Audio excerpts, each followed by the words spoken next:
There is nothing in this life as permanent as change. It's constant, dynamic, and the source of significance. A year ago, we witnessed snowboarding change. Today, that change will endure. Only 12 riders remain, all seeking their way to the top. Through failure, pain, and persistence, 2 of them will rise. We've seen what it takes to win, against each other and against the course. But today, we start fresh. New opponents, new features. A test of skill necessary to determine a worthy champion. Will the young guns triumph over the venerable vets? Will an underdog become a legend?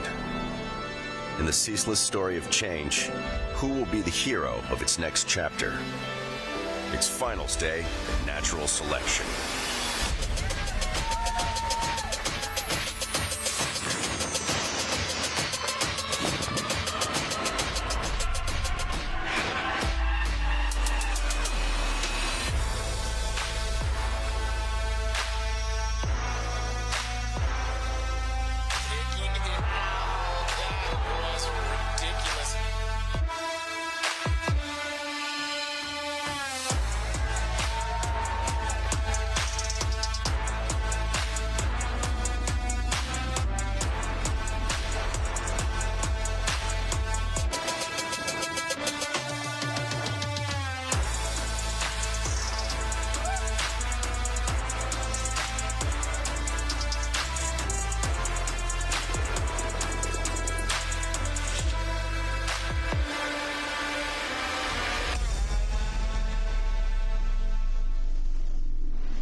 There are few things as magical as a sunrise in Jackson Hole, Wyoming, and what better way to spend a Friday than at the naturally enhanced terrain party designed to inspire creativity, progression, and self-expression that is the YETI Natural Selection at Jackson Hole.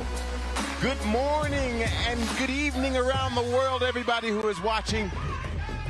These pictures that you are seeing flying on a magical drone provided by an enhanced GoPro 10. My name is Salema Masekela, and I am joined by 2 of the wisest human beings in snowboarding, editor-in-chief at Snowboard Magazine, Mary Walsh, longtime photo editor at Snowboarder Magazine, writer, voice of the culture, T-Bird Monteroso. Good morning to both of you. Thank you so much, Salema. We are going to witness the heaviest head-to-head matchups in the history of our sport. I think today is going to be the stuff of legend.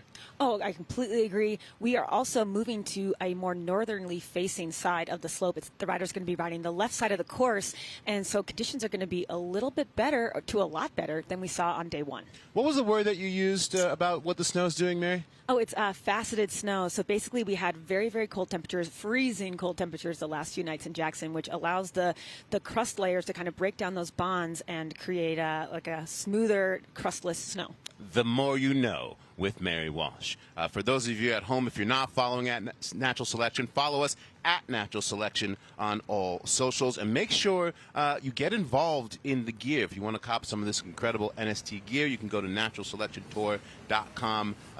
Not just to have a greater enhanced experience in viewing, but also to cop that merch. I can tell you this, we needed the last 72 hours, not just for the snow to reset, but also for the athletes to reset. The women at Medicine Wheel Wellness, Francine and Whitney, have been working overtime on the athletes to get them ready for today because, well, day 1 was a lot. These athletes were throwing down in sporty conditions. Let's take a look back at how we got here to our finals day with day 1 highlights. It's day 1 here. YETI Natural Selection Jackson Hole. Let's go. Stand up, Dustin Craven. Frontside 360 from Danny Davis. Jared Elston is a explosive snowboarder. Frontside 720 tail grab. That was gigantic.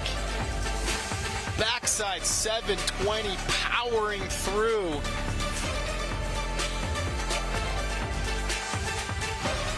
Yes, there we go. I don't know that she could have caught that much more perfect.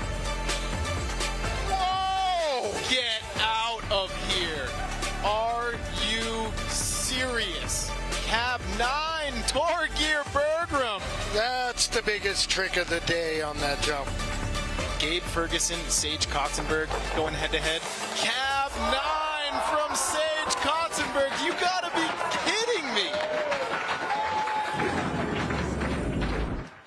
And over the course of the last few days, in watching the broadcast again and again, your mind is blown by what took place. Yeah, it's unbelievable. And I think the course itself is such a monumental task of what they've created up there, and it gives these riders the platform to express their creativity.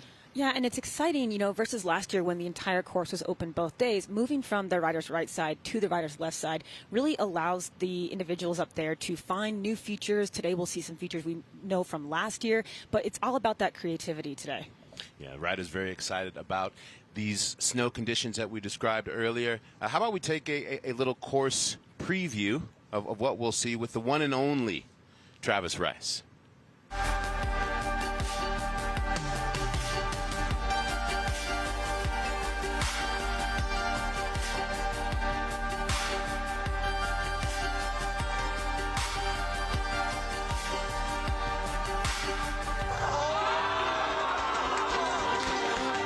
Travis Rice here up at the top of the selector venue.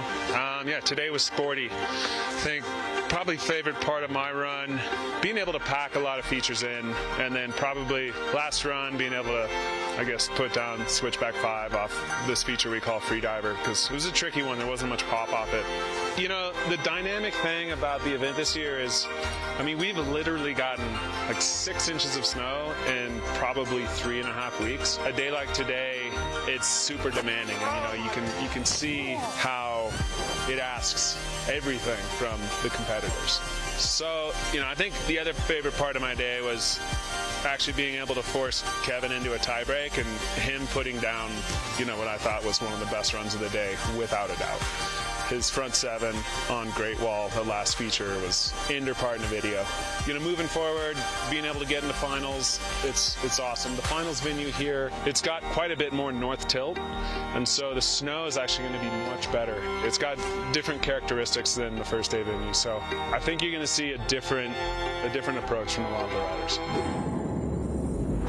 The monotone, quiet killer that is Travis Rice. He is fired up. Of course, he knows this course as better than anyone. He conceived the damn thing. And also remember that you can watch this broadcast on GoPro's YouTube page. How about we check in with Stan Levier, the editor at Slush Magazine, who is the third member of our team up top. Stan, we're talking about the weather. We're talking about how these cold temperatures favor the northern aspect that we'll be on today. What say you, sir? Good morning, Salema. TGIF. Thank goodness it's finals. We've got a nice little balmy 5-degree day up here. YETI was actually kind enough to hook me up with a coffee mug. I'm doing all right. 2-mile-an-hour winds, so super chill. And like you said, that refaceted snow, which is, like Mary said, it refreezes. It actually recrystallizes the snow. So I mean it quite literally when I say we have got a bright, shiny new course up here today. I could wake up to recrystallization from you all day, Stan. We do have another member of our team out on the outside, down at the bottom, the one and only Jack Matrani, getting into the minds of the athletes at the end of their runs. Good morning, Jack. Good morning, Salema. Good morning, Barry, Tom, Stan, and my fellow friends of the Shred universe. I feel like the luckiest person in the world. It's such an honor to be here at the most respected snowboard contest, hanging here down at the bottom where I'm going to get their first thoughts after they make it through this exhilarating course. And the vibe right now, my heart's pounding. I feel like I'm hanging out of an airplane window about to skydive for the first time. I'm really excited. I hope you guys are too. What's the vibe up top, Stan, my man?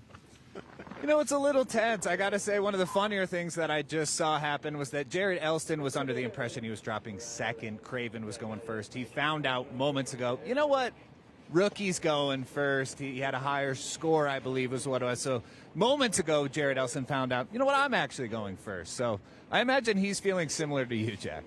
Yeah, that's definitely very nerve-wracking. I mean, he's going to sleep thinking he's got a whole different strategy. Now he's got to drop in, test the course for the first time. Mad respect. We look forward to more from the both of you all day. If only they were spirited and excited about this event. Absolutely. We got snowboarding coming up for you. We will be crowning champions today, a man and a woman here at YETI Natural Selection Jackson Hole. Get your viewing situation set up. Get prepared. It is go time. We'll see you in a second.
Dude, it's deep. Thanks, man.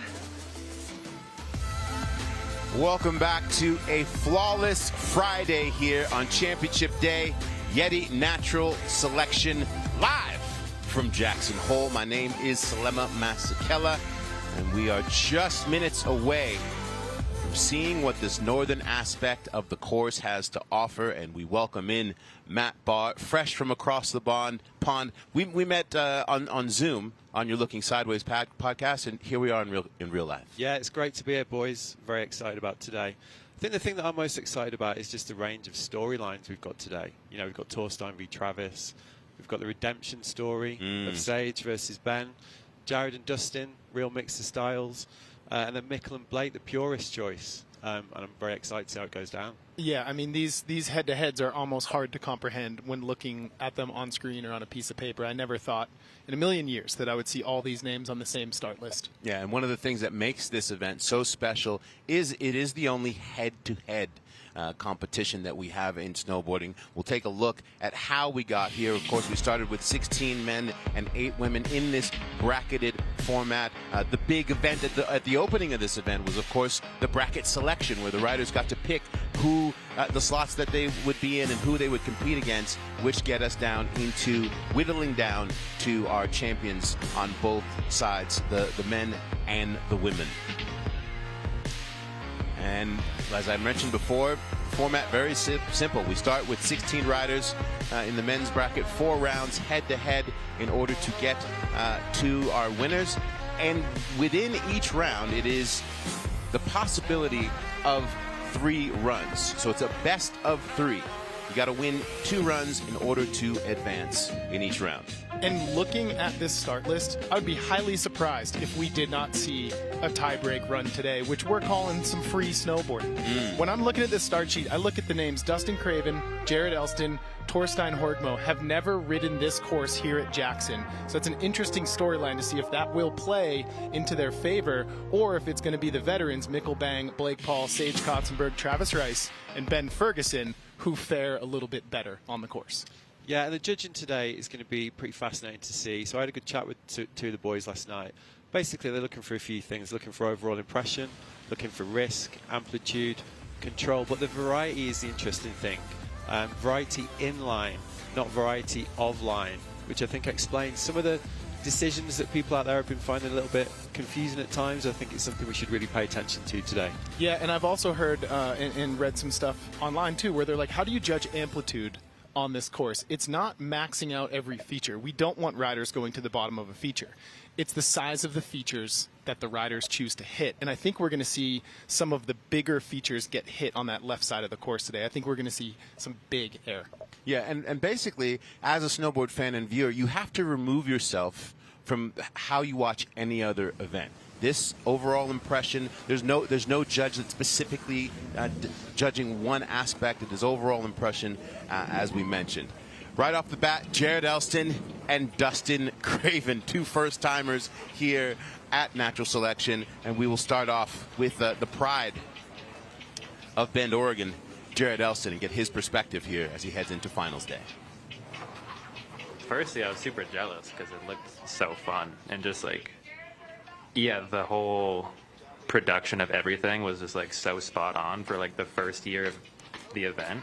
And I was like really impressed like how dialed everything was, and like obviously they got super lucky with weather, and yeah, just like made for an all-time show. Super entertaining. As far as like people that I would not want to pick against the seed or in the seed would be Arthur, Mikkel, Ben, and Sage, and Torstein. Torstein's probably the biggest threat. He's got something proven here for sure. I don't like to brag, but we've had this conversation all week. Torstein's he's my silent horse. And of all the riders he just mentioned, only one was eliminated on day one. That's Arthur. So Jared could very well go up against 4 of the riders that he said he does not want to go up against. In talking to Jared a few days ago, he was excited because he said, I'm used to these type of conditions where I come from in Bend, Oregon.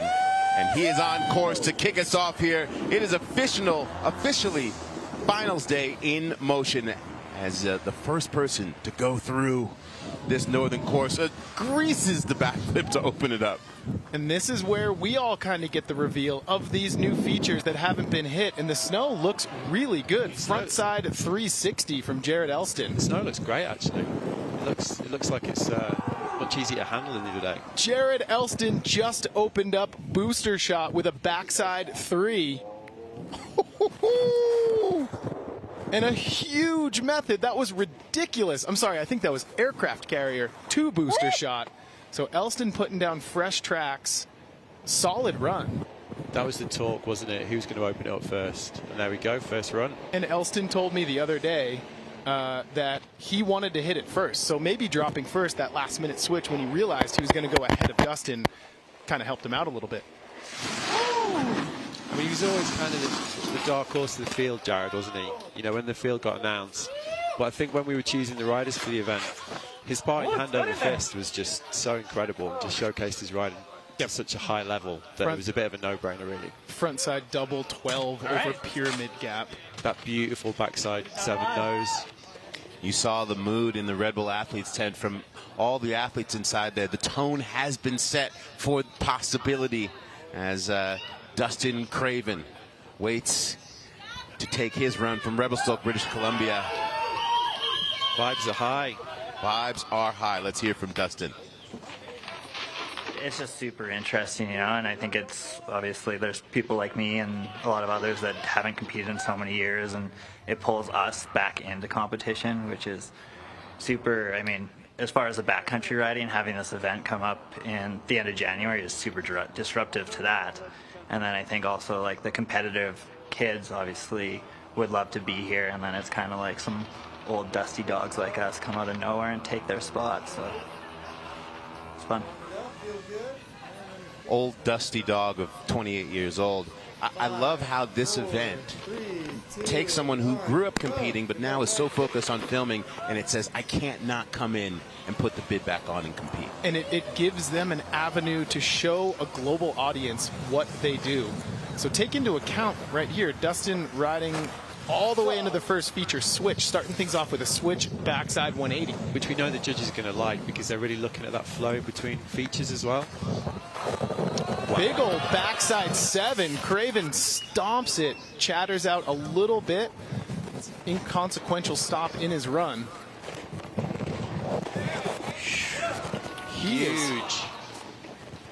And he's just taking so much speed out of those landings there. big old method from Dustin Craven.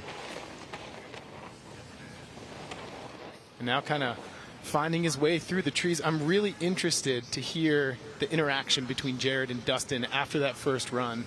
Will it be one of tense, nervous, awkward, or will it be relief and exuberance?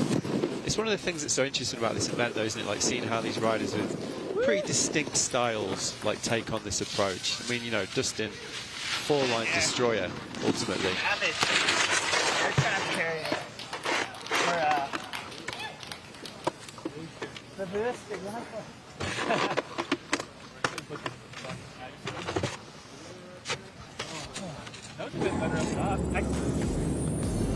Check out this recap here, starting things off with a big backflip. That was Jared Elston. Strong way to start. A lot of risk taking that on your first hit. And then a front side 360. Beautiful. And you can visibly see the difference in the snow. Yeah, you heard him at the bottom as well, didn't you? Say, it's nicer, it's better today. And there's a backside 360 on booster shot. The build that went into the takeoff of that from Ranian and his park crew is the stuff of legend. The unsung heroes of this whole event. So Elston's biggest spin was 360. Dustin did go backside 720, but again, Elston started things off with that backflip, whereas Dustin approached the top of the course by riding it all switch. I think the judges are going to like that combination of the difficulty of the switch running at the top and then the 7, so let's see. And you know, the importance of the first runs, this is where the judges set the bar for the day, right? This is where they're telling the riders, this is what we're looking for, this is what we're rewarding, and this is what we're going to dock you for. Yeah, that was one of the really interesting things in the riders meeting the other day, wasn't it? Like where they set that anchor almost with these first runs.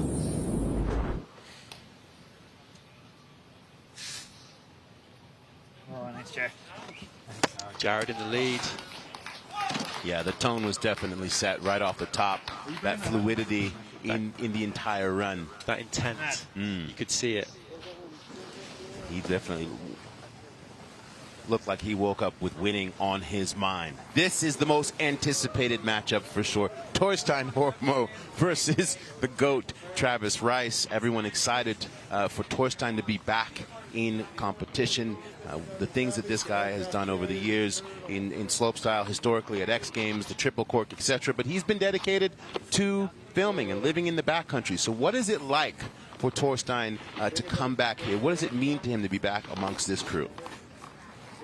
I'm honestly just really excited to see everyone here because I sort of missed that. That was one of the few things I missed about going to slopestyle contests is the crew. You get to reunite with everyone, and it was always a good vibe.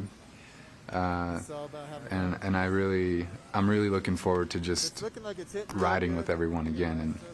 And if I was to pick one, I gotta give it up to my boy Torgeir, because he's from the same place I am, and I haven't been able to board with him in a while, and I'm just really excited to see what he pulls out.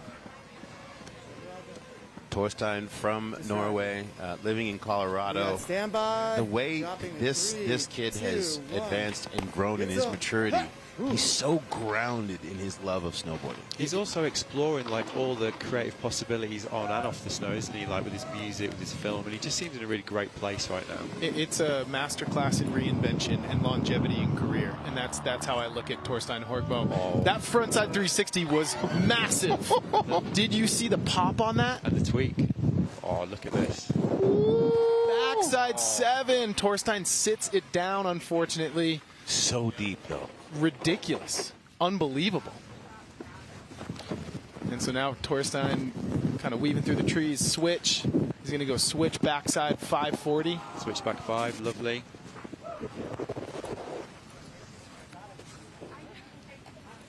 Into a backside 360. Little tumble there. Did he leave the door open for Travis? Well, he did, but I love the fact that he said, I know who I'm up against.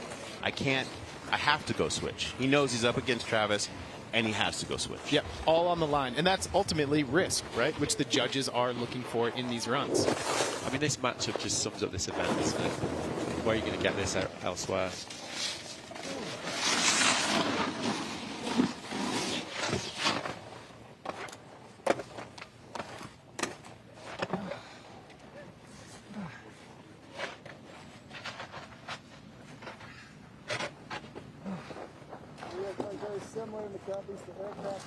Well, Travis Rice was questionable coming into this event today. We'll talk more about that after we hear from Travis, just on his perspective of going outside and doing all the things necessary for this event.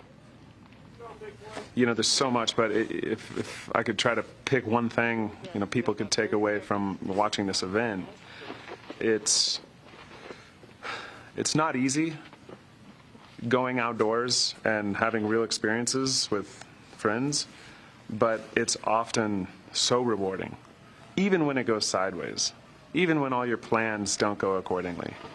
Like, just the act of putting in the time and effort to go do it is often incredibly rewarding, even when it doesn't work out. That's when you learn the most too. So. And when you are a visionary like Travis, who believes like it's possible to enhance a mountain and spend thousands of hours building all summer for this to be a possibility, it's just a testament to who he is. And as I said before, questionable. This man had food poisoning that ruined him for the last 24 hours. He was still sick yesterday. We saw him in the evening, ghostly white, didn't know if he'd be able to run today. He said, I'll take a couple little setup runs to see how I feel. And from the start of that backflip, it looks like Travis is feeling good to go. Right into a front side 3. He caught perfect transition on that landing. So Travis is going to forego booster shot and go backside 7, sniping the transition, going down a little bit. He was headed straight into that tree band. I thought he was tree bound. There he is, tree bound. Purposefully tree bound. Backside 360 tree tap. Unbelievable.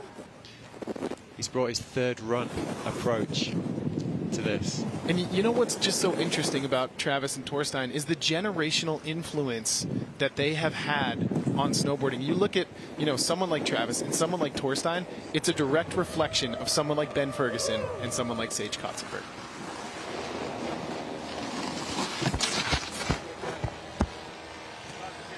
Trav, apparently you had food poisoning the last 24 hours. Yeah. We got to hear, how are you feeling, buddy?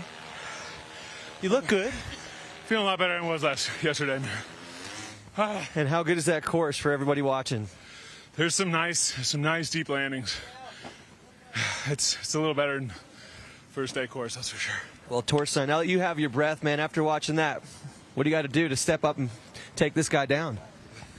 I don't know if that's in my cards. I'm just kind of enjoying the snow right now. It's so much better than the first day, and yeah, I'd be stoked to put down a run for sure. Top to bottom, that'd be nice. Amazing. Well, good luck on run number 2, boys. Let's take a look at this recap here. Yeah, Torstein's first hit was unbelievable. Frontside 3 with a poke, and it was gigantic. Right into the backside 720, and just a little bobble there. He got a little off balance, kind of on his heel edge riding out. Just didn't quite have the landing gear, did he? It just went so big, though, didn't he? That Zen approach you can see at the bottom. He's just in his own mindset here, isn't he? We were talking about that on day 1. Since he's showed up, you know, my interactions with him have led me to believe he just seems super relaxed. He seems so relaxed. He seems so relaxed. And that switch backside 540 stomps it. And that snow looks really good right now. Little popper through the trees. And now, this is when we get analytical. That is beautiful. Backflip, melon grab. I love those landings where it looks like you never left the ground. There's no transition. Yeah. Front side 360. Look at that front foot. Nice little poke mid-spin. And check this out. Backside 7 almost hits the tree. I think he was just trying to catch some of that fresh snow and stay out of the other landing. It was Longo-ish. It was Longo-ish. Took it a little bit too far, didn't he? Yeah, a little squirrely there, sat it down. So Torstein had, you know, 2 bobbles. Trav had 1. Backside 3 hits the tree. I think that's going to score creativity points with the judges. That could be a difference maker.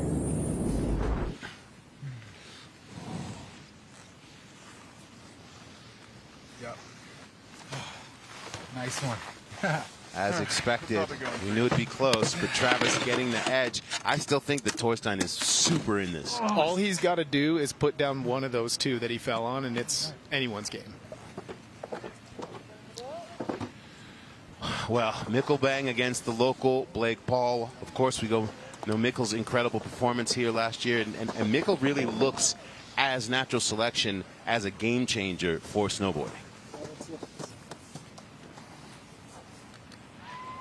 I think this contest really changed the competitive snowboarding, because right now competitive snowboarding like X Games or the Olympics is it's so wild. You know, the tricks are so complicated, and this side of snowboarding is sort of like it's the other side of snowboarding. You know, the free riding, freestyle snowboarding. So it's great that the worlds get to see both sides of snowboarding. Mikkel, a long time in this sport. I mean, as a young gun for Burton at 12 years of age, came onto the scene. Got third place here last year. Blake, his competitor, fourth. And of course, we can't forget, talk about creativity. He was one of the stars creatively of last year's natural selection. Frontside 180 double poke. That was a thing of beauty. With the double, yeah. This is the most mouth-watering stylistic matchup, I think, isn't it? Absolutely. It's the definition of power and finesse. Both of these riders have very similar skill sets. So switchback 5 into a backside 360. That switchback 5 was very reminiscent of what he did last year. Same trick on that same feature. Huge wildcat. And he goes nose over tail. And yeah, what makes this matchup so interesting is last year this is your third and fourth place finisher. And they've both got the experience like we've been talking about, which has been a real theme of this event, like seeing how the people that were here last year have handled it. Goes back to end it.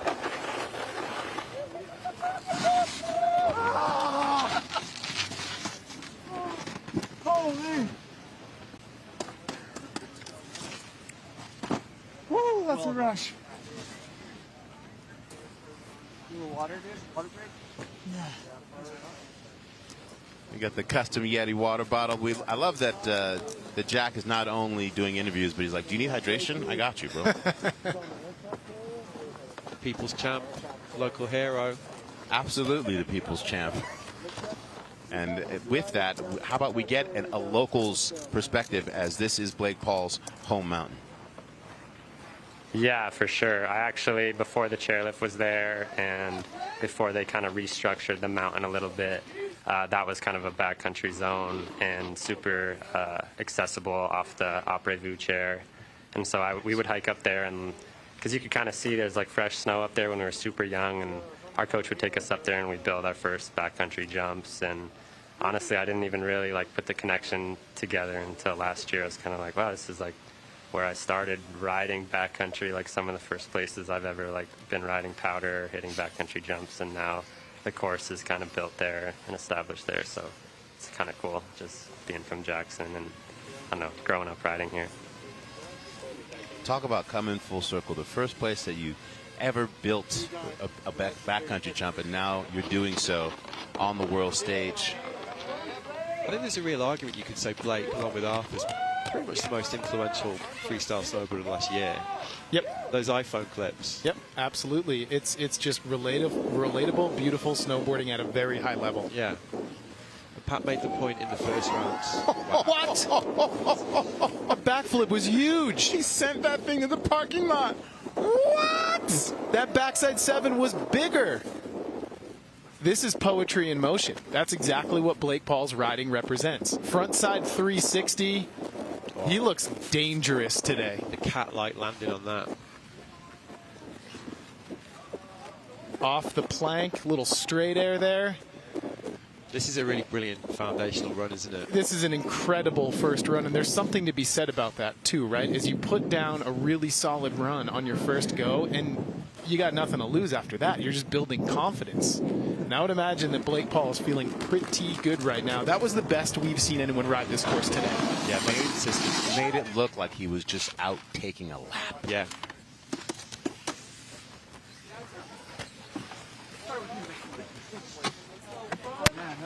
clean.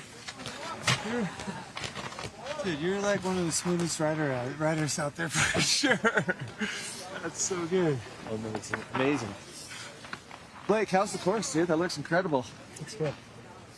Way better than the first thing. How are you able, like, everyone else comes down with just, like, so out of breath, and you come down just, like, so calm, cool, and collected? I don't know. I think I'm not calm and cool and collected, but just trying to take deep breaths, I guess. Yeah. Namaste. It's honestly really fun, so. Would you like some water? Hell yeah. Nice work. Jack, the hydrator. Wow. I think you're right though, Tom, because one of the themes of the first day was like how the progression, as the men's runs progressed, the scores got higher and higher and higher as they got more to grips with the course. They started to push it a bit more. I definitely think we're going to see that today. And with Blake's first run in particular, like it's just a really brilliant sight and foundation, isn't it? And Mikkel, I mean, Mikkel was looking really good on this course, starting things off with a frontside 180 into a switch back 5. I think that frontside one might be my favourite thing so far. With the double poke? Yeah. Yeah, I really like that. Kind of sums up Mikkel's riding, doesn't it? That level of comfort, casual control. Yeah, deceptively simple, isn't it? Something like that. So here's the backside 3 from Mikkel. This is, yeah. And then a huge wildcat in that right there. If Mikkel doesn't take the driver's seat in this run, which right now I got it going to Blake, it's because of that fall. Just took it a little bit too far, didn't he? Essentially sent it to flat and then got nose heavy. Yeah. But how about this opener? Yeah. That was gigantic. Imagine having that as your safety trick. And then only 2 turns in, he goes back 7, even bigger than the backflip. And that is a beautiful frontside 360. Pat talked a lot about the lightness of him on day one, didn't he? The lightness of his riding, Blake. And yeah, you could really see it in that run. They call him Gordon Lightfoot for a very good reason. Well, we didn't see that 720, but that combo from that backflip to the 720 with literally 2 turns into that next setup. Nice. Hell yeah, dog. Yeah, expected. Back up. Standard is set. Yes, and we in talking to the judges, you know, these are the kind of runs that end up setting the foundation for the day. So, I mean, this is the redemption. Ooh, boy. Redemption heat, isn't it, from last year? It is. Ben Ferguson versus Sage Kotzenberg. Backcountry filming partners, competitors over the years. They're homies, but no love lost today. Ben Ferguson is here to win. I think the first couple runs people do with the snow being the way it is will be pretty off the gas pedal. Like last year, after doing that contest and seeing like what you could do, if the snow had been the same coming into this year, I think the level would have just like skyrocketed because everybody would have known the speed and it would have been dialed. But this year, since the snow conditions are a little more rough, it's going to be a little bit more rowdy, getting to and fro in the course, like getting feature to feature and riding away clean from some of these landings. So I think it'll be a little less technical, but who knows what'll happen, man. Yeah, boy. See him there in All right, stand by. mental visualization 3, mode. 2, 1, you ready? Have fun, bud. Give her. Yeah, Jared Elston said that this round, this heat right here, is an unstoppable force versus an immovable object. Frontside 5 off the toes. Look at the pop on that. Ben going down in the landing. Well, you heard him say, first runs, everyone's going full gas, including him. And what's interesting about how Ben approaches this course as he throws a massive backside 360 off of booster shot is it's what Ben does in between. It's how he looks in between the features. He is very fluid and sure on his feet. Straight air to the bottom, little butter back 3 out there. That was a nice little correction. Save. Save, yeah, absolutely. Yeah, that frontside 5 off the top, I mean, that is a high stakes opener, isn't it? Yeah, he's gonna compose himself, isn't he? Come back for the next round after that. We can see what he's trying to do.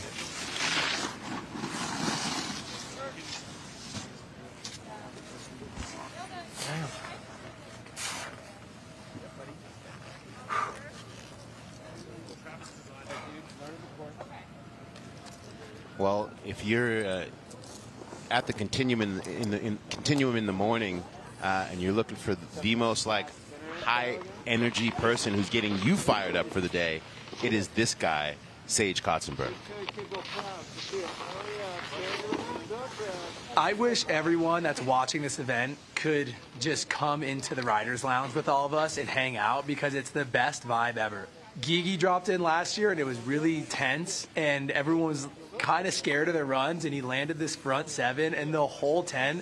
It was like someone won the World Cup. It was the best thing ever, and then everyone was just feeding off of that energy. And yeah, everyone's super supportive, but also really competitive, which is a really cool and I think unique dynamic to snowboarding and action sports, is that everyone's having fun together and wants each other to do good, but you also are really competitive and want to beat that person. So when you go head to head, there's just this kind of fire energy going back and forth between the riders. I love that. That balance between we're all here together moving the thing forward as a collective, rah-rah, go team, but also I'm trying to win. Well, and it's perfectly represented by this heat. Ben Ferguson and Sage Kotzenberg were backcountry partners when they made Joy, and here they are in natural selection at Jackson Hole, pitted head-to-head. So Sage starting things off with a switch straight air into an inverted cab 5, puts it down, and Sage is cooking. This is already one of the most technical runs of the day, actually, isn't it? Backside 360. Puts that down perfectly. And you can see the snow starting to get a little tracked out there on the left side of the course. There's that landing that's causing a few difficulties for people already, isn't it? Got a lot of love for that switch straight air. Sage's father and his brother Blaze are here on course, rooting him on. Got a chance to talk to his dad the other day. You know, they've been there, super supportive of him since he was a little kid, and they're so fired up to be here and watch him compete. Really nice snow. Said it's a little chunky, but he's still having a good time. It looks like it. Having a great time. I just love bumping into you this morning. Your energy was just so excited. I mean, is that just like to hide the nerves, or is that, are you not nervous? I mean, completely masking the nerves. Going up against Ben is gnarly. We're good homies though, so it'll be a brawl. What about when Ben didn't go down, or when Ben went down? Does that like change up your strategy at all, or? A little bit. I mean, I had a run I envisioned, and just want to stay bored down. Stay bored down. What about you? You want to stay bored down next run, or? That'd be nice. It'd be nice to make it down on my feet. Well, now that you have one run under you, I mean, how you feeling going into number 2? Feel better now. Know where I need to do a little better. Clean some things up. Well, let's check out the recap, man. Let's see how freaking awesome you guys rode. Yeah, both riders looking strong. We're taking a look at Ben Ferg here. Front 5 off the toes. And he goes down on that first feature. And I'm nearly certain Ben puts that front 5 down in the next run. He's not going to straight air or switch straight air the next feature. I'm sure he had a trick lined up. And there is the infamous booster shot. Big old backside 360. That level of commitment that we're talking about, that they both began their runs with, I think is something that the judges are really looking for as well. Like those little details of like how challenging that you kind of maybe don't miss, that you maybe don't see, sorry, the whole time. And Ferg with a tree tap there too. Missed that in real time. Here we're looking at Sage Kotzenberg, cab 5. Yeah, that was beautiful. That front shoulder dipping, getting him inverted. And he caught some really nice snow there in that transition. How about that recovery in the landing? Yeah, Sage is a powerful snowboarder. He is a strong kid. He's a lot of people's favorite around town, isn't he? Let's be honest, after the old Cab 9 heard around the world the other day. Backside 360 from Sage Kotzenberg. Just all of that weight on his back leg. I like how he put it, just trying to stay bored down. There's that landing gear that you mentioned as well there. I mean, how he's held on to that. And all the little things too, right? A little popper at the end goes for sailfish. Edges are so waxed. Never waxed them. Both riders with room to improve in their next run, but Sage getting the edge. It's like you say, though, Tom, like you can see what they were thinking there. And well, here's where we stand. 1 run down. Again, remember, you need to win 2 runs in order to move forward. Elston, Travis Rice, Blake Paul, and Sage presently in command. Thoughts after this opening salvo, Matt? I think Blake's the clear standout, obviously. Super casual, great variety of tricks, every landing solid, the cat-like ability that we've been talking about, so the early front runner. I mean, and also let's not forget the man who helped make this all possible, Travis Rice. Food poisoning within the last 24 hours. Right. Yeah. Currently in the lead in front of Torstein Horgmo in that heat. When he was talking to us about having that food poisoning, all I could think about was Michael Jordan against the Knicks getting that double nickel, that 55. Could that be the future for Travis Rice? Is he going to be on some MJ? We shall see. Second runs coming up here on Finals Friday at YETI Natural Selection, Jackson Hole. Thank you for joining us around the world.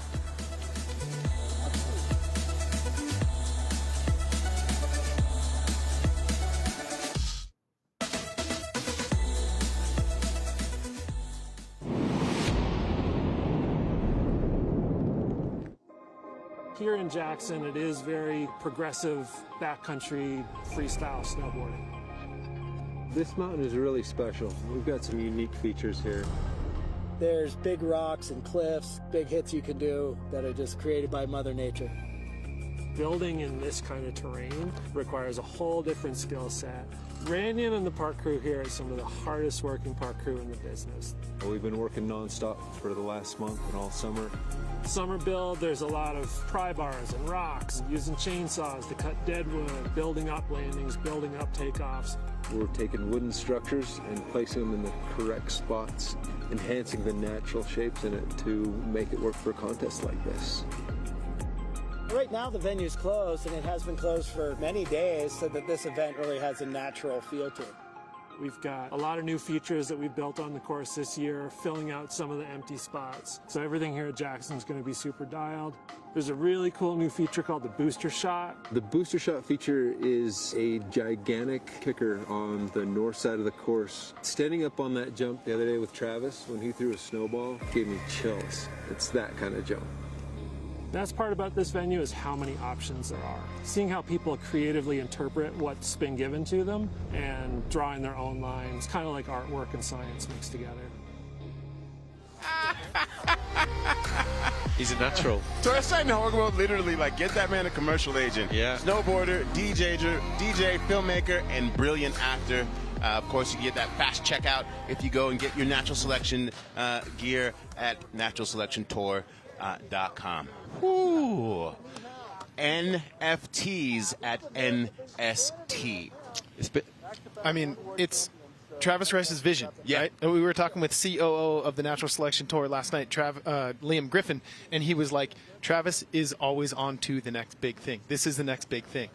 Well, one of the things about NFTs, obviously, is the perceived environmental damage. That's certainly been a talking point below the line, let's say. But, fair play to Travis and the team.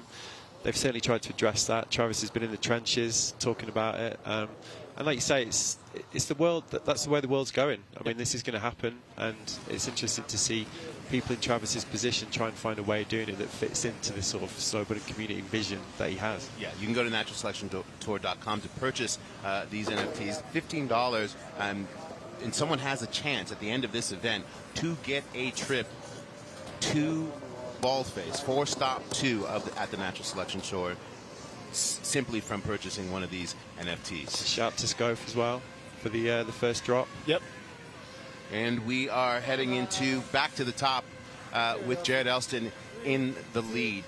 If you're Jared Elston, pressure, no pressure. It doesn't seem like the kid feels pressure. I don't to me. think Jared's feeling a lot of pressure here. He's footloose and fancy free, and he's just having the time of his life. If I'm him right now, knowing Jared as I do, he's foot to the gas trying to eliminate Dustin Craven and move on to the next round. Starting things off with a backflip into a frontside 360. Yeah, we watched Jared get progressively better in the first round. from first to second runs, and it looks like he's doing the same again. That was one of those landings you just mentioned, Slammer. Yeah. Yeah. Straight air off the plank. It looks to me like he's just really trying to get a run down there, isn't he? You know, and he's doing it. Yeah, I think Jared's mentality was put down a run, stay board down, as Sage Kotzenberg would say, yeah, and hand it over to Dustin Craven and say, here you go, ball's in your court now. Which is where the pressure question is going to come in. Frontside 180, switch ride out. It was a good run from Jared Elston. Yeah, solid. 2 for 2. 2 for 2. Didn't really change it up at all, but Nice work. trying to get to the bottom. How was run 2 compared to run 1 as far as the course goes? Tracks are setting in. Well, Tracks are definitely setting in, but a little faster? yeah. Snow's just better up top than it is at the bottom, that's for sure. Speaking of up top, how is it dropping in with the local legend Rob Kingwell giving you the knucks before you go? Could not have a better good luck knuck right there. Love it, man, love it. Well, now we get to watch Dustin Craven here. Excited. Excited? We're all excited here. Oh. Good luck, Nux. Rob Kingwell, of course, a legend. You see him there in his NST gear, set to drop Mr. Craven in. Bend versus BC. I think Dustin's got one of my favourite tricks of the year, actually, the front 7 ender transfer. Yeah. You know what I mean? Oh, yeah. I mean, that sums up his approach, doesn't it? Yeah, and it's interesting, you know, because these 8 men you're going to see today and 4 gals are also qualified into baldface. And, you know, that's terrain that Dustin Craven is very comfortable in, whereas this might be suited a little bit more toward Jared Elston. But we're going to see if Craven can force a tiebreak. And that is the magic of this tour, right? At all 3 stops. Switch back 1. That was huge. There's that backside 720 nose grab. Craven stomps it. If only he was going fast. The landing on that, though, it's incredible. Frontside 360. This is getting interesting. Yeah, and that's where you see Jared Elston just said, he said the snow up top is better than down bottom, and you saw it right there. It gets a little chattery for Dustin Craven. Oh, you could hear that frustration. He's like, really? I'm going to just go down by getting snow snaked, not actually trying something? Yeah, that was tough. Nonetheless, he went all out. Yeah.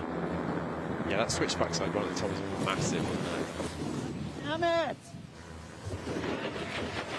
Audible frustration.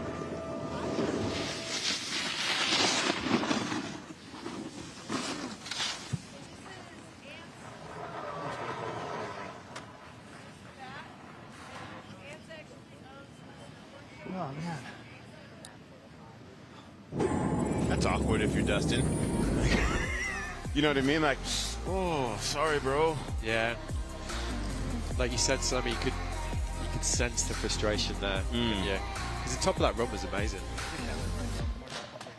So Jared Elston with a backflip on the first feature, right into a frontside 360 on the second.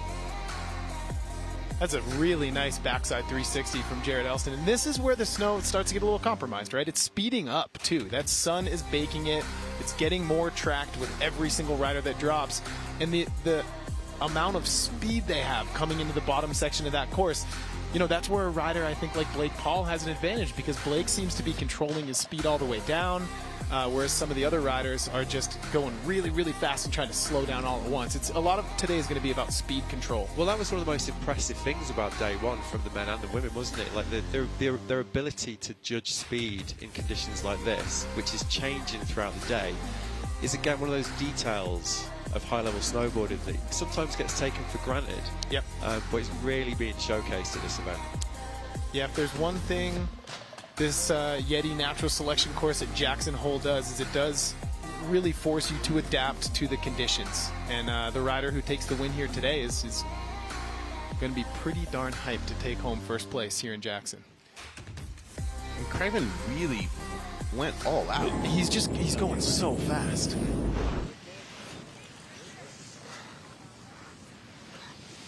care. Nice work, buddy. Dude, thank you.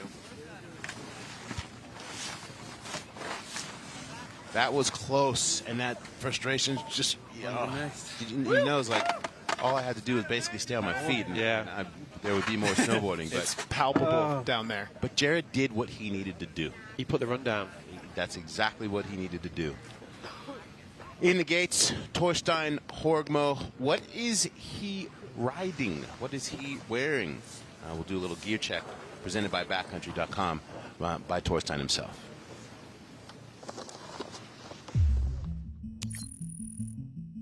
My name is Torstein Horgmo. I'm from Trondheim, Norway.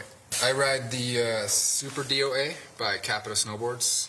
It's a traditional camber board with a little bit of early rise on the tips, and it's just my go-to board for the backcountry. This is right now the Union Atlas Pro base plate, which comes out next season. The next Atlas Pro that comes out has a forged carbon base plate, which is super responsive. I tend to like to ride firm equipment when I'm riding soft snow and soft equipment when I'm riding firm snow. So that's kind of my go-to. I ride Norrøna Outerwear. It's a family-owned company out of Norway. This is a shell jacket called the Lofoten. It's super lightweight, so I can kind of just mix and match my layering underneath. These are the Oakley Flight Trackers with my signature colorway. This year's colorway is heavily inspired by the colors of my music studio and the synthesizers in it. That's it from my gear talk. I'm super stoked to be here in Jackson for the Natural Selection. I hope you guys enjoy the show, and I hope I land. Torstein was kind enough to surprise me yesterday at lunch with a pair of his signature goggles with those prism lenses. All of what you just saw Torstein wearing, you could find at backcountry.com, again, using that fast checkout in order to simplify your purchase. As Torstein Horgmo here, he's in go mode. He steps it up, frontside 720. Dodging the tree. That was unbelievable. Huge backside 180. And just so much speed coming out of that back one. I still think he gets the landing for it. Yes, absolutely. And he's still going to send it. Backside 720, powers through. Wow, held on to that. Incredible. You can tell by the way he's riding that Torstein knows that Travis Rice is looking to eliminate him. Yeah, he's just landing out there. Big method off the plank. That was one of the most explosive runs we've seen here today so far. That was unbelievable. How was his body position on that 7 at the top in the air? Unreal. Absolutely beautiful, wasn't it? So one more feature to hit before ending up in the rider corral. Going to keep it nice and easy with a backside shifty. That was an incredible run by Torstein Horgmo.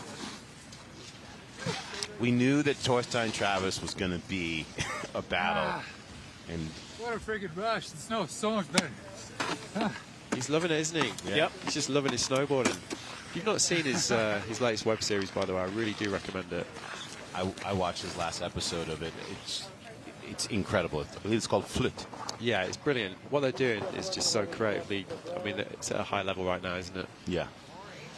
Great snowboarding, but immense storytelling and layering. And the music and the creativity. Yeah. It's very impressive.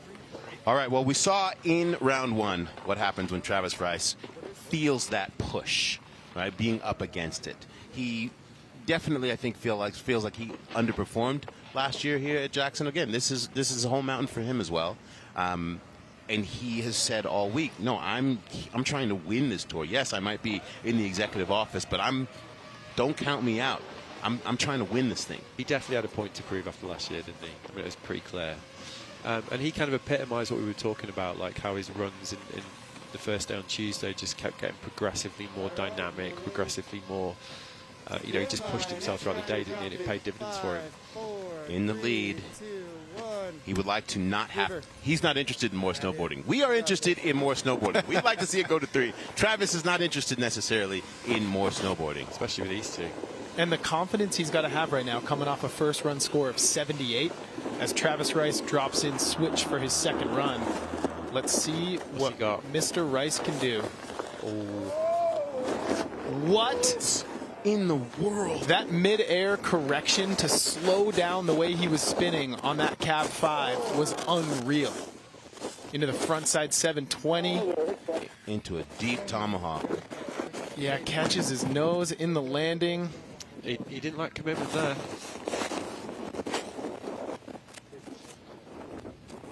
Big old method from Trav. This is a man who was physically unable to hold down any food for over 24 hours until yesterday evening, and is somehow here performing at this level. This is going to be very interesting how this is judged, I think. Yeah, and Travis just kind of opened up a new feature. That little cross court, that landing was all fresh right there.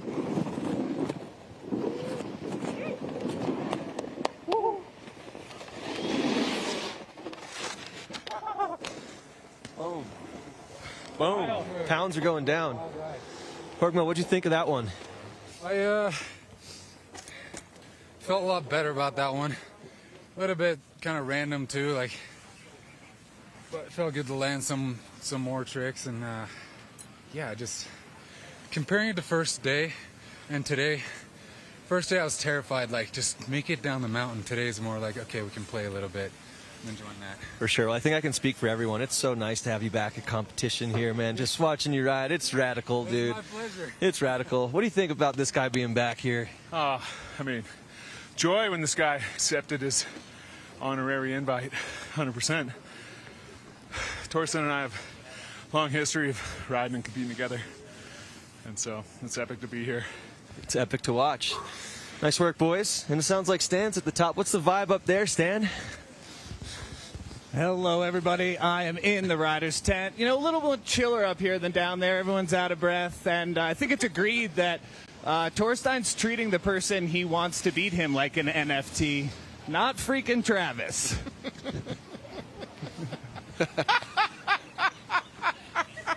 Bravo, sir. I did not see that one coming. Well, here's that opener. That frontside 720 was a thing of beauty from Torstein. And that tree dodge. Yeah, in the landing. I think it pushed him a little farther left than he might have wanted to go. And let's not forget this. Big backside 180, landing switch and pinning it out of that landing zone. What do you think? Is the door open for a tiebreaker here? I think it could be. Yeah.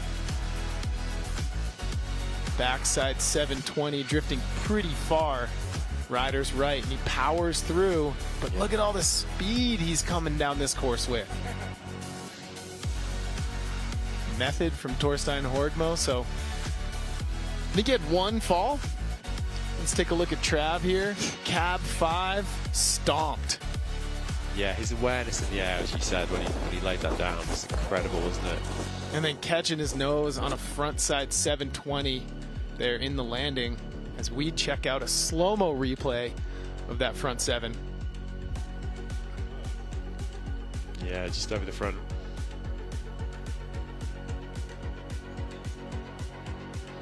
Travis has himself a really nice method. We could be looking at our first tiebreaker, I think.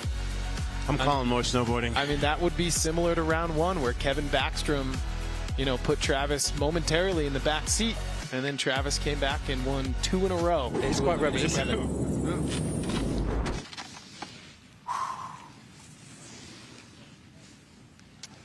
Definitively such. We called it. We got more snowboarding. Yeah.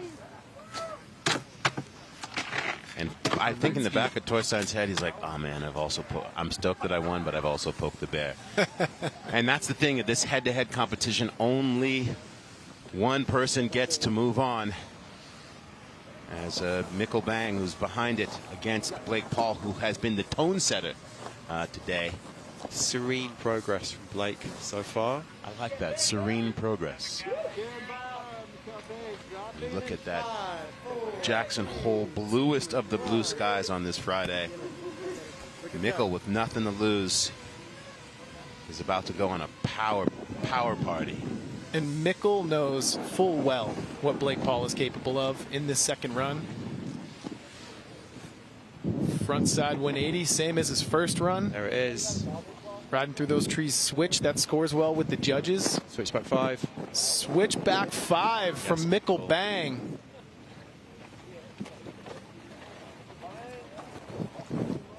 Into the backside 7, putting it down when it counts. Oh no, same problem. Don't do that. That's a tricky combo right there. Those two features back to back. He got snow snaked.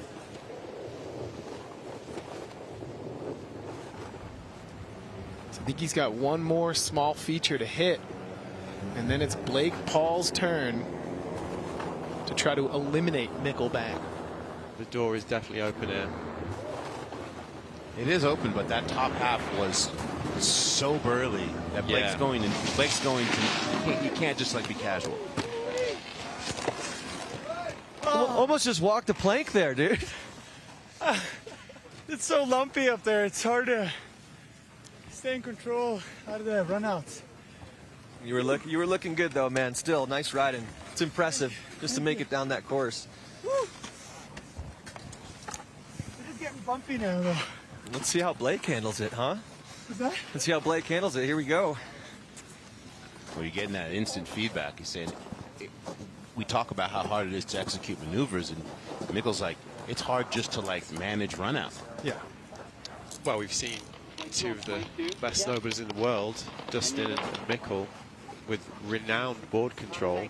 No one better in the world basically struggle with that, which gives you an indication of how challenging these conditions are becoming as the day progresses. And it's in the title, natural selection. In other words, what nature gives us on this given day, that is what these athletes are performing, and everyone has the same conditions. And, you know, as Travis said at the opening of the week, it is really about who is able to consistently build relationship with what the mountain is offering and perform accordingly. That's what makes this event so special. And I do truly feel like, from what I've seen on day one and today, that has been Blake Paul. I think he is working with the conditions better than most of the field.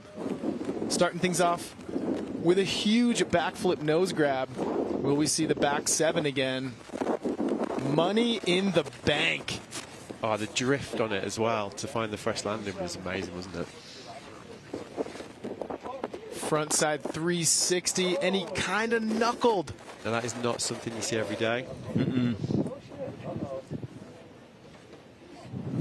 Makes it to the plank, set for takeoff, backside 360. So he recovered very well. And generated that speed very quickly. Yeah. So if you think about it, you know, Blake and Mikkel kind of went down in the same area around, or in that part of the course. However, Blake did make it up and off the plank. Mikkel did not.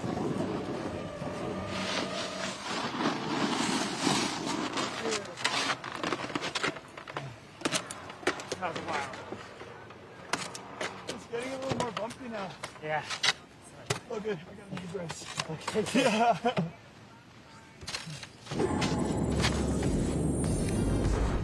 Yeah, like you said, Slim, the start of this was just incredible, wasn't it? One of the tricks of the day there. Switchback 5 by Mickel Bang. Where creativity meets power, man. Yeah, and he just, I mean, again, beautiful. Yeah, that back 7 was unbelievable. And I know it's something that everybody always mentions about Mikkel. And if you're doing the watch along, I'm sure it's on the bingo card. But for a tall rider, the style, I mean, it's worth repeating. And right there, it was that toe side turn that Mikkel just had too much speed, and he's got to pull the ripcord on the takeoff of the plank. And let's remember that when we see what Blake did on the plank, because Blake fell on the jump, but hit the plank. And like we said, just still managed to to get enough speed to send it. Incredible. So same trick as Mikkel on that feature, backside 720, and right there he just catches the knuckle a little bit early on that front three. Just misjudged the speed again, which just goes to, I mean, I know we're kind of saying it, but it does bear repeating. Like these riders are having to adjust throughout the day as it warms up, as the run-ins get faster or slower. Yeah.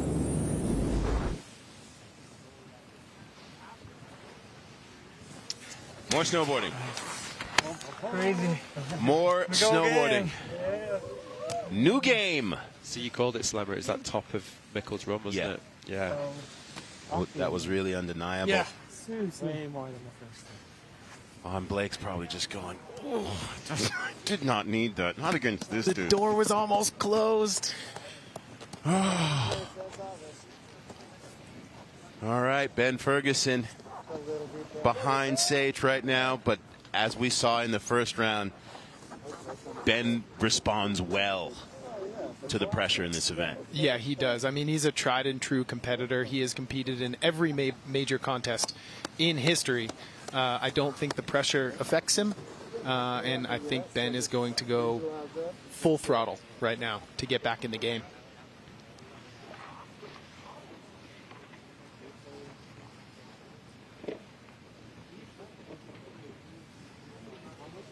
What's the mental discussion, you think, as he stands there at the top in his head?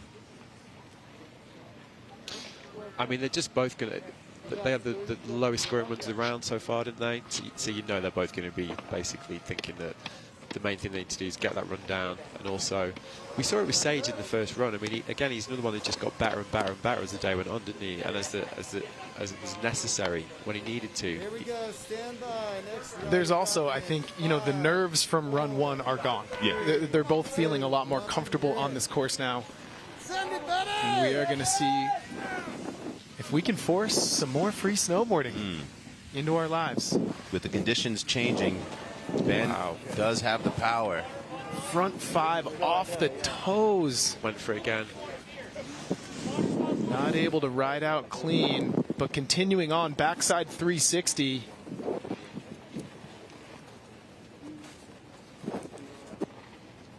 As he dips down into that tree band there. Oh, There's that signature Ben Ferguson method. It's a thing of beauty. A more iconic method in snowboarding right now? I'm not sure there is really. As we're on board with the drone and that GoPro 10 perspective. That landing is getting more and more challenging. Front side 360, and yeah, he just landed in a little bit of chunder.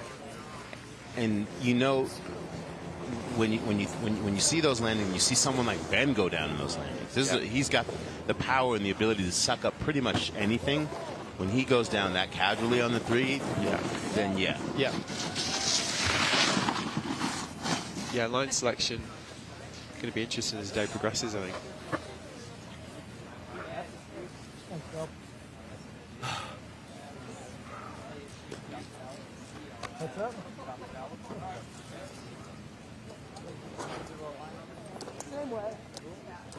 All right. Sage Kotzenberg looking to close the door. He's got a real chance here, I think.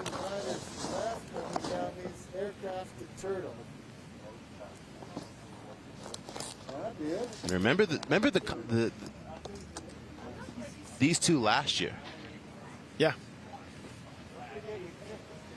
Yep, this is a full-on rematch. Last year, Ben Ferguson eliminated Sage Kotzenberg. Sage looking to flip the script and knock Ben out of competition. Can he do it? He's got a real opportunity to now. And you know, we're not just talking it up. I mean, Sage thought about it all year. Oh yeah, absolutely. It sat with him. That's it, right there. Oh, it's so good.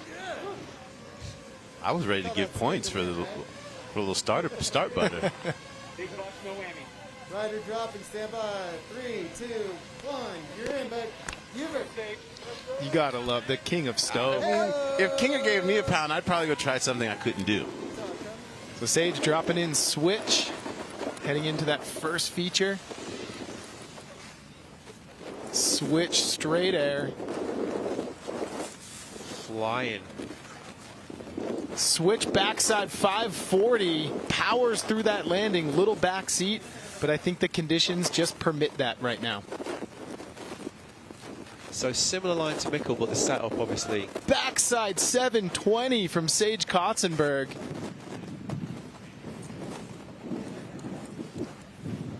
And he's following Travis Rice's track on that little cross quarter right there.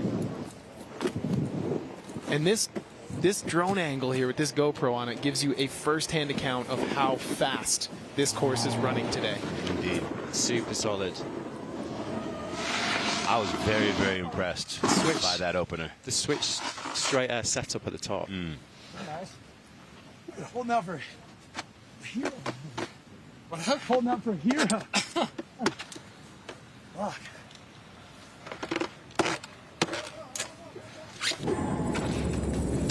Let's take a look at the recap here.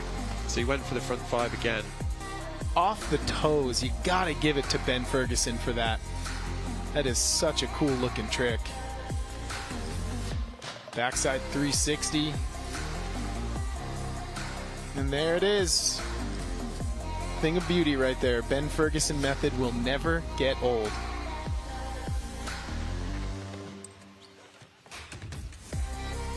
Yeah, little invert at the bottom. Finish it off. And here is Sage Kotzenberg. Switch backside at 540. Deep in that landing. I'm really interested to see how the judge. Oh, this is amazing. Mikkel's front one into the switchback five, the switch straight into the switchback five. I'm really interested to see like how the judges rate the difficulty of those two approaches. And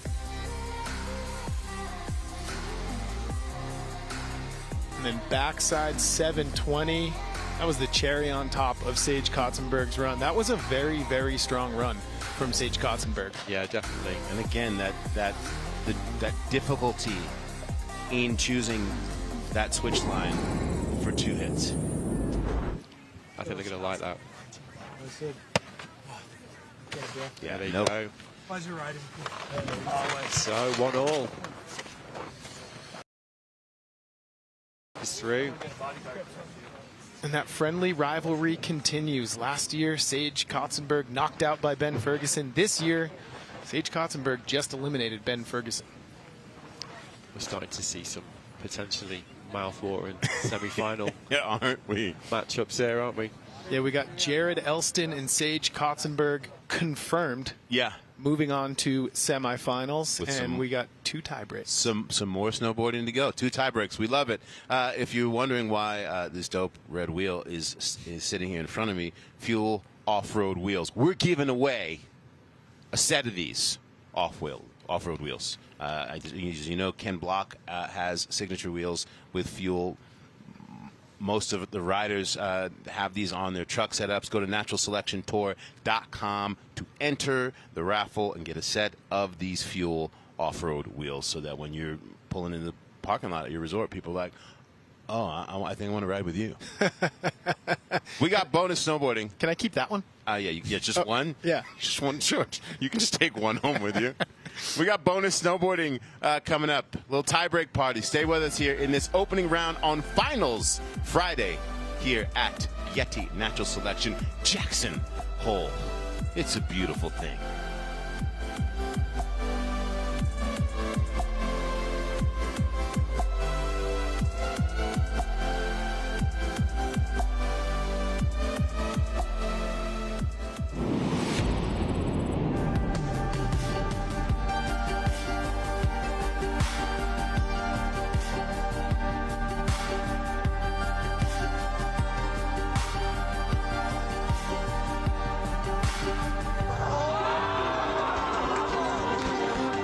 Travis Rice here up at the top of the selector venue. Yeah, today was sporty. I think probably favorite part of my run, being able to pack a lot of features in, and then probably last run being able to, I guess, put down switchback 5 off this feature we call Freediver, because it was a tricky one. There wasn't much pop off it.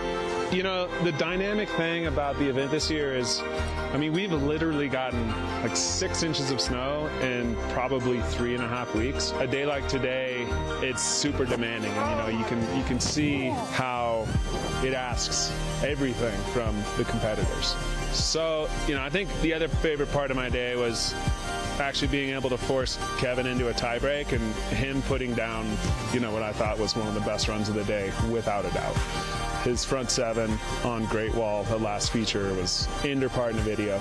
Moving forward, being able to get into finals, it's awesome. The finals venue here, it's got quite a bit more north tilt, and so the snow is actually going to be much better. It's got different characteristics than the first day venue, so I think you're going to see a different approach from a lot of the riders. Welcome back, friends. We are in this first round here on Finals Friday. Looking for some tiebreaker bonus snowboarding coming up.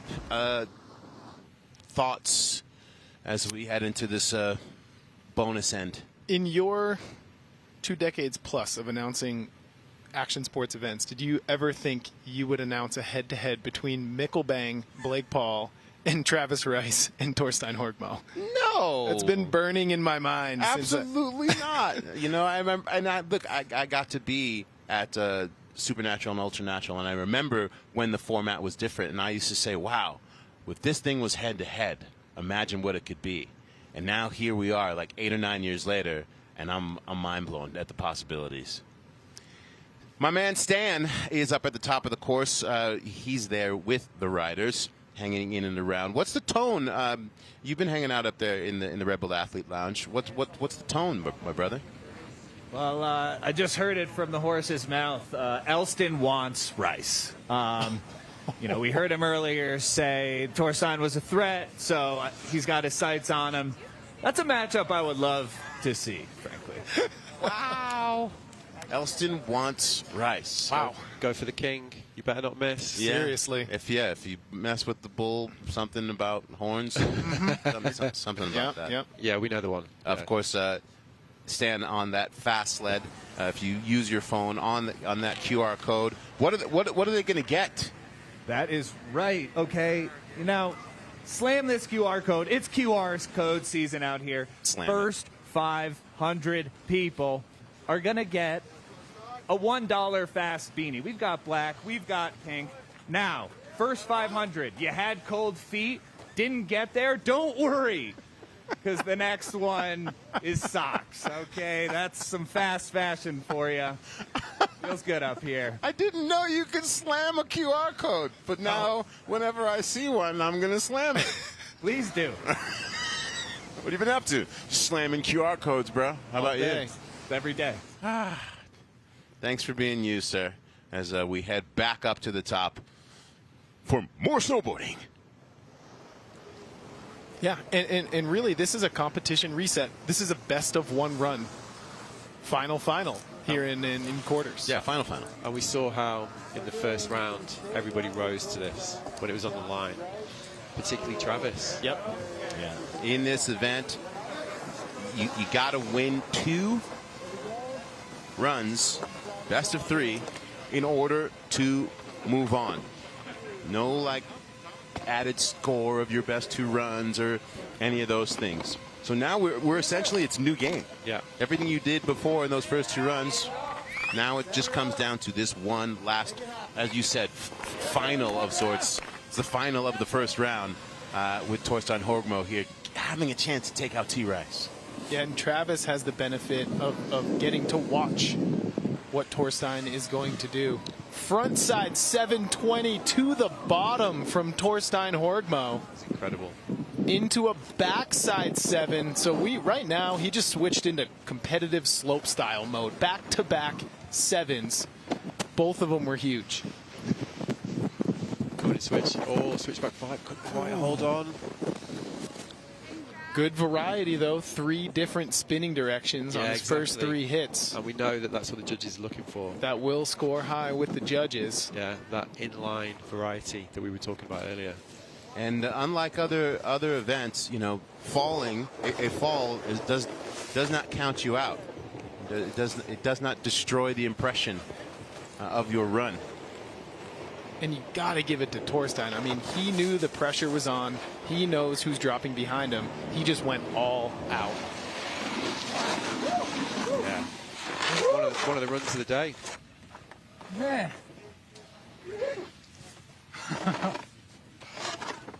Oh, that's some shit. The endurance part is getting me. I didn't prepare for that one. All this yoga is just like, nah, that's not the move, bro. Oh, here we are. It is a point though, isn't it? Because fatigue was such a factor on day one. It was. You could really see it starting to take its toll on people. Well, it's physical exertion mixed with elevation. Yeah. And when you get the mental pressure that they're now under in these tiebreakers. And don't let Horgmo fool you. Yes, he does yoga.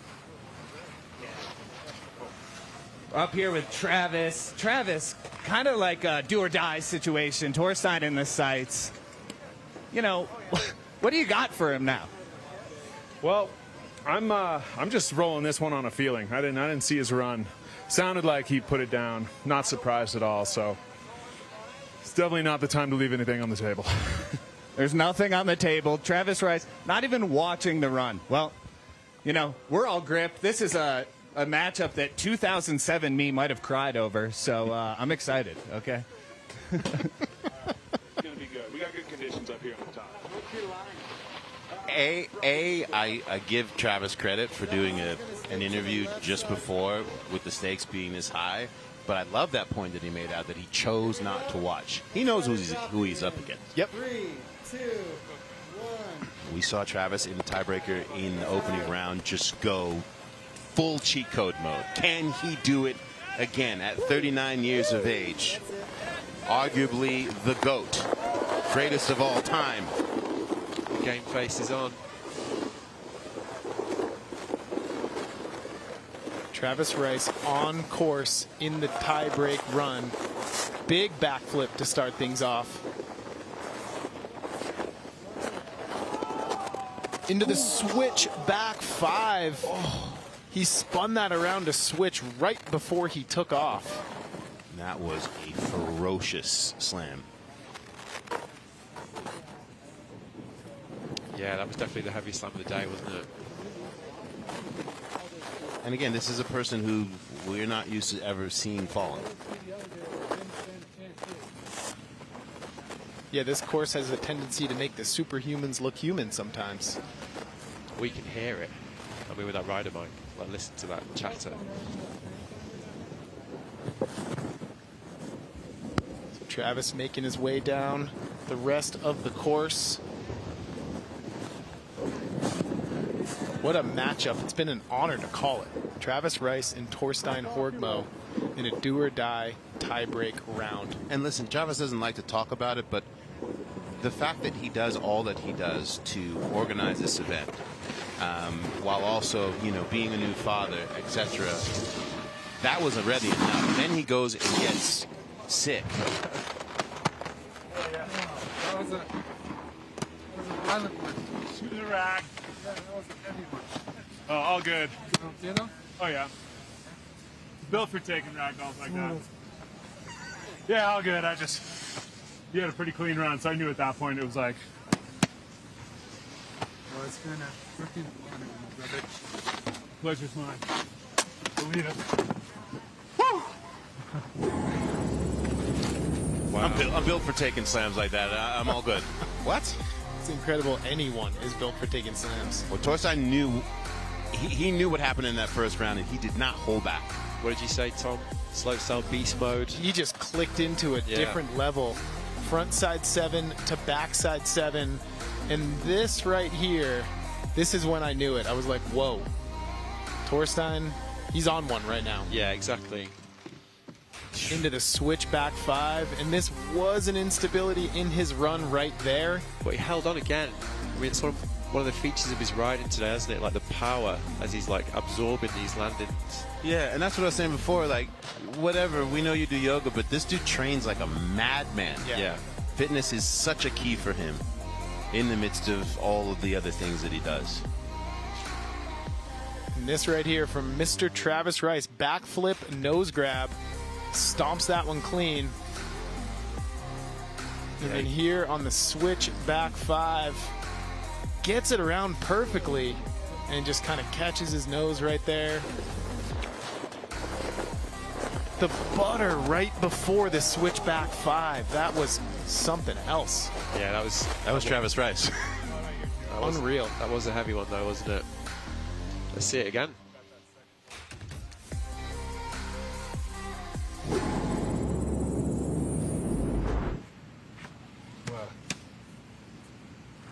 Tracked back foot.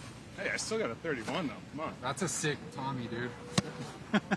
Respect, buddy. 2 come in. Nothing but love.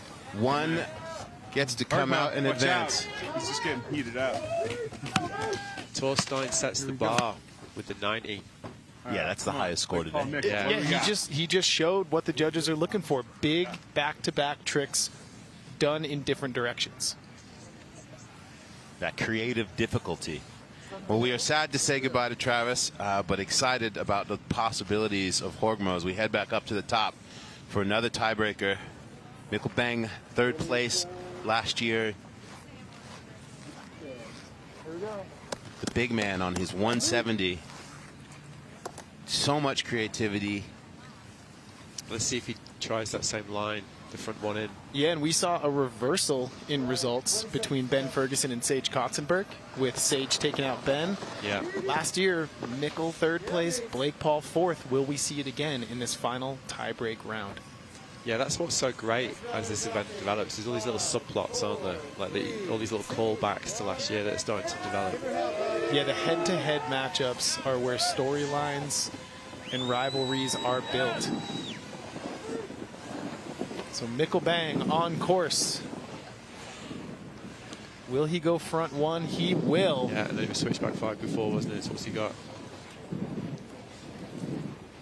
Switch back 5. Found the fresh, found the little pocket. And Mikkel's doing a really good job controlling his speed here coming out of these features. Backside 720. Mikkel goes down. It ain't over though. By no means is it. Up and off the plank. Huge wildcat backflip. So Mikkel definitely improving from his last run. Yeah, this is his strongest run of the day for sure. Yeah, he's definitely putting it down when it counts. And as Selema said, it comes down to this run, so there's no amalgamation here. It just comes down to who performs best in this tiebreaker. Which takes that pressure off, right? Like, yep. It felt like his strongest run of the day, didn't it? So Sure. far. Yeah, absolutely. I fell on the. I rode a little bit, but it's getting bumpy. Yeah. But then you know.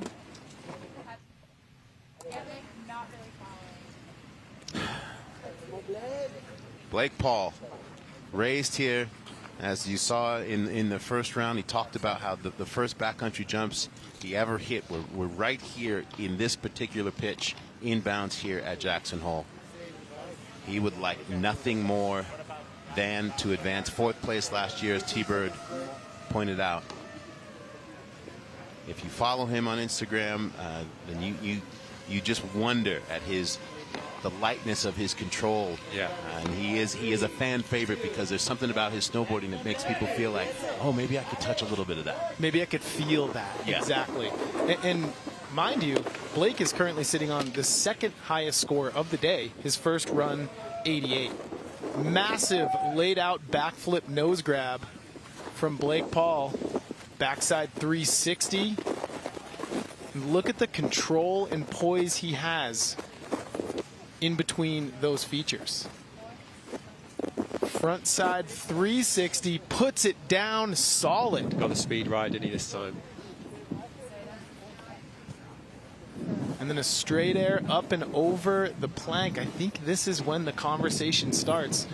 You know, Mikkel had some bigger tricks, but he did have a little bit of a fall in there. Blake kept it to 3s and a backflip, but he's staying on his feet. Yeah, this is going to be an interesting talking point. How this gets called, isn't it? Yeah.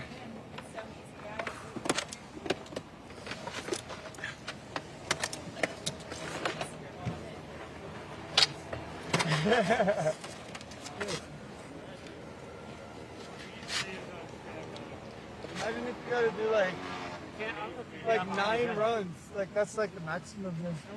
It would be exhausting. Well, this is where we get to really take a look at it, break it down. Mickel Bang with a switch back 5, landed very clean. Yeah, he got the line that he'd been looking for in his previous 2 there, didn't he?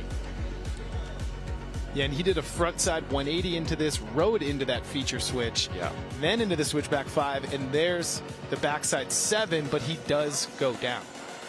Yeah, victim of that chatter on the landing, wasn't he? So maybe a more technical run, but maybe Blake's is cleaner, But right? with the small, yeah, fewer spins, but cleaner. And then the Wildcat backflip, he does stomp that. So the only flaw I see in Mikkel's run was on that backside 7 in the ride-out of the landing. Yeah, exactly. So Blake goes gargantuan backflip to start things off. The signature from 3. One of the most beautiful sights in snowboarding, that.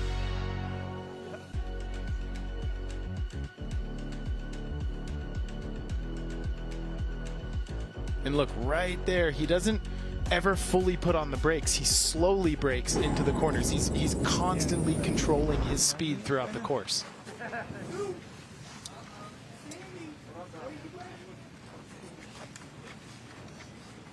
Mikkel, there we go. Yeah, yeah, Mikkel takes it. Holy shit. You know that Blake is disappointed, but I mean, like you said, dude. that critical critical choices that Mikkel made off the top gets him to advance. You could see the disappointment with Blake. Stan, what say you, sir? Wow. The noise in here, everyone's kind of mind blown what just happened. I think that could have been anyone's game. Regardless of what happened, though, it's kind of got to feel good for your boy. That always feels good when you got the people on your side, but that's a tough one to decide. I don't want to be the judges. I don't know. It's different. Danny Different Davis type of in the contest, house. man. The landed runs aren't everything, as I found out. And so, you know, that's just different up here. Damn, thank you, Danny Davis, for that insight in the Temple of Stoke. Again, I wouldn't want to be a judge either. I'm just out here pointing at QR codes. But, hey. Thank you very much, sir. Listen, we said at the very, very beginning when we talked about the format of this event, take your mind out of any other contest that you are used to watching, where a hand drag or a fall means that person, thanks for coming out, we have some prizes for you at the door. And that was reminiscent of what gave Mickel Bang the win in Alaska. It was risk. The judges are rewarding risk. Yeah, and you called it. Like the fact that he had the 7 is more critical. Basically, he had the fall. I think what we're seeing is that the riders as well are getting more used to the approach of the judges. Like, we did have the riders meeting last night. We had a big discussion with everybody. The judges explained a little bit more about what they were looking for, and I thought you could really see that today with the approach of each of the riders. And I thought that, like, even with Mikkel's fall, lands and then hits the chatter. Right.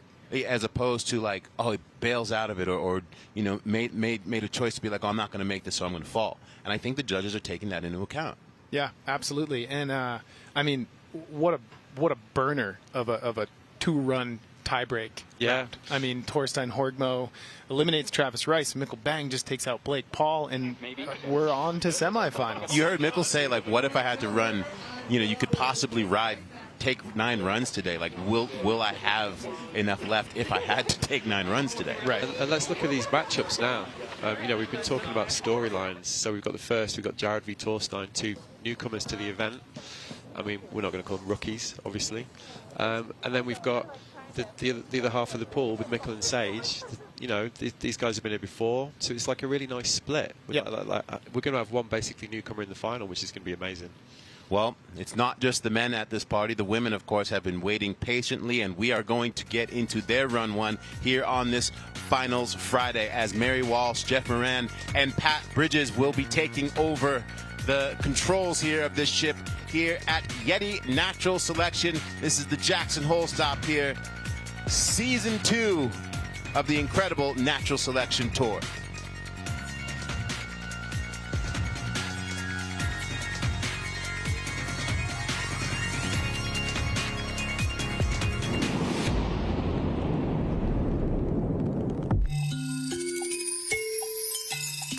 The Natural Selection Tour is using the most cutting-edge and innovative technology to bring this event to a live audience. And as you see, for the first time ever, we have racing drone perspective of every rider. This is giving me chicken skin. Through these racing drones, the audience is getting a never-before-seen view of how snowboarding should look. Our pilot, Gabriel Kocher, who's world champion drone racer, is going to be using that drone to follow riders through the course to make it a super immersive experience for the live broadcast. No one's ever used racing drones in a broadcast like this as like a main camera. It's been a haul to get that working. 9 years ago, Travis had this idea for a POV cam, and he shows up one day with this giant yellow telescopic painter's pole with a GoPro duct taped to the end of it. It was an idea for this video game angle. We need to be behind the rider, looking down on the course, seeing what's coming up, go in the trenches with them through the trees. We want to be flying through the snow. We want to be in there with the action.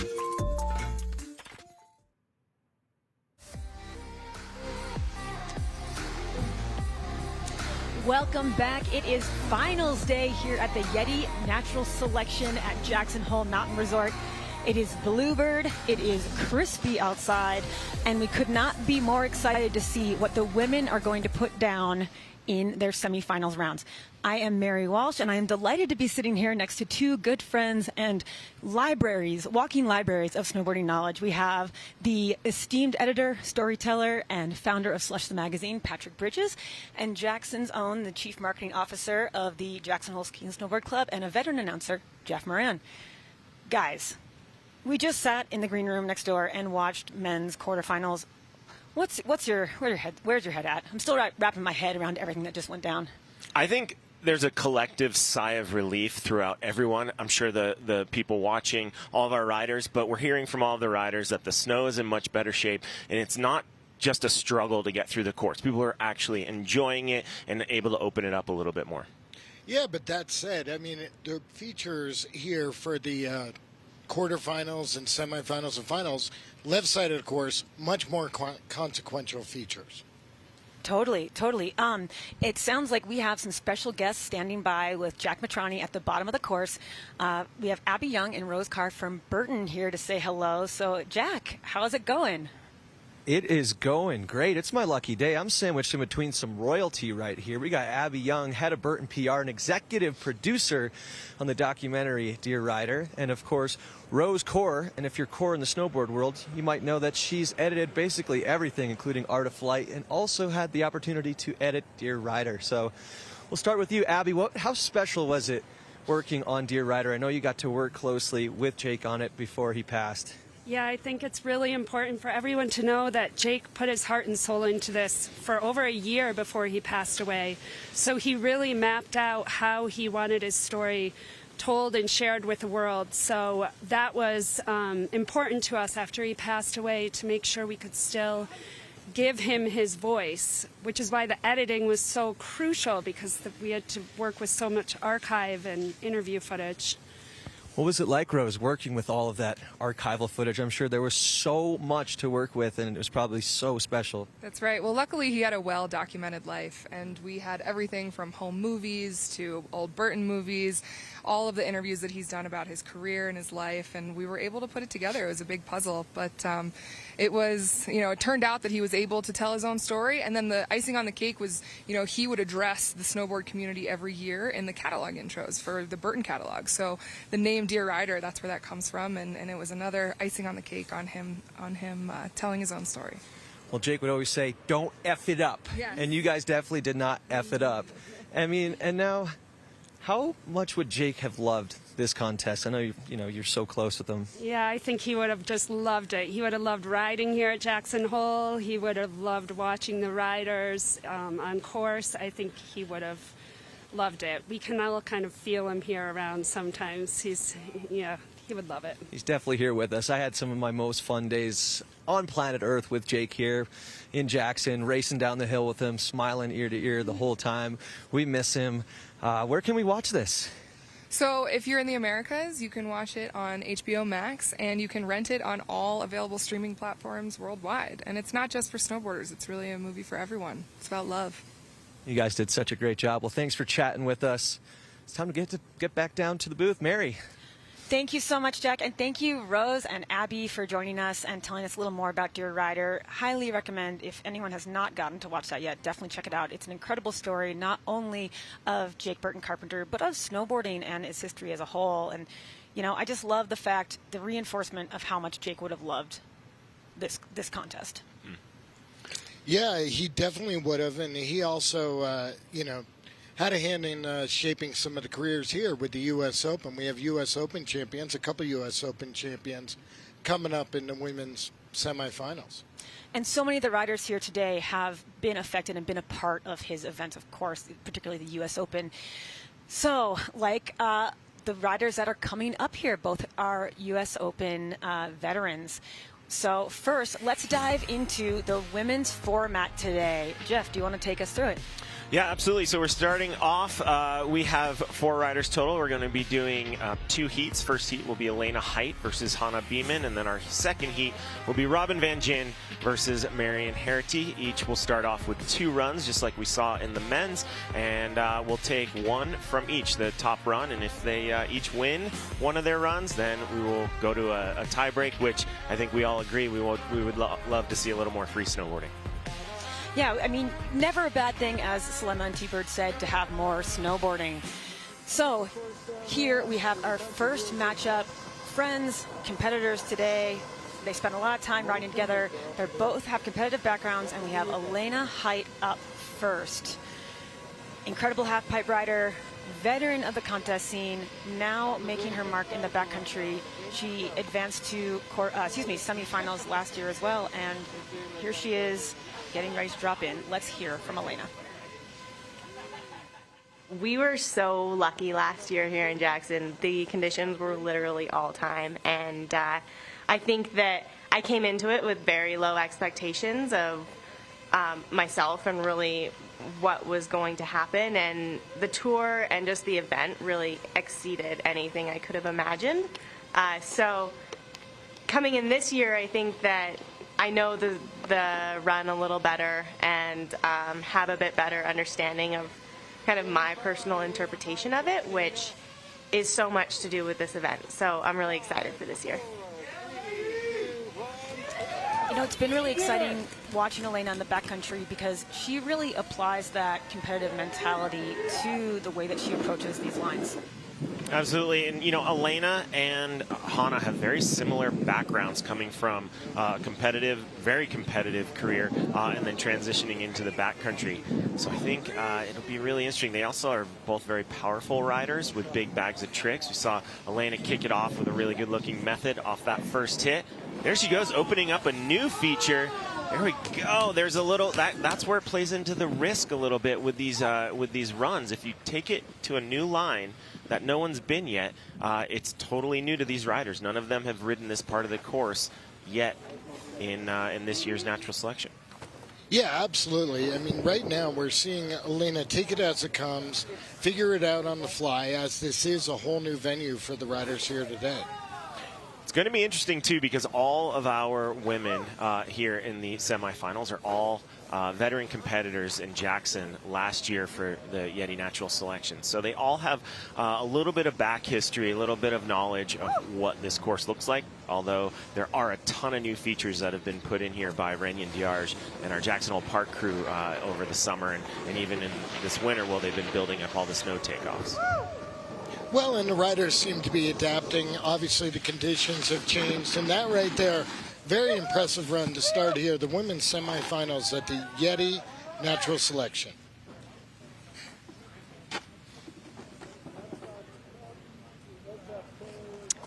And now we go back up to the top where we have Jackson Hole veteran competitor Hannah Beaman.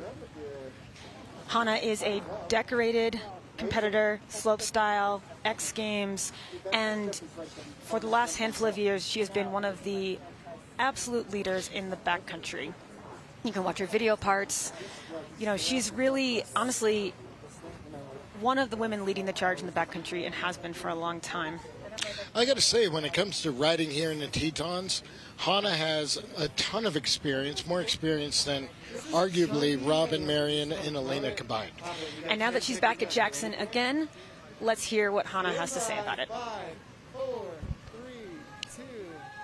Hannah Beaman. This is your time. Have fun. You got it, girl. All right, Hannah knows that Elena may have put down a really clean run, broken out a new part of the course. Let's see if Hannah sticks to the lines we saw in the men's rounds. And it looks like she is taking a little bit of a rider's left approach where Elena took a rider's right. Starting off with a half cab. There we go. Well, she Wildcat. rode that Wildcat out for quite a ways. I love that we've got the riders mic'd up again. You can hear Hannah. She's always got a lot of excitement in her runs, even when it's challenging. Telling us she's going way too fast. Well, there she is. All right, so it looks like Hannah taking three tricks in a row, trying to link it up there, right there. But you got to remember, they're competing against each other on the first run. They're also going to compete against each other on the second run to see who goes to the tiebreaker. Yeah, I don't think we can state it enough. It's really important for everybody watching to know that each run is judged individually. So there's nothing that can be taken from their first runs and scored against their second. So if they were to do exactly the same run both times, they're scored individually. It's so fast. Oh. Nice. Dude, before I knew it, I was already at Turtle. Oh, that was sick. And I still had so much speed. So much.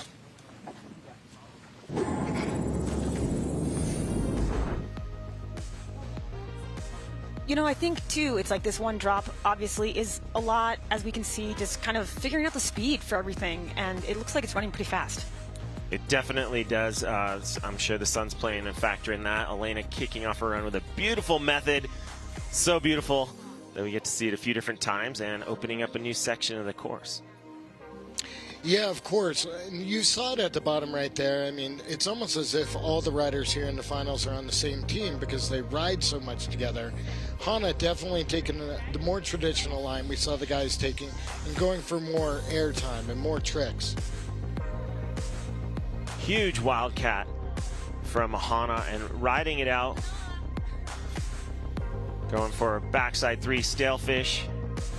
Getting a little corked. I think that's what affected her from being able to get her feet back all the way underneath her. Well, you know, Mary talked about how both these riders came up competing and stuff, but they actually came up competing in 2 different disciplines. Elena was a half-pipe rider, Hannah slopestyle, and you saw it right there with the tricks. Yeah. Woo. Oh, I thought that was you. No, that's you. Wow. Good job. Land that. Good job. It's you. So close scores on that one. I crashed too much. But Elena will go into the second run in first place. And we will move on to the second semifinals matchup, Robin Van Gint and Marion Haerty. Robin Van Gint, of course, the 2021 Natural Selection Tour winner. And, you know, really adept at riding at all 3 venues despite the differences in terrain, or because of the differences in terrain. Let's hear what Robin has to say about it. The Jackson course is quite different than both other venues. Backcountry snowboarding isn't just, you know, the Jackson Hole course. It's pillows, and it's scary cherry, and it's deep pow, and not jumps. And Alaska is like, you know, super steep, spiny features. Like, every venue is so drastically different.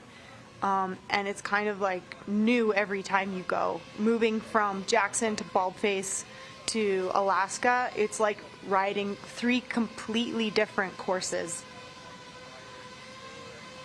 you know, this entire tour is set up to kind of showcase the arc of creating the video part. You know, where do you start? You start in the Rockies, you start down here in Jackson. As the season advances, you're going to British Columbia, and then, of course, you wrap it up in Alaska. Well, here we have Robin Van Gyn. Like Mary said, she's last year's overall tour champion. And there she is, again, taking the rider's left side. Let's see if she mixes up the line. Elena did open up some new features on the right. Robin was dropping in switch, but it looked like she had a little bit of trouble managing the terrain before getting to that first feature, and unfortunately had to skip it. But she's following up with a beautiful backside 3 tail grab and staying on her feet, managing what is another new portion of the course. Well, compared to the first matchup here in the semifinals, that backside 3 right there, biggest error, biggest trick we've seen from the ladies yet today. Solid, smooth landing, and here is Robin making her way down, trying to get eyes on some features, taking a unique line. Nice little tail grab right there as she goes far rider's right. Let's see what she has in store for the bottom of her run. Sat down a little bit right there, but I don't think that that's going to affect her scores too much. That was in between features, in between tricks. And we all know that the course itself, especially as you get to the lower section of it, is challenging just to ride. Well, that's a great start to the semifinal heat here for Robin Van Gyn.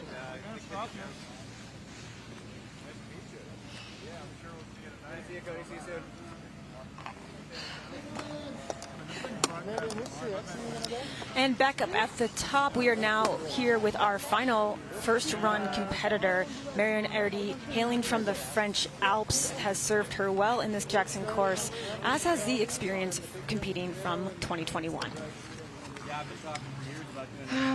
You have to memorize a lot what is in front of you.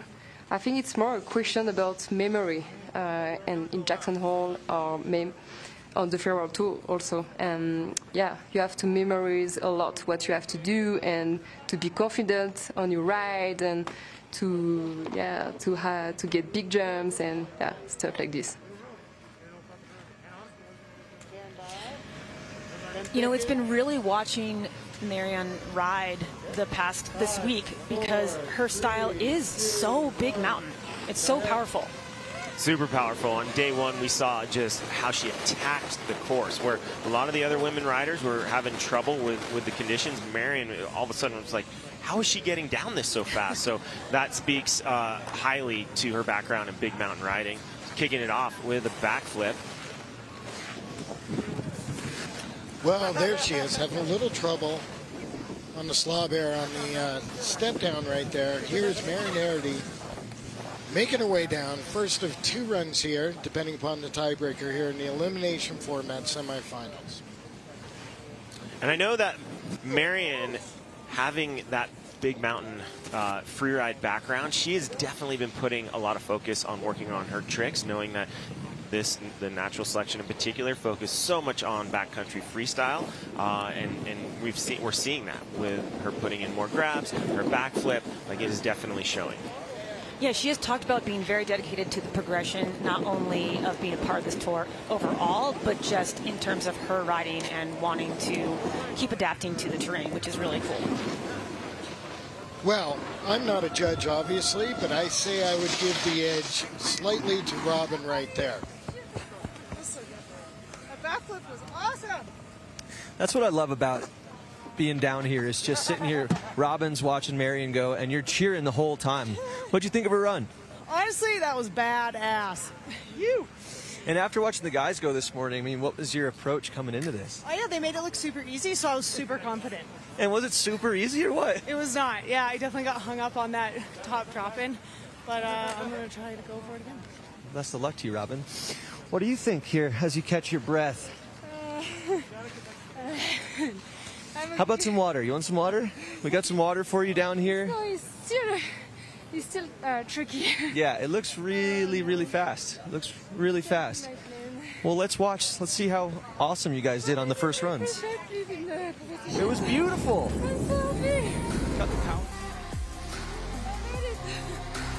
Here is that backside 360 we were talking about. One of the biggest airs we've seen all day, regardless of the side of the card. You're absolutely right, and it is really good looking. That's not just one of those tricks that you do to try and get points. Like, she put her heart and soul into that. That was an interesting little feature, Robin, catching that tranny. If she had gone too big, she wouldn't have had much of a landing. So that was showed that she made some good decisions. Marion with that backflip, and then look at how big that feature actually is when we start getting these different angles. And again, it's starting to get tracked up here. And that's where, is it an advantage to try to break through to a different part of the course with fresher landings? It's hard to tell.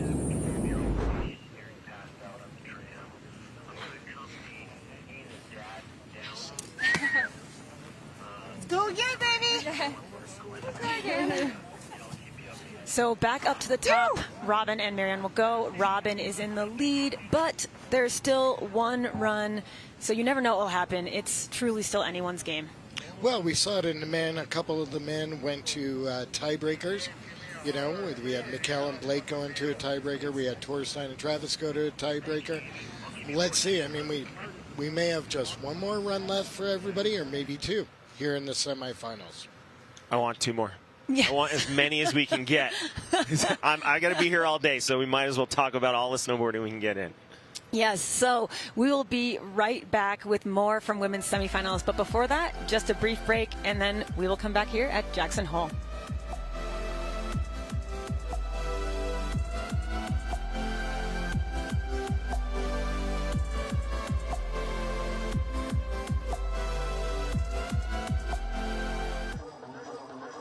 For me, snowboarding's always been a way to express myself. Everything was moving so fast. We were traveling all over the world. The projects kept getting bigger. People were partying. It was unbelievably fun. But yeah, sometimes the funnest stuff in life can take its toll on you. It definitely did on me. I started noticing anxieties, depression. I literally would have to force myself to go snowboarding. I cut the booze cold turkey. I had to start dealing with a lot of things that I didn't know were there. My girlfriend at the time got me an appointment with a therapist, and within 15 minutes, she had diagnosed me with bipolar.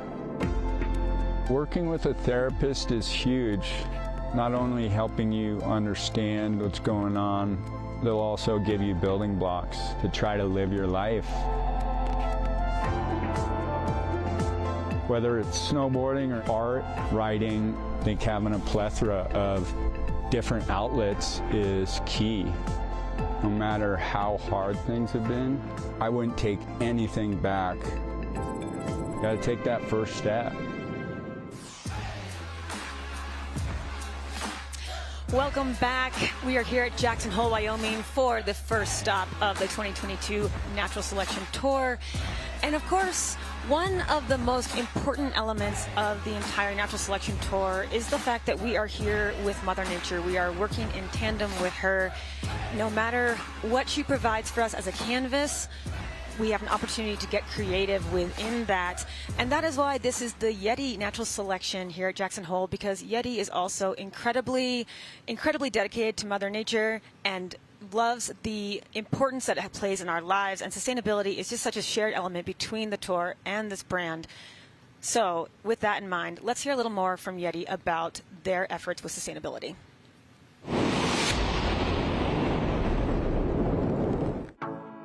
Sustainability means protecting our mountains, rivers, and air for future generations to be able to enjoy them as well. For us here at the Natural Selection Tour, we really think it's important that we take the same level of energy and excitement that we have for snowboarding progression to climate action.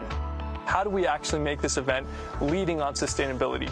First, we've got our carbon accounting. It was really important for us to be a drawdown event, which is a first in the industry.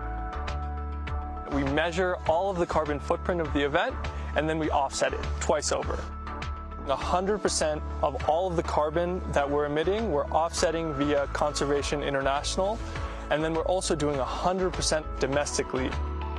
With our sustainability partner YETI, we're really trying to minimize as much single-use plastic waste as we can. And then third, it's messaging. Education was a core component of our sustainability plan, not just locally through a speaker series, but also for our streaming audience. Show that we're really trying to put Mother Nature first. It's been really spectacular getting to work with an organization like YETI. We're trying to set the standard that we're always going to go above and beyond to meet our responsibility, because neutral is not enough. The impact of natural selection is not just going to be kept here in Jackson, but it's really going to be felt around the world.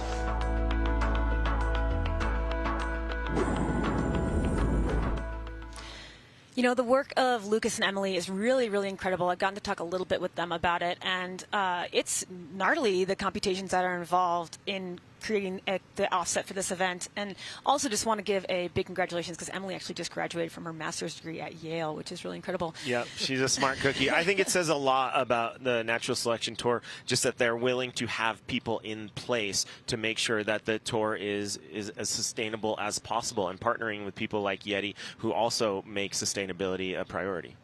Well, I mean, when it comes to like the addiction to snowboarding, Mother Nature is the ultimate enabler.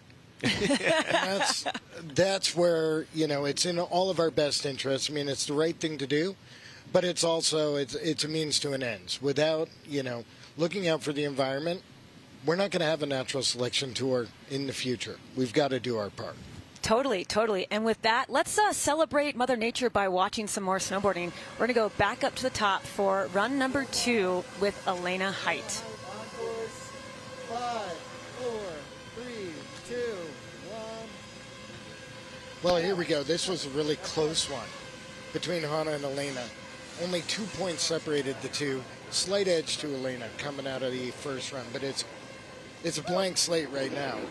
It is a blank slate. I think Elena has a lot of room for improvement. She had some good tricks in there, but I think her bag is deeper than what we saw now that she knows this side of the course. Oh. Perfect example right there, starting off with the backside 3 as opposed to a straight air, which she did last time. Well, we also saw Marion go for the backflip right out of the gate. I noted as well as what you're alluding to. Elena did 2 methods first run. Amazing method right there. That was beautiful. Well, this side of the course, we didn't see it a lot in the men's. Totally clearing the landing right there. Wow. Going full Austin Sweeten on that one. Yeah, and that's something in the on the first day of the event. I don't think you wanted to go that big and clear the landing the first day, but today it's a lot softer. And she will be rewarded for that. She didn't land, but she did take the first line off of a new feature in this course. In the men's heat earlier, we saw a lot of people taking similar lines, and we've seen a lot of the women opening up new sections of this northern side of the course today. Yeah, and I mean, that's indicative of where we are in the contest. More lines, more tracks. You got to get to those fresh landings.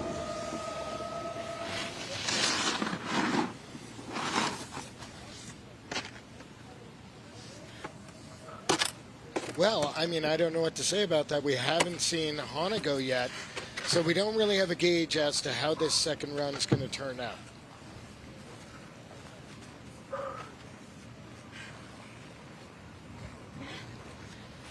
It still always impresses me how much of a physical effort it is just to get down the course. I mean, the riders are worked after every run. And now we go back up to the top to meet Hannah Beaman as she drops into her second semifinals run. Yeah, what you said, Mary, the other day we saw 2 to 3 runs. Everybody's aspiring to do more than 2 runs today. And it's a long day. That has to be part of the calculus for what the riders are doing in each run. Is like, you know, if you want to advance, you're going to go multiple times. There's no room for breaks. No, I mean, the ladies here, the potential is that they're going to take 6 runs today. Kinger, love that guy. It is so great to see Rob Kingwell up there in the start. I know he was getting some call-outs earlier from our other team, but he is, talk about a stoke broker. That guy just exudes positivity. Stoke broker, I love that. Well, we saw Hannah do a lot of tricks in her first run. She's going to clean it up here, knowing that she has to win this one to advance to the finals. All right, Hannah starting off with a half cab. Again, Hannah sticking to the line that was well traveled earlier. Oh, wow.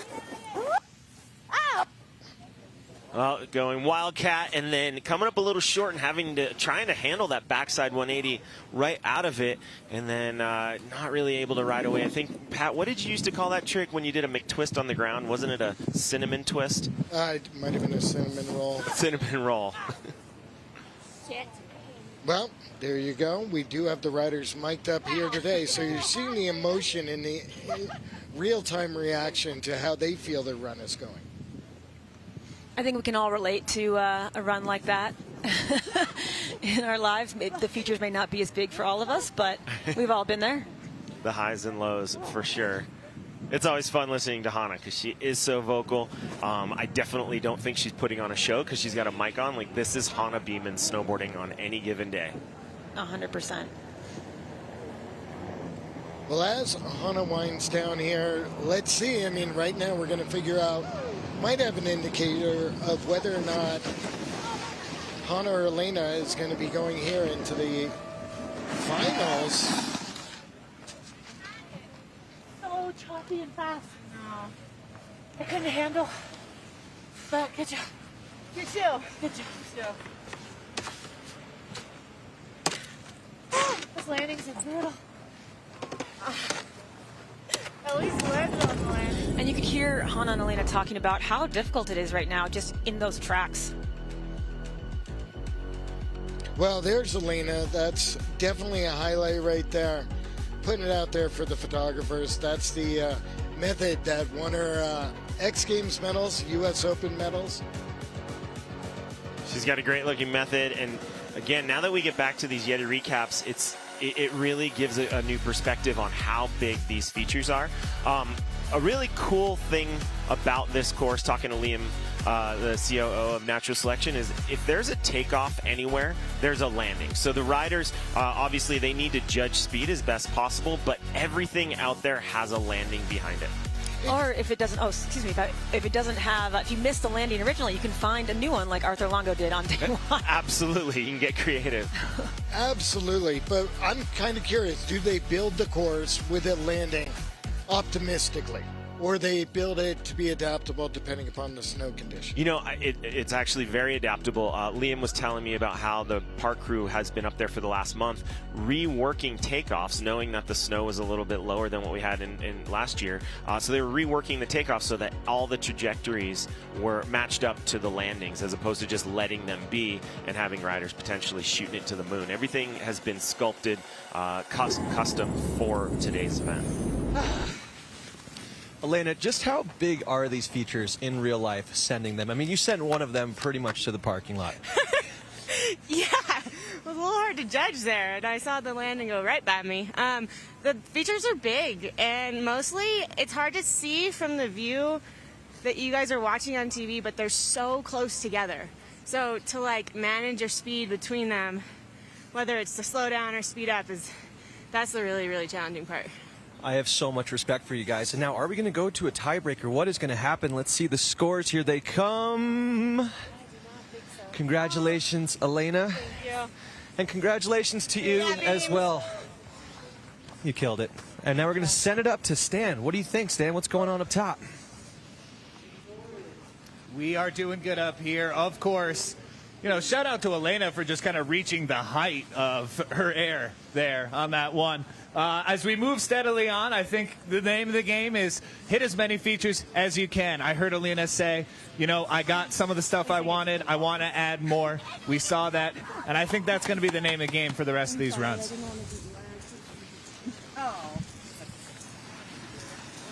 Thank you so much, Jack and Stan, for the updates from the bottom and the top. So Elena will advance to finals, and Robin Van Gyn is set to drop for her second semifinals run. You know, the interesting thing, too, is while 2 of these 4 riders will get knocked out, all of them have already punched their ticket to stop 2 of the Natural Selection Tour at Baldface. Yeah, when they get up to British Columbia, it's a whole different venue. it's also a whole different type of riding. It's a lot more fall line, a lot less free riding. It's going to be really interesting to see.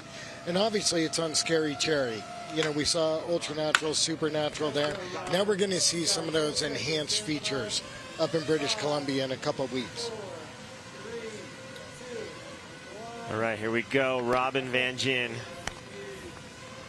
getting the hand clap from Rob Kingwell, dropping in for her second run.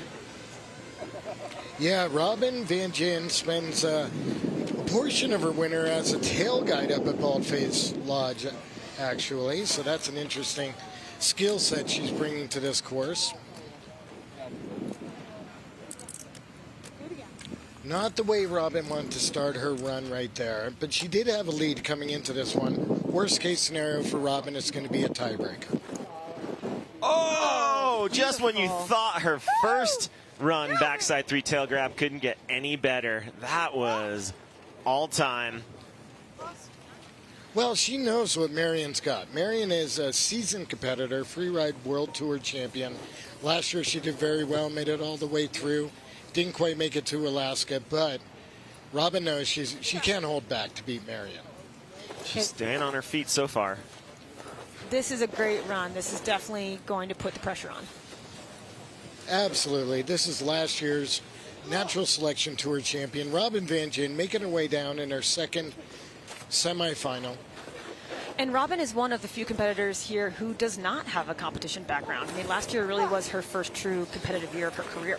And it worked out pretty well for her. Yes, it did.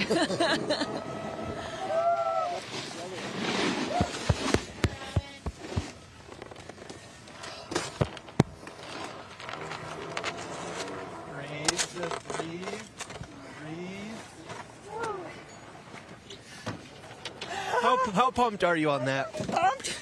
How pumped? I'm pumped. How pumped? I'm all the way pumped. You should be pumped. That was all the way pumped up. Congratulations on another run. What's next? Now what? Sit down and just see what happens, eh? That's right. I'm gonna see. Do you need help here? We're going to let you catch your breath, okay? And then maybe we can chat in a minute, all right? That's how you know how gnarly it is coming down that course, right here. You're seeing it first, just deep breaths. Appreciate the reminder to breathe from Jack Matrani down at the bottom. But of course, if there is someone who is a consummate competitor and knows how to deal with pressure, it is Marion Haerty. Robin just put the pressure on, turned the dial up a little bit, but Marion knows how to deal with that. Yeah, Robin just definitely improved on her first run, so Marion already coming into this behind. Definitely has to not only improve upon her first run, but she also has to improve upon Robin's improvement. Keeping her speed, not the cleanest landing, but keeping her momentum. There we go. Oh, Marion adding a frontside 3 to this run and riding away, hanging onto it. As you said, Mary, that Marion was going to, improve her bag of tricks from last year, and we just saw it right there with the frontside 360.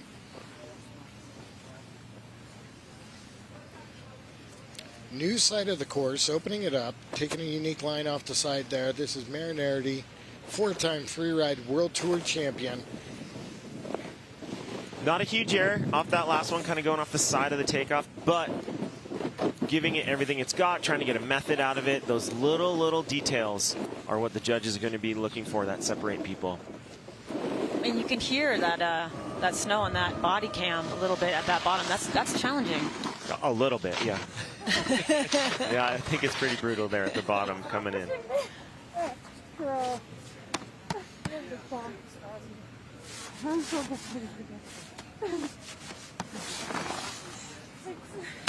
Yeah. So happy. That was awesome. And we'll go back up to look at the recap. I think what's great is both of those women really were going for it on their runs.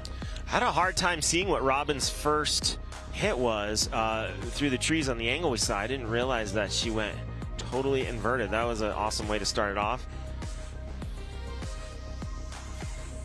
There's that backside 360, definitely the highlight of Robin's first and second runs. I'd say that backside 3 is one of the highlights of what we've seen all day. I mean, that is beautiful. Absolutely. Elena's got to be paying attention to that, because that's what, if Robin advances, Elena will be up against. See some of the Shrub brothers hanging out there up in the riders' tent. There's Marion. I think she had a cleaner landing on the first run, so she had some room to make up, which she did there with the frontside 360.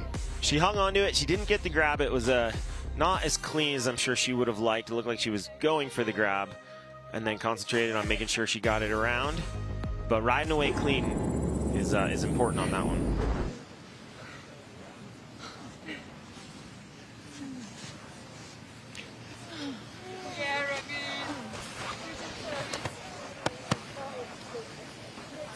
Well, it looks like we have our finalists. So we know who's going to be advancing to the finals run is Robin Van Gyn, and we're going to check in with Stan at the top of the course. Hello. I am in the Red Bull Athlete tent, actually standing right next to a very proud fiance. Austin Sweeten in the building. Yeah, there we are. A little bit of stoke up in the tent. Everyone's spirits are high. Love to see these wins going down, and honestly just excited for this thing to keep running. More snowboarding. Thank you so much, Stan. Austin Sweeten up there, excited to see his fiance, a.k.a. the 2021 Natural Selection Tour champion, Robin Van Gyn, advance to finals. So, Elena versus Robin in finals. That is a heavy matchup. Definitely is. I mean, these two ride a lot all season long. They were on the marquee of the Full Moon Film together. They've been to Alaska together. Went to Alaska for Jamie Anderson's Unconditional. So there's an intimacy there, but they both want to win.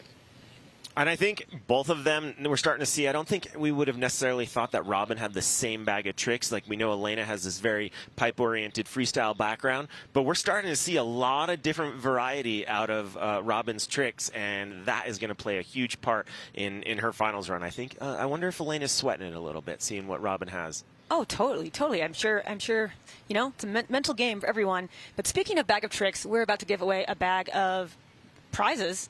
We have a YETI bag filled with goodies from Oakley, YETI, Natural Selection, and a GoPro Hero 10. And if you are watching on naturalselectiontour.com right now, you can enter this raffle. We'll give it away shortly.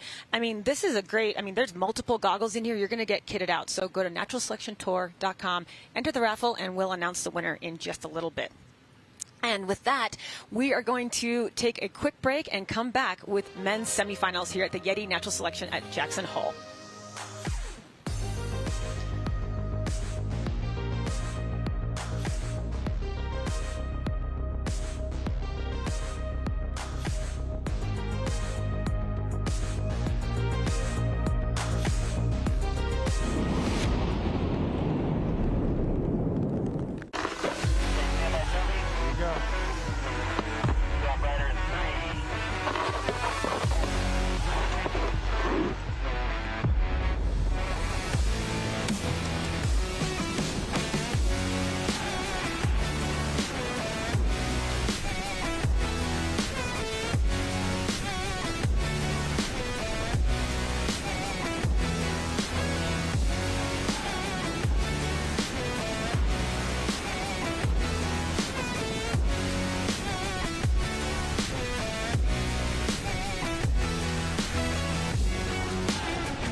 Dude, it's deep. Thanks, man. We are here at Jackson Hole Mountain Resort. Welcome back to the YETI Natural Selection. We are getting ready for men's semifinals right now. 4 riders are left, and Yeah, what is going to happen next? I feel like this is a very heavy matchup between both sides, and, you know, it could go any way. Go ahead, Pat. Well, yeah, it definitely could go any way. I mean, it's really interesting. I mean, the first matchup, newcomers to the tour, we've got, you know, Jared Elston and Torstein Horgmo, obviously veteran riders. We're not saying they're rookies, but they're newcomers to the tour. And then on the other half of the semifinals for the men, we've got Mikkel Bang and we got Sage Kotzenberg. Obviously, Sage, amazing competitor, Olympic gold medalist, did well last year. And then we have Mikkel, 2021 Natural Selection Tour champion. So, like, on one side of the brackets, you've got the newcomers. And on the other side of the brackets, you got the veterans. So no matter what, we're going to have a unique finals. And here you see Elston getting some support and Stoke from inside the Temple of Stoke as he gets ready to drop into semifinals run. Jared Elston versus Torstein Horgmo. As you said, Pat, definitely not rookies, but newcomers to the tour. Bend versus Norway. Yeah, it's amazing, too. And you got to say, there's a 12-year age difference here. So we'll see how that impacts their runs as well. Jared opened it up today, too, dropping first all day. Oh, wow. Holding on with the double backy right there, wondering when that was going to happen. There he is, switch. Cab 5 follow-up right there. Again, holding on. You know, I think this shows if you are dropping against Torstein Horgmo, you know you have to send it from the very top. I got to say, this is easily the best run so far of the day. Don't want to jinx him. Curse the announcer. I know, and I was wondering when somebody was going to go upside down off of that. You know, he really came firing out of the gates, and I think that's very emblematic of his style of riding. It's very powerful, it's very raw, and it's really energetic. He's got that young energy. Torstein's he's been in the game for a long time. We know his history, we know what he's done, but I think Jared wants it. He wants it bad. He's coming in very hot and not holding back. Oh, that was chaotic.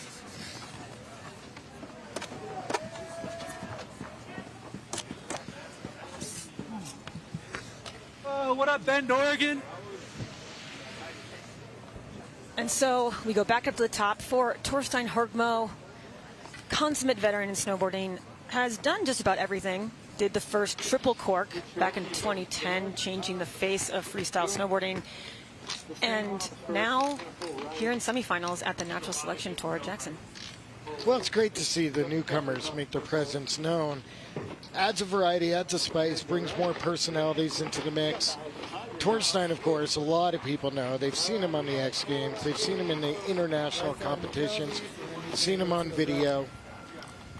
We saw Torstein seriously open it up in the earlier heats against Travis. I want to see if he has, I mean, we know he has more to give, but is he going to put it into this first round? Torstein is one of those guys, too, that he can, like, lock in on competitor mode and just turn it on. We saw Sage do that. We've seen Travis do that. And he is one of those individuals that has that kind of turbo mode. Yeah, absolutely. And from run to run to run, Torstein definitely improved upon the previous efforts every single time he dropped in already today in the quarterfinals.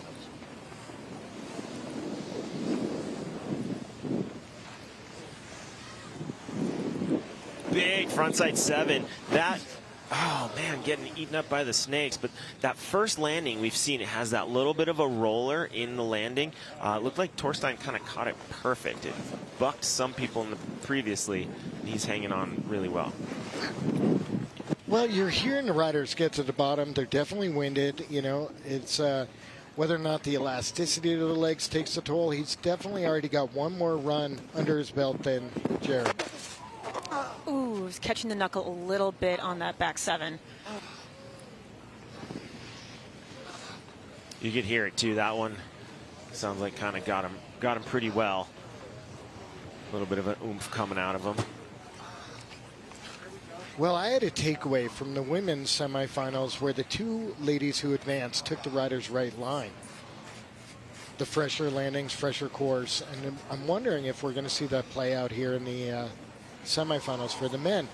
Torstein definitely feeling it right now. Yeah, taking a little bit of a breather, getting things situated before continuing down the lower part of the course.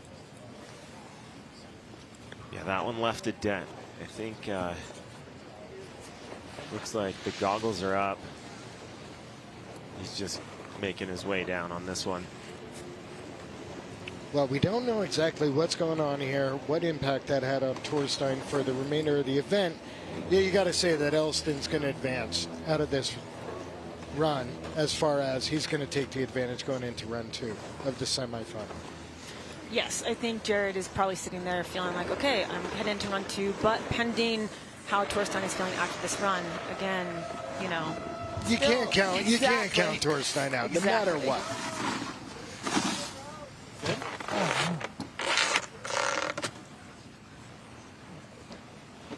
Yeah, I'm good. I just kneed myself in the face pretty good. Just like on that 7. Yeah. Oh man. Hear Torstein talking about hitting his chin with his knee. That is one of the more painful things you can do on a landing. All right, well, here's Elston kicking it off with that huge backside, or I'm sorry, backside double wildcat, and landing really at the bottom of what that landing had left to give. Coming back around, or switching around into a switch takeoff, giving us a cab 5. You know, he looks so at home on this course. He looks really playful. He looks like he's having the most fun. I agree. Yeah, and then when he gets to the bottom, it's like similar to Blake Paul, where it's like he's not as winded as some of the other riders we've seen. I really like that comparison because I was just thinking, normally, previous to this, I wouldn't have kind of made a lot of comparisons between Jared and Blake's riding necessarily, and now watching this, I'm like, oh, there's a lot more kind of similarities. Different styles, but, you know, similar ethos. Definitely different styles, but like a lightness to it. Yes. It's good to see now that everybody's turning up the heat. There are some bigger and bigger tricks going down off of that first hit, adding a lot of risk to each of their runs by starting off with such big moves. Where would you give the edge on the 7-tail or the double back? I would say double back. I think I would agree with you right there. I mean, it was the first time I was wondering when we were going to see a double. And there we saw that more consequential fall from Torstein, unfortunately, going down, just kind of not hitting the landing exactly where he wanted to. And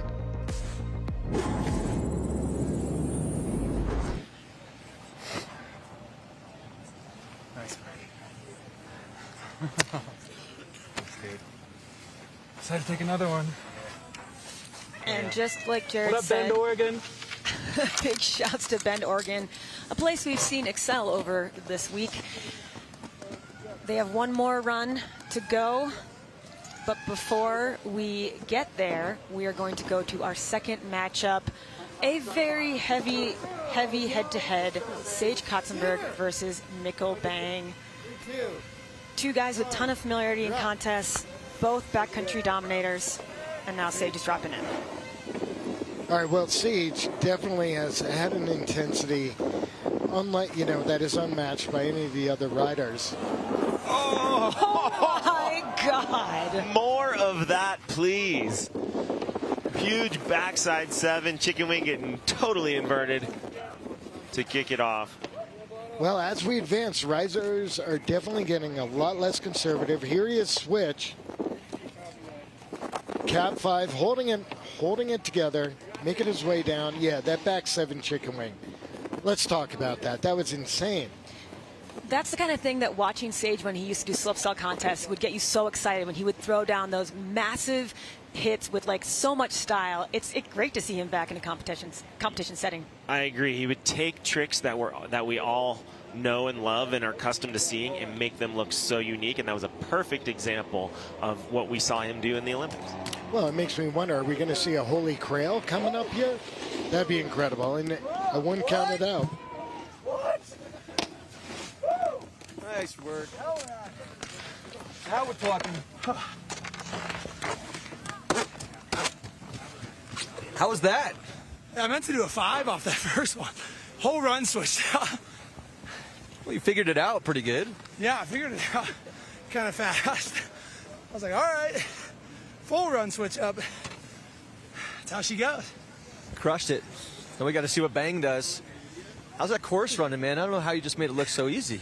It's running quick, fast, but it's sick. Everything flows. It's really fun. Everything flows when you're Sage Kotzenberg. You know, Sage is such a machine, but he's also so creative. I think that's the cool duality that he brings to the table as a rider and also just here. But he has to go head-to-head against the 2021 Tour champion and veritable legend, Norway's Mikkel Bang. Arguably one of the more creative snowboarders out there. Yeah, last year, I mean, he definitely brought some creative use and rock rides into the course. Oh. What? Switch back 3 tail grab to start it off. Yeah, everybody is Switch mixing back 5. it up. Everybody mixing it up here for the semifinals. You know, and we should talk about the fact that Mikkel dropping in switch, landing switch off the first jump, while taking off and landing switch, and then continuing to ride switch. All of that plays into how the judges are critiquing these runs. Yeah, Mikkel got to finish it up. Started really strong up there. We saw 4 totally different tricks on the first hit so far today. We saw the front 7 tail. We saw the double back. We saw the back 7 chicken wing. Right there, we saw the switch backside 3 to open it up. And that's just indicative of what we're seeing as the runs progress.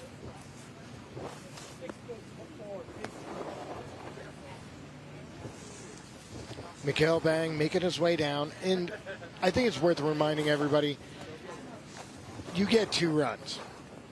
And every run counts as a standalone competition between you and the other guy in your heat. Therefore, Mikkel's got a clean slate to start in on the second run, and then it could go to a tiebreaker. Oh, you far. You went big. Oh, man, you good, though? All right, I hurt my head a little bit.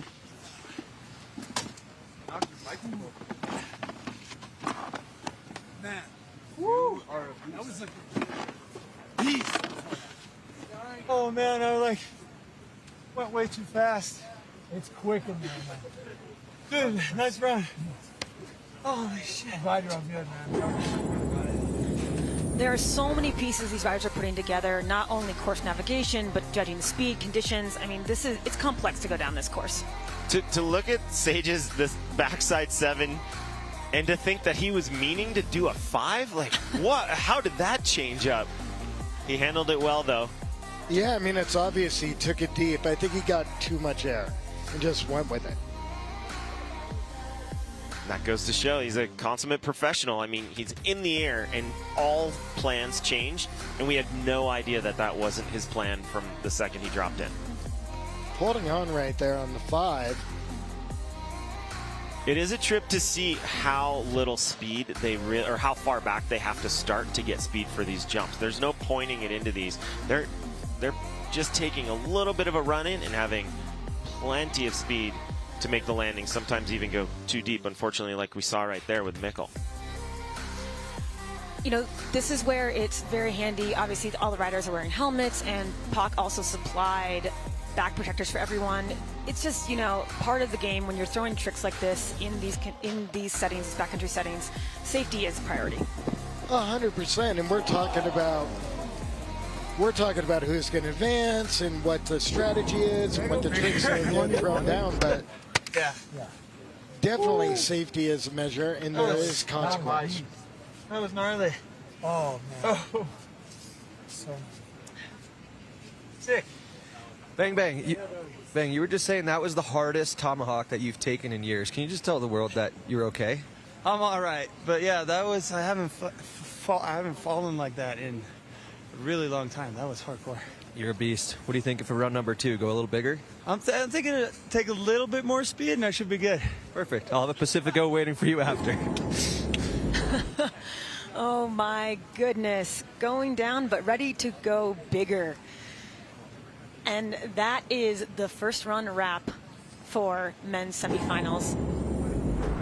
That it is, and we're taking the advantage with Jared Elston, Sage Kotzenberg, taking the advantage. Here we go. Going to be a clean slate here for the second runs. If in the event that Torstein Horgmo or Mikkel Bang better Sage and Jared, then we will go to tiebreakers. Wow. You know, I think these matchups are really incredible. I'm really enjoying Jared versus Torstein. I mean, like you said, Pat, the age difference coming up during kind of different eras of snowboarding and now head-to-head at Natural Selection. Yeah, Jared definitely brings that sort of new wave of energy into his riding. He's got a different style than some of the more seasoned veterans, and it's showing. And I really, really like this matchup in particular with Jared and Torstein. Well, what I think is insane, and we're probably going to see it here, particularly from Torstein and Mikkel, who are at a disadvantage going into the second run here. I mean, it's do or die for them right now. If they don't emerge, they're not going to make it into the finals. But are they going to do different tricks? Because even at the start, we saw the frontside 7 from Torstein, super clean, super deep, and then we got the switchback 3 from Mikkel. And then from there, everybody's mixing it up. What are they going to do in the finals? Well, we will see very soon. We're going to take a quick break, and then we're going to come back to run 2 from men's semifinals here at the YETI Natural Selection. We will be right back.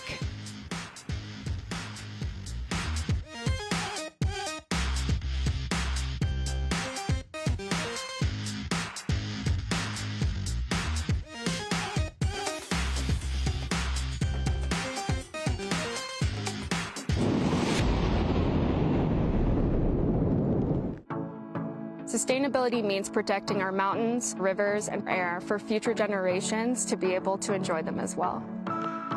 For us here at the Natural Selection Tour, we really think it's important that we take the same level of energy and excitement that we have for snowboarding progression to climate action.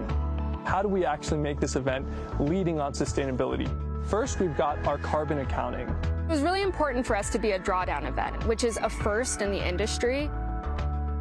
We measure all of the carbon footprint of the event, and then we offset it twice over. 100% of all of the carbon that we're emitting, we're offsetting via Conservation International, and then we're also doing 100% domestically.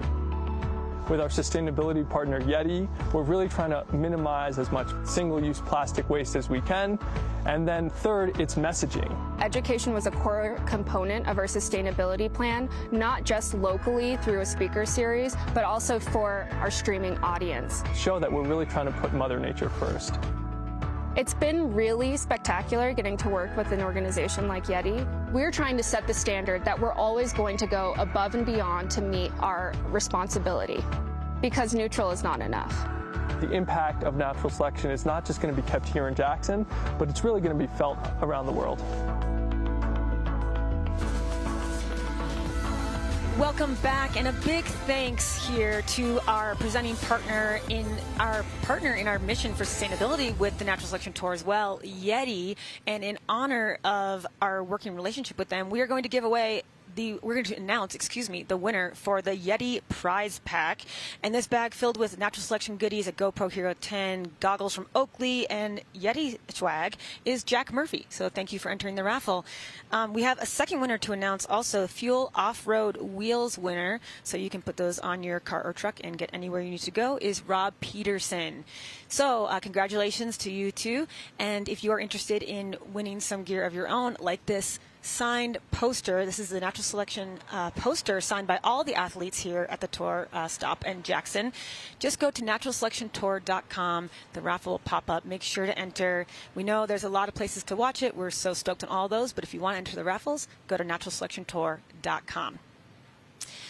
So we have finished one run from each of the semifinalists, and now we're about to go into round 2. Guys, where are your heads at?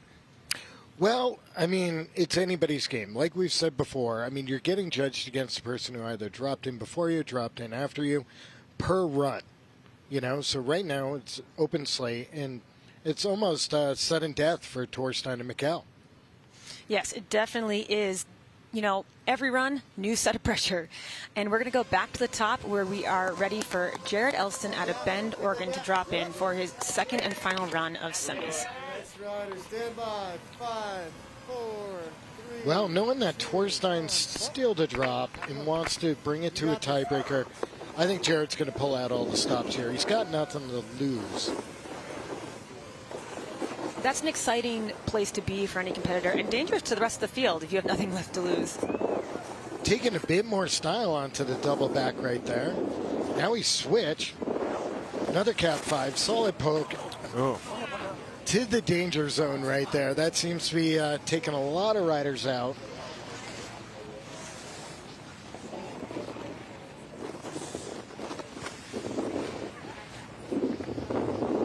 But as Salema was saying, a fall doesn't necessarily mean you don't win the run.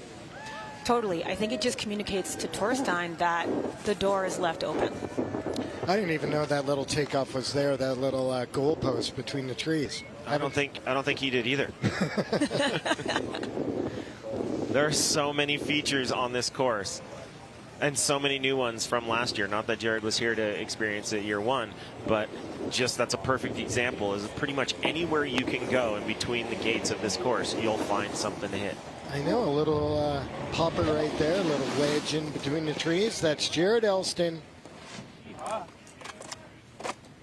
Good, Tommy.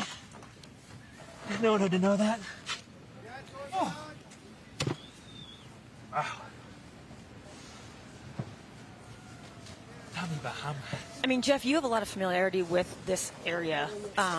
As we look at Torstein Horgmo as he gets ready to drop, how steep is this? I think sometimes with the GoPro angle, which is amazing, you don't even get a sense exactly of how gnarly steep this terrain is. Yeah, it's pretty steep. It's not like necessarily the steepest terrain on the mountain, but it's also not the type of terrain that you would be doing full pulls from top to bottom of this face. Like when we would ride this, whether it's before there was a lift there or now with the Teton lift, like you're stopping and you're picking out features and doing that. You know, it's rare that unless it's maybe first run on a powder day that you're blasting from top to bottom. So to put the athletes in a situation where we're trying to get them from the top to the bottom, hit as many features as possible without stopping in these variable conditions, it just goes to show what heavy athletes they really are.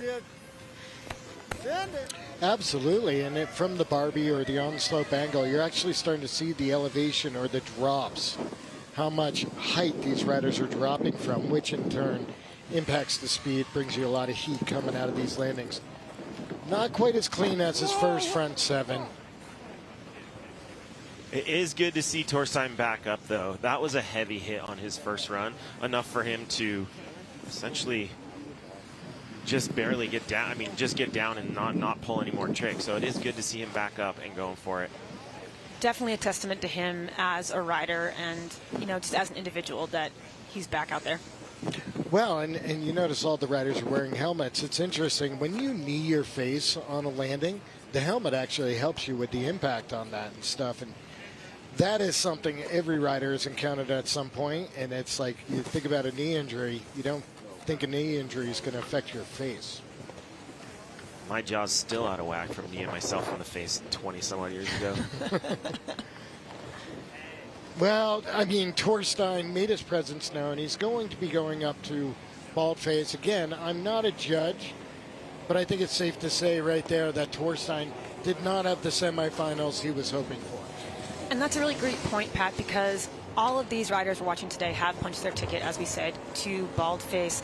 You know, last year, with all the restrictions around travel, things were a little bit different, but now the Natural Selection Tour riders will earn points all the way through every stop. Get back on the horse.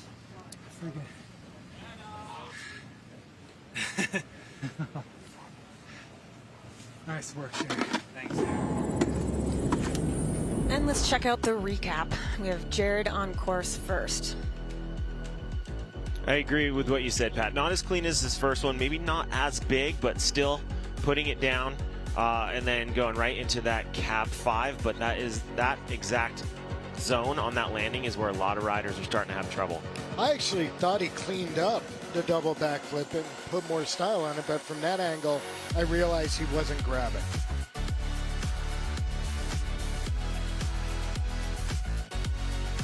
Yeah, obviously the photographers didn't tell him to wear a light-colored kit so he doesn't blend in with the backgrounds here.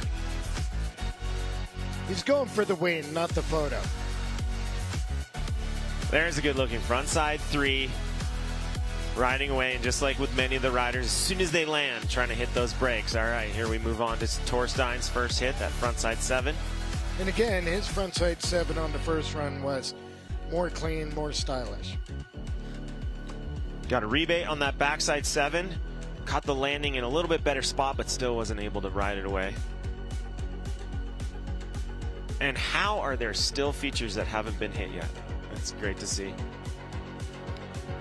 Well, if you're in the 10 right now, you got to be looking at that landing at that one jump and avoiding it. Get it, dude.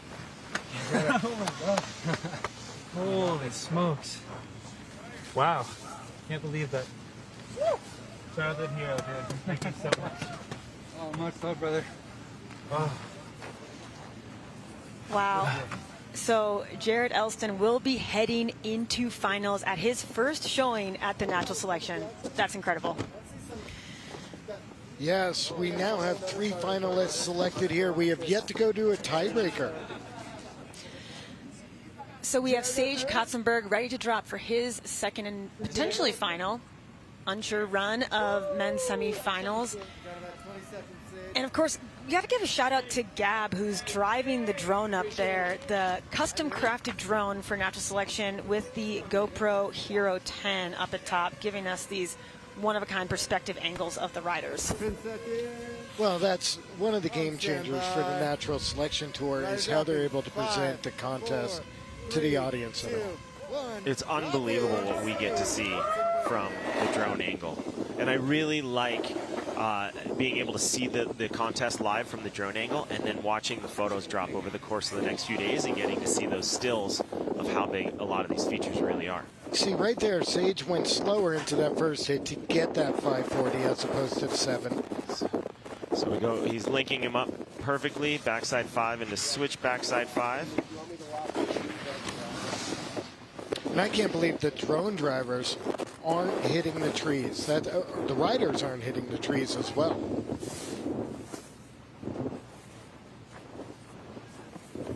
I guess they're drone pilots. Yes, drone pilots. I see. Someone out there is excited that you corrected that. Well, right now, Sage making his way down cleaner than the first, or especially getting the 5-to-5 combo up top. That's what he originally wanted. He got it, and everything else went the way he wanted. Careening into the corral at the bottom there. I like that he didn't almost just made it to the bottom. Throw away the bottom. So close. He did a switch straighter. I mean, that goes to show he was thinking about it all the way down.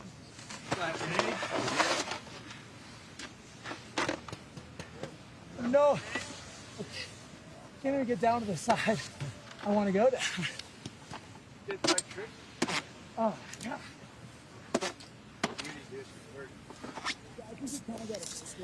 And Mickel Bang up at top. You know, it goes for any of these heats, but you don't want any of these guys following up behind you. I think, you know, especially not one from Norway named Mikkel Bang. No, not at all. And the way Sage rode right there, he wasn't riding for the tiebreaker. He was riding for the spot in the finals. But then again, I got to say, you know, we haven't said it yet, but I thought there'd be a lot more of a spread between Jared and Torstein. You know, Jared only won by 2.4 points, which leads me to believe that the judges are getting more critical as we get closer to the finals. Wait for it, we're ready now? Let's see if Mikkel goes for the switchback 3 again up top to start things switch, which we know the judges, it's like a power meter in a video game. The longer you can ride for switch, the more points and more abilities and more score you're going to get. This switchback 3, or the one that he did earlier, definitely goes to show the way that Mikkel's brain works. There it is again. That is a very creative trick to put into a course like this. Wow. That's the landing he was hoping for, but again, it's not just the landing, but it's the run-up. I don't think that will hurt him too bad. That was a symptom of the course and the way that it's being chewed up, but he got right back up and he almost didn't lose any speed. I think we can compare that to the landing of the next feature he hit, where he fell more just right on the landing. So, you know, the judges are going to detract, I would imagine, more points from that one than that first one, as you said, Jeff, completely. Well, it appears as though this is a much more cut and dry semifinals. I don't want to speak on behalf of the judges, but from my perspective right here, I think Sage is going to be the one to advance. We are going to go to a tiebreaker. So there we have it. Well, I'm not going to speak too soon. I'm not a judge. No, you know, Pat, I would back you up on that. I think you've got a good eye for this stuff. Well, I got to say, joining Hannah or joining Elena and Robin is going to be, I would predict, Jared and Sage.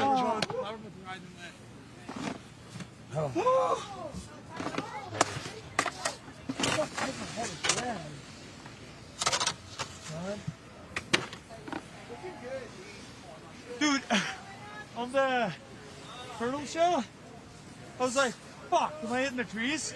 Oh, yeah. Huh? 170 kind of get a little. I was so winded and like. And let's take a look at the recap for this final men's semifinals match, starting off with Sage Kotzenberg. That beautiful backside 5. They still call it a misty flip. I like that call. Yep.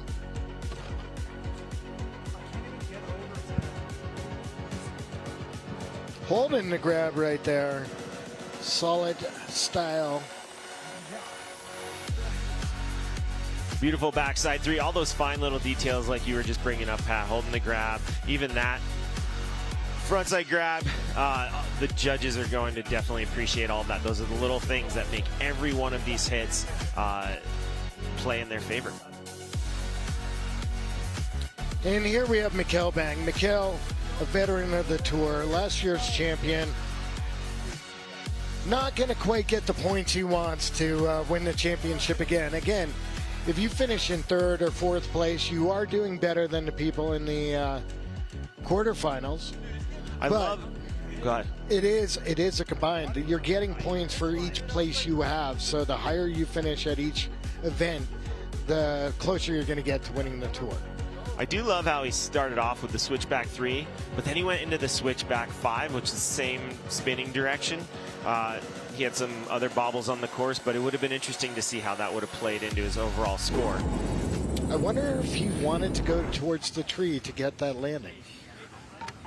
Yes, Sage. Dude, yeah, me. It's not over yet, boys. Let's hear the scores over here. Yeah. You never know. Never know. You never know. I think we have a good idea. Nice. Congratulations. Thanks, Jack. Dude. You too, man. You survived. Congratulations. Sage. Dude, Meeks. Congrats. So sick getting to ride with you. Likewise. What do you got to say about your boy, Mickel Bang, Sage? Yeah, I just gotta say, the conditions are getting pretty buck out there, and I'm glad we're all riding away safe right now. Want to keep it that way. So what do you think for finals, man? You got a new strategy knowing how the course is riding? I keep trying to go left, and I keep going right. It's just like Zoolander. You gotta just go wherever the course takes. You're hitting bumps, like, all right, I guess I'm hitting the turtle now. And then you gotta just make plans on the whim. So the plan is no plan. That's what I like to hear. And Bang, how much fun did you have? Oh man, that was so much fun. In between being like nervous and all of that stuff, this is an amazing course. It's like a video game, you know? So yeah, just happy to be here and have fun treading with these guys. And thank you guys for watching. And hell yeah. What a sweet soul. Who do you got your money on for finals now? ooh, this is gonna be do we know who's in final? Who is me and Jay? Oh, sick. Oh my god, dude. Oh, dude, I don't know. It's like flipping a coin at this point. Holy shit. Dude, but good luck, Sage. Thank you, Meeks. Yeah. Appreciate it. Appreciate it. Nice work, boys. See you guys on the other side. You heard it from the bottom of the course. Check your DraftKings selections. Some people are probably stoked, while others may have been off the mark. But either way, we have our 4 riders for finals. On the men's side, Sage Kotzenberg and Jared Elston. On the women's side, Elena Height and Robin Van Gyn. The table has been set, the lines have been drawn, and we are going to take a break and come back here at the YETI Natural Selection for the finals of Finals Day. This is exciting. We're going to welcome back our co-hosts. Stay with us. We'll be right back.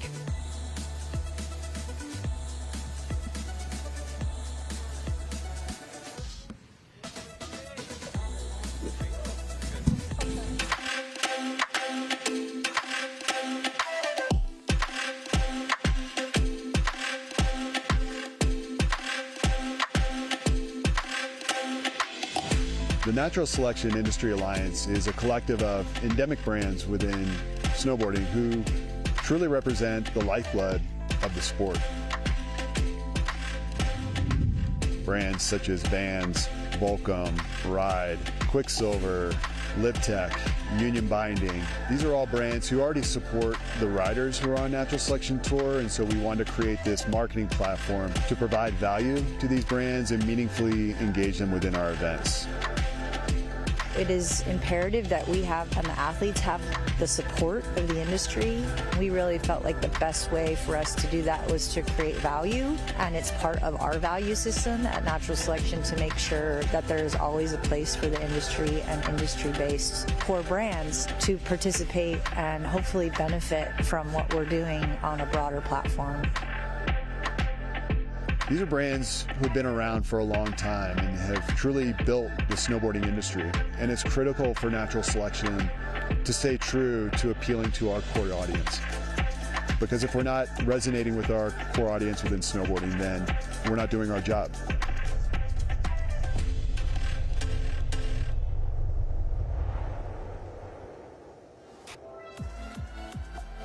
Lord of mercy, what a Friday. Blue skies, Bluebird, and the greatest athletes in snowboarding taking challenging conditions and making it look like an all-time day in the backcountry. When I think about the 16 and 8 that we started with, like any name from the very beginning, we were like, oh yeah, any one of these people could win. What a road. Yeah, we were watching in the green room, obviously, which is adjacent to our studio here, and I was at a certain point getting a little worried we would be picked up.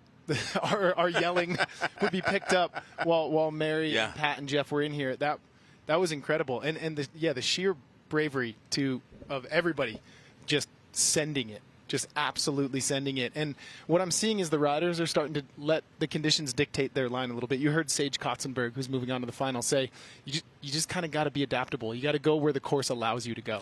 I think the bravery that you mentioned as well, we should for Torstein, to get back up after that slam, incredible. Another highlight, Mikkel switched back 3, didn't get through, but I mean that was one of the most beautiful tricks we saw today, wasn't it? Yeah, the level of riding was out of hand. Indeed, for both of them to get back up after those double and triple tomahawks amazingly. Well, let's take a look at our bracketology, if you will. You heard Mary Walsh mention the DraftKings pool as we get into this final. Elena Height and RVG, Robin Van Gyn. Just as it's been the entirety of this event, best of 3 runs. Yep. And I love that each run is a contest within itself. Yeah. In that first one, sorry. It's almost like a harsh reset run by run. You have 6 riders, 3 rounds head-to-head, 2 wins to advance, which when they advance, that will be your winner. Yeah, imagine a tiebreaker here in the finals. Yeah, and then again, we'll back to the judging. I think we really could see what the judges were rewarding there, that variety, the increased number of spins that some of the riders were going for, the execution, the overall impression. Yeah, it's going to be an exciting final. I'm excited. Yeah, that variety meeting calculated risk, especially in these conditions. There you see 32 and 36 years old, respectively. 2 different sort of roads to their place in snowboarding. Obviously we know Elena's background in halfpipe and as an Olympian, but then that tractor beam into the backcountry and the performance that she has put on, being taken under the wings of Jeremy Jones in the backcountry. Once you get that cosign, clearly, like, you're supposed to be here. The vibes are high as we are in this finals. We're about to crown champion, Stan. Oh, gosh, I just had a Higher Love by Whitney Houston playing in here, full-on dance party. Vibes are kind of high. We're going into the finals. Let's end this thing on a high note. What do you guys say? I am with that, my friend. Apparently, there's an online drinking game anytime that Stan and I talk about the vibes. So there could be a healthy buzz in the fandom world right now. I believe Mikkel's big board is also on yes, the card. Mikkel's big board. Yeah, I mean, another of the storylines we've been talking about through this whole event is, as you just mentioned, Slammer, like the different approaches of snowboarding that these riders have. And yeah, this is a real interesting clash, this, isn't it? With you've already talked about Elena there, but Robin, you know, ferocious backcountry pedigree, all that experience that she brought to bear in the semi-final. So let's see how they go here. Both women decidedly stepping it up today with risk. Give her, girl! All right, Elena Height dropping in for the first run of women's finals at the YETI Natural Selection at Jackson Hole. Interested to see if she's going to deviate from her line. Backside 360, a little to the left of the landing, but Elena is going to keep it going. Go away with that one. This is what we were talking about, the terrain dictating a lot of rider decisions. Elena is going to punch it riders right. You got to be adaptable. You got to improvise a little bit. And that was a beautiful method from Elena Height. Explain for the viewers at home who are unfamiliar with variable snow conditions, with not much snow. What does it feel like? What are the riders adjusting to in between obstacles? I think the big thing is speed, right? Once it starts getting, I guess we call it chundery, tracked out, speed becomes a factor, because when you're in fresh, deep powder, the deep snow acts as your natural speed control. Whereas here, you're hammering on top of these tracks, and you have to actively slow yourself down from feature to feature, or you're going to overshoot. And let's not forget as well, the temperature's changing all the time. So it's not like you can dial in an approach early and that's how it is for the rest of the day. It's constantly changing, which is why, we said earlier, this is one of the undervalued skill sets of these athletes. Basically, their ability to adapt to these conditions in real time. Yeah, and still choose to want to perform at the highest level and send it with difficulty and take that calculated risk, because it's, if you look at the conditions last year to now, it's so not a sure thing. Yeah, Elena. First round of finals, how is she? Oh, the snow changed a little. It's a little rough out there, but beautiful day, having fun. What was it like dropping in first? I feel like I've been dropping first all day, so I don't mind it. And what about that back three? You had it all day, maybe just a little more speed? I got bucked a little before the takeoff. The bumps are real in there. I need my squatting legs in, so we'll pick them up for next round. Well, if anyone's got it, it's you, Elena. Thanks, Jack. And there you see Elena literally explaining everything that we were talking about in these different variations, these little nuances in the course that make a huge difference. And you just hear how winded they are. These are some of the most fit athletes on planet Earth. It is a burden riding down that thing this many times. Robin Van Gyn, absolutely made a statement that she's here to win with that massive backside three in the semifinals. If you ever have a chance to ride with Robin, there's just few people as just fired up to go as RVG.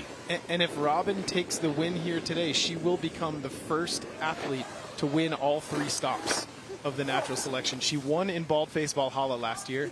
She won in Alaska. Can she take the win in Jackson? Could you imagine being two-time defending champ of the tour? I think we're going to see that back three tail grab. That is beautiful. Robin Van Gyn going down a little bit toward the end of that landing. That was a clean backside 360. You can really see these riders are drawing on every single ounce of experience now. Yeah, and I mean, these are riders that don't fall making turns. That just lets you know what they're dealing with, what lies beneath this top layer of snow is just not a party. Straight air there from Robin Van Gyn. And you just see how hard it is to control that speed. When you try to put on the brakes, you just start skipping on your heel or toe edge. And we've seen that with the men and the women today. Like, it doesn't matter. Like, yeah. Everybody has had that issue today. Backflip to double tomahawk.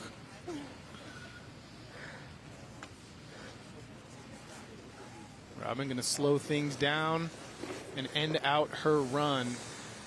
Interested to see how the judges approach this, right? Because similar runs, they did similar tricks. Obviously had a few difficulties in their runs. Those judges have a tough task on their hands.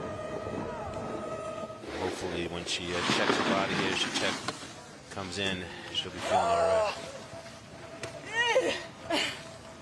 Rough out there.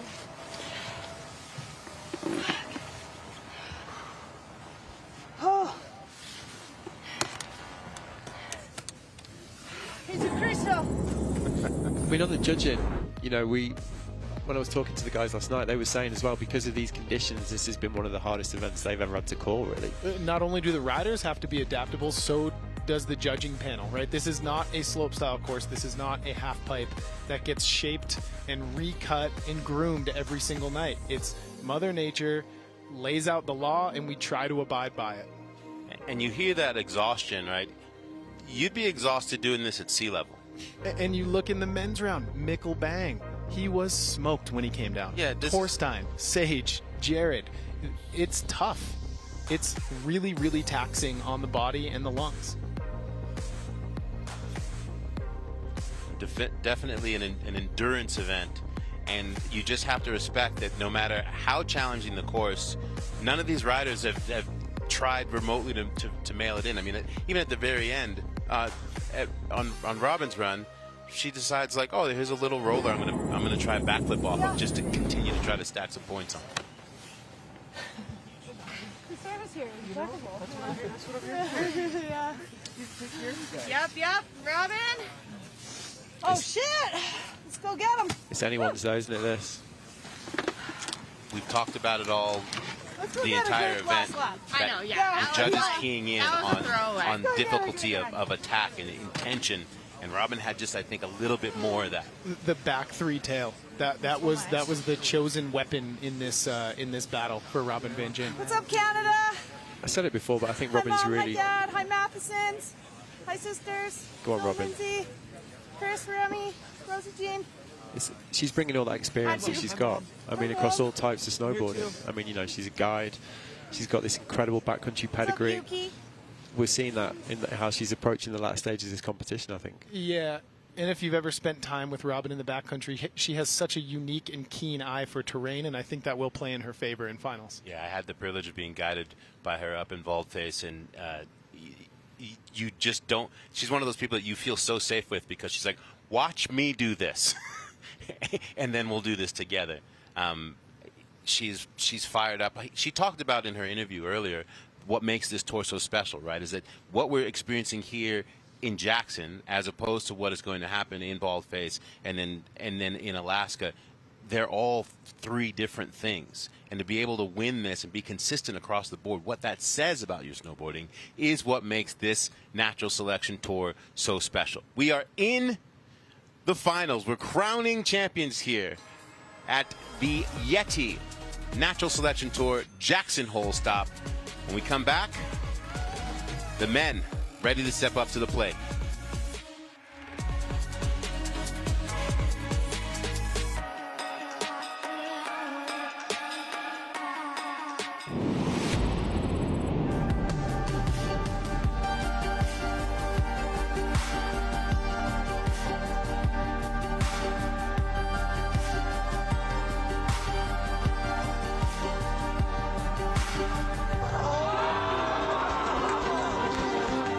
Travis Rice here up at the top of the selector venue. Yeah, today was sporty. I think probably favorite part of my run, being able to pack a lot of features in, and then probably last run being able to, I guess, put down switchback 5 off this feature we call freediver, because it was a tricky one. There wasn't much pop off it.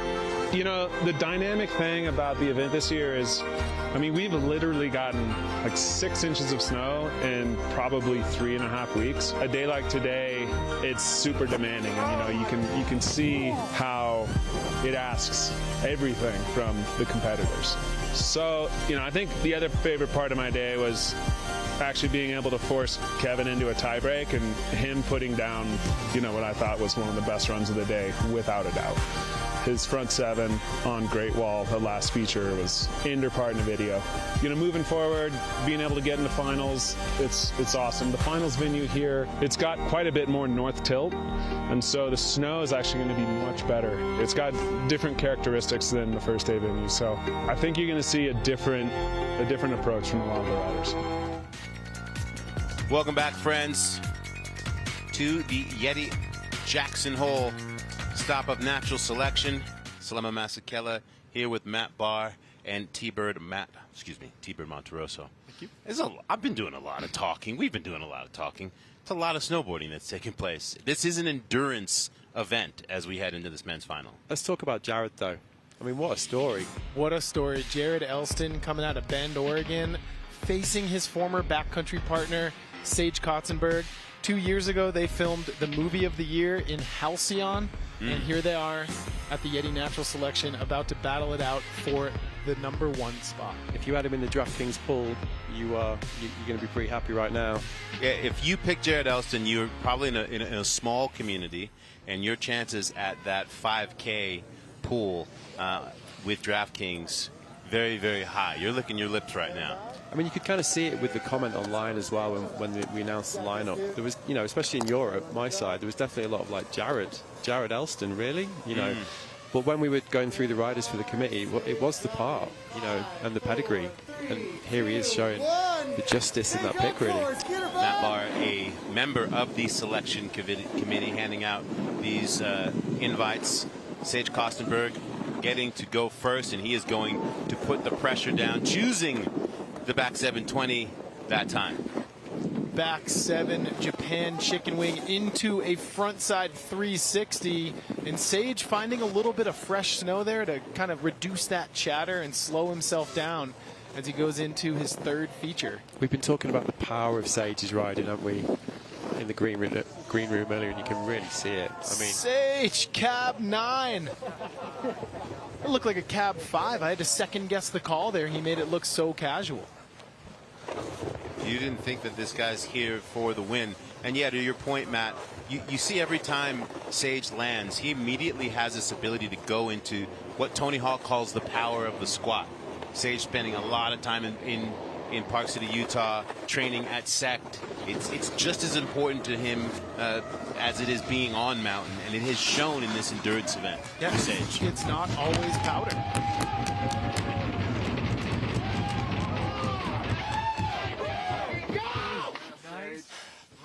Wow. I believe that there are a few individuals there rooting for the Sage.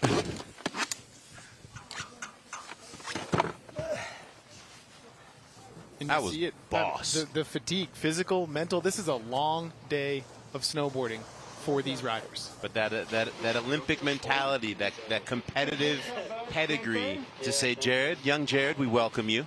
Yes, you've done all the things. Also, this is what it means to be in the final at Natural Selection with me. Show me what you got, Bend, Oregon. I mean, Tom, what does this do for Jared's career? It puts it on a rocket ship to the cosmos. It really does. It's going to change the way people recognize him, look at him, value his skill. I mean, he's a young kid. He was always going to succeed, but this is just going to, as we say, yellow arrow and Mario Kart it. And this is what Travis Rice wanted when he created this event. An ability for riders who spend that time filming video parts in the backcountry to have a platform to go bigger. To fast track their career to the elite level of snowboarding. And that is exactly what you're seeing as Jared Elston is on course. Double backflip, stomps it, and puts on the brakes. Switch. There's that cab 5. I like that he slowed it down just a little bit to just creep over that knuckle and catch some fresh snow.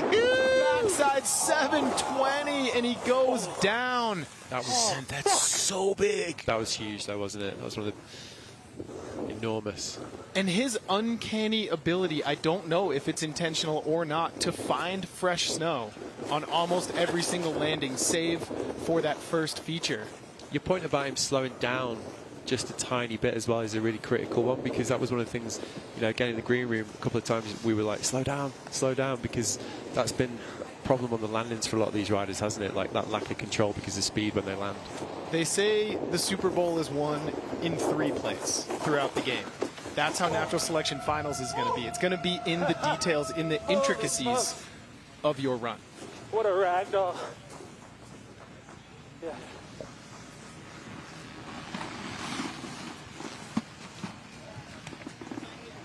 The bottom of that thing, dude. Doing big. Looks sick though, Valen.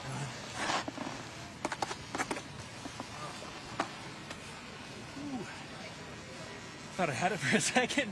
No fear! I mean, that is the definition of mutual respect right there. On the world stage, in front of a lot of eyeballs, both of these guys want the win, but they really respect each other as snowboarders.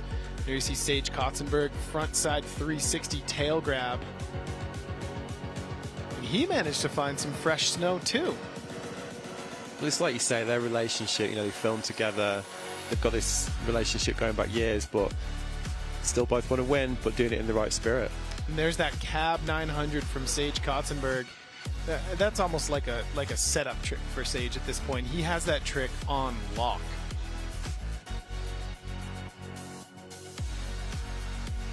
Here's Jared Elston starting things off with an enormous double backflip.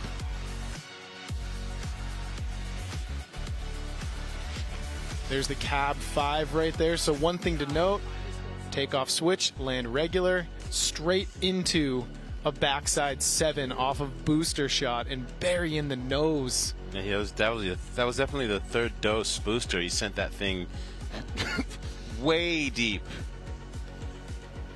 Yeah, but it's power, isn't it, with these two that's the common denominator today in their riding. I mean, and look, I can't underestimate, you know, or talk. Those falls, those slams, that takes so much out of a rider. Oh, there's been some brutal slams today. It's a lot of courage on the show today. Whoa. Coming for you now. Yep, no, you got it. Good luck, boys. Good luck. Good luck. Thank you, Jack. You got it. Wow. All I got to say is so much respect. First runs, finals, even just to make it down that course on 2 feet is something. Then for Sage to go cab 9. Just so much respect for how strong they are, how many ragdolls you've seen, and just to make it through that course and get to the bottom out of breath over and over again. These are snowboarders, but guarantee you they could run 52 miles, 2 marathons after this with how in shape they're going to be. So that's it from down here. Respect to all the riders. Thank you, Jack. The key thing for me in that exchange at the end, Jared definitively grabbed his board with intent and said, "I'm coming for you now." Yeah, I mean, at this point in the event, Jared's taking home second place no matter what. Right. Jared's in a position where he's like, I'm going to win this thing no matter what, because he got in to that top 16, and here he sits, you know, ready for second, but he wants first place. Sage came in here wanting the win because of last year. Well, what I was going to say is I really like the point you made earlier about how it's details that are deciding this thing. Because you're so used to in these competitions, obviously focusing on the tricks, the execution, the landings. But what we're seeing over the course of this whole event, it is the ability to judge these finer details that's separating these riders right now. And that's where Sage and these girls here, Robin and Elena, and also Jared, have excelled over the course of this event. Yeah, and I think the great equalizer here today, of course, with the conditions, it's what you do between the features that's just as important as what you do on the features. Whew. No better place to be on this fine Friday than in these finals here at Natural Selection. When we come back, Elena and RBV going at it again. We're crowning champions today at YETI Natural Selection, Jackson Hole.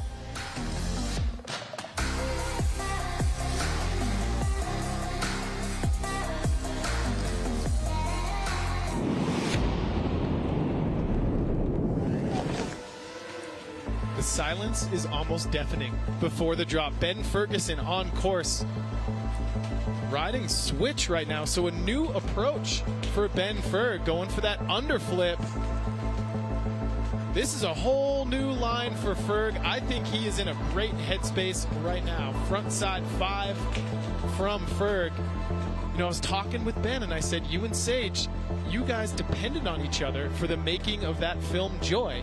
You were backcountry partners. Now, in essence, you're backcountry enemies today. And he said, I know that Sage is going to want to win, but I'm going to be there to try to stop him. Ben is really a quiet storm. Oh, you know, he is laser focused, has such good fundamentals on his snowboard.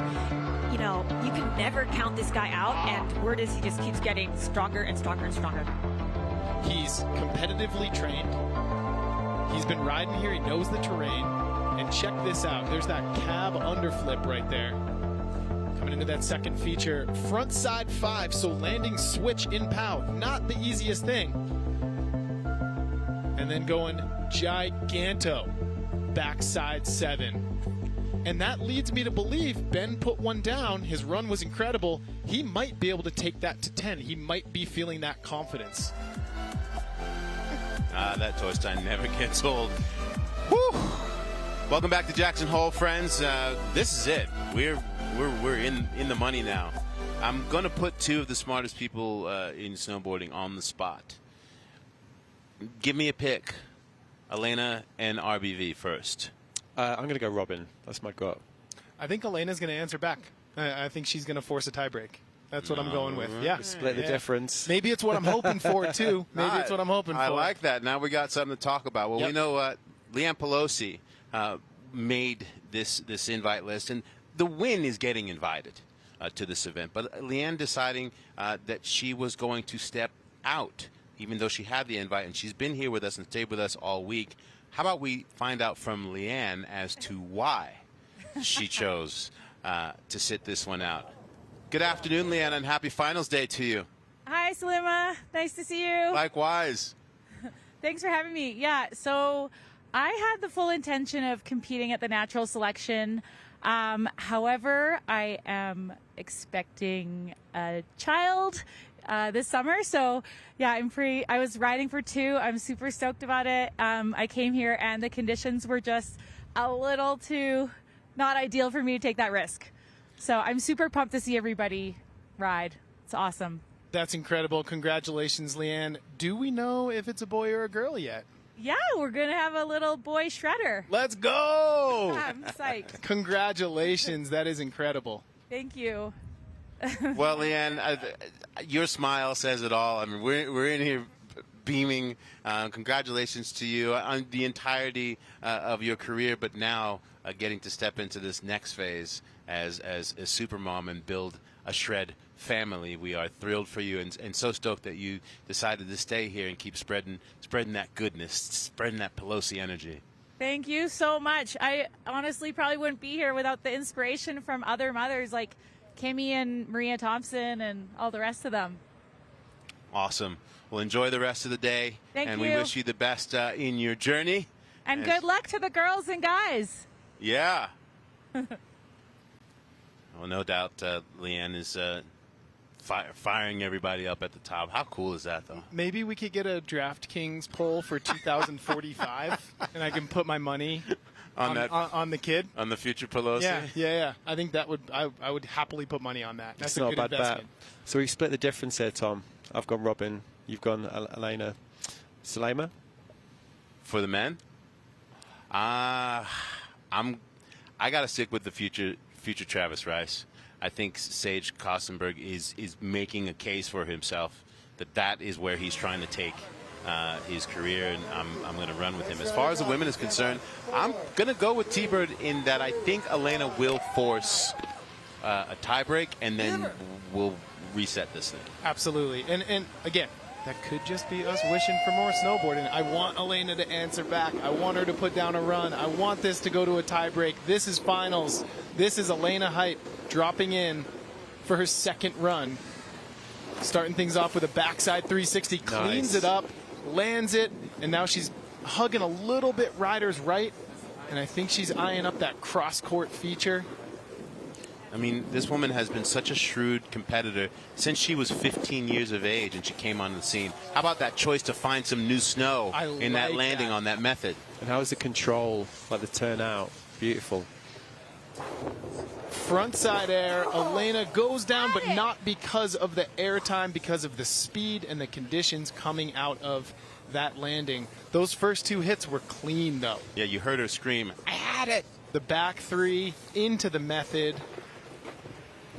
As Elena makes her way down the course, frontside 360. So Elena definitely stepping it up. She's answering the call that Robin Van Gyn put out there in her first run. And we know from previous heats and rounds of this event that the progression of run, as that variety of run increases, is something that the judges really favour.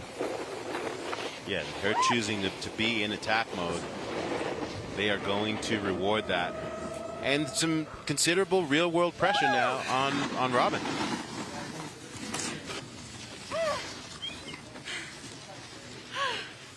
Leg day.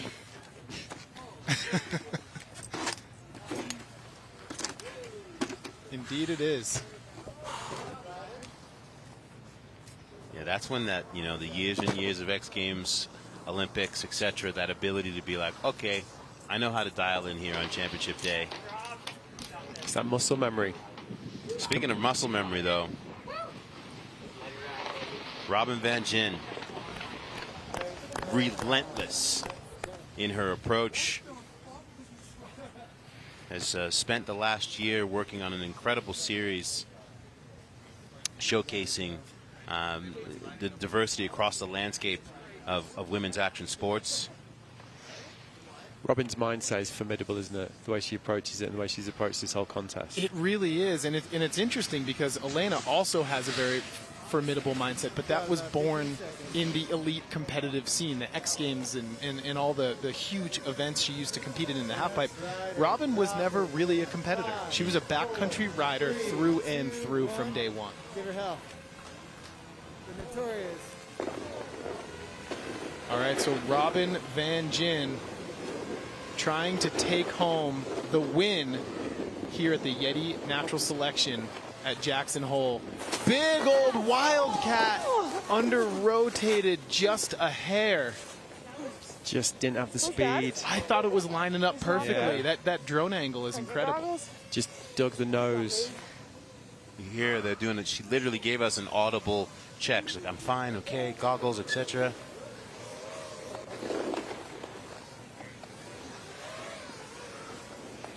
Now Robin coming in switch. Will we see the cab 5 underflip? We will! Unfortunately, Robin not able to ride it out, but still, it's a testament to the fact that these riders at Natural Selection are always in pursuit of progression. Could you imagine getting bucked the way she did on that backflip, where she literally like nose picked the landing and just got sent 4 or 5 times, tomahawk, and then being like, all right, cool, now I'm going to try this. Time for the cab 5 under. And it also speaks to how this event is judged, right? If she had stomped that cab 5 underflip and then linked together another, 2-3 good tricks in there, she could have taken the win. Yeah, you could really see what she was trying to piece together there, couldn't you?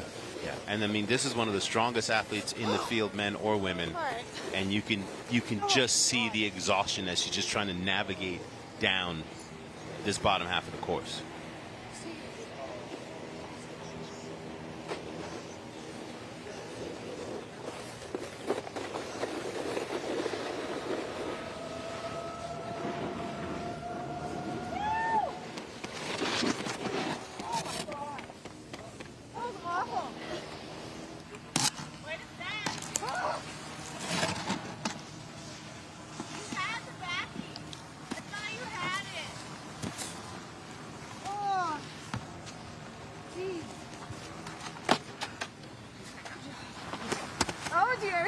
Oh dear. Oh dear. Who's got that goggle wipe again? Damn. That was fucked up. Perfect timing. Sometimes you got to say it like it is. There's Elena Height starting things off with a backside 360. And that it sure is a darn fine looking method from Elena Height. That is a timeless classic trick. And it's interesting, you heard Robin tell herself at a certain point, she said, you know what, just take it easy. Yeah. Let's conserve a little bit of energy. Let's go back down. I think I know where this round is headed. And let's go back up to the top and reset, I just love how, both women, as we see it in Elena's case, just remaining relentless, never being defeated at any point, despite getting, Robin got chopped. That's precisely why all of them get the invite to be here, right? It's what they're doing is superhuman. If it does go to tiebreaker, I'm going to be really fascinated to see if Robin can put this down, though, because you can really see the type of progressive run she was going for there. And again, the judges reward risk, right? And as the conditions get a little tougher to ride, that risk is upped by doing a wildcat on your first hit. Here you go. You're very welcome. All right, there you have it. A tiebreaker, round 3. Elena, you came down here and said it's leg day. Just how tired are your legs right now? The legs are feeling it. It is definitely leg day in there. I don't know how else to say it. You excited for this final run here? Oh man, yeah, hoping we can hold it together. And I'm excited for the next time we're down here with you. We'll have a nice cold Pacifico waiting for you. You excited as well? Final round. Yeah, I'm excited. I think we call it 2 skip the last here. You know who else is excited to stand at the top in the Temple of Stoke? We are in the Temple of Stoke, joined by none other than Austin Sweeten, Robin's fiance. I got to ask you, Austin, what's more nerve-wracking, riding in this course or watching your fiance in the finals? Definitely watching. You know, I'm their biggest fan, so definitely rooting, but it's sweet to see them both pushing the limits right now. We are gripped. We're moving on. Exciting stuff. Thanks, Jack. Thank you, Jack and Stan. We saw Jack doubling there and goggle duty for Robin. I noticed that there was a lot of being said without being said between the two women as those scores were announced. Yeah, absolutely. And it's going to a tiebreak, and it's going to come down to one final run for first place. We'll make picks later. But first, Sage Kotzenberg, Pride of Salt Lake City, Olympic gold medalist, video parts galore, X game, you name it, right? Like we saw him show that in his first run, but he is not taking young Jared Elston lightly. He's not. This ain't a victory lap because this format doesn't allow for it. This is the one contest he's never won, and he wants to win it. He has that Travis Rice mentality where he just wants it so badly. And he was defeated last year. He left here defeated. Yeah, he went to go film, etc., but he was not happy with his performance. Yeah, and it's interesting seeing his mindset coming into here.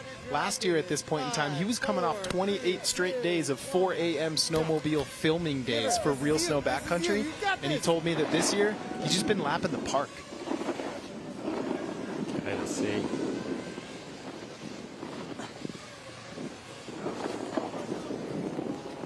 He is just on lock right now. Backside 720, Japan.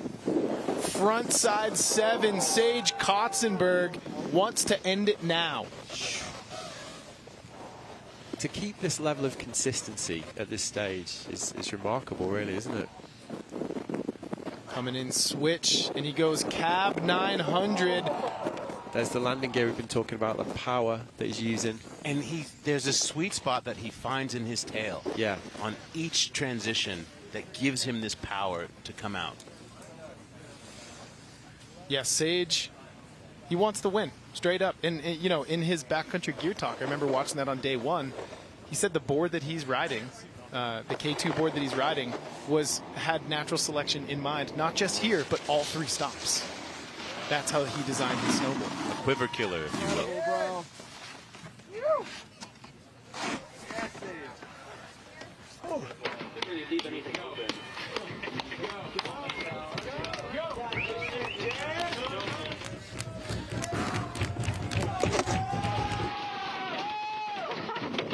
What a moment.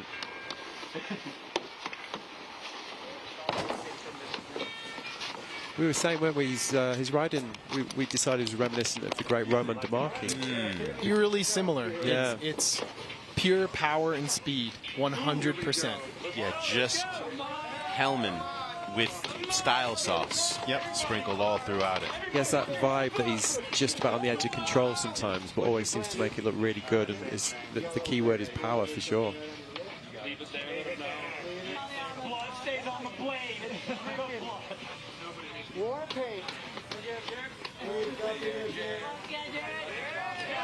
What a moment for Jed Elston. Could you imagine what that energy is like at you're 22 years old and the world's best are in this Temple of Stoke and sending you out into this?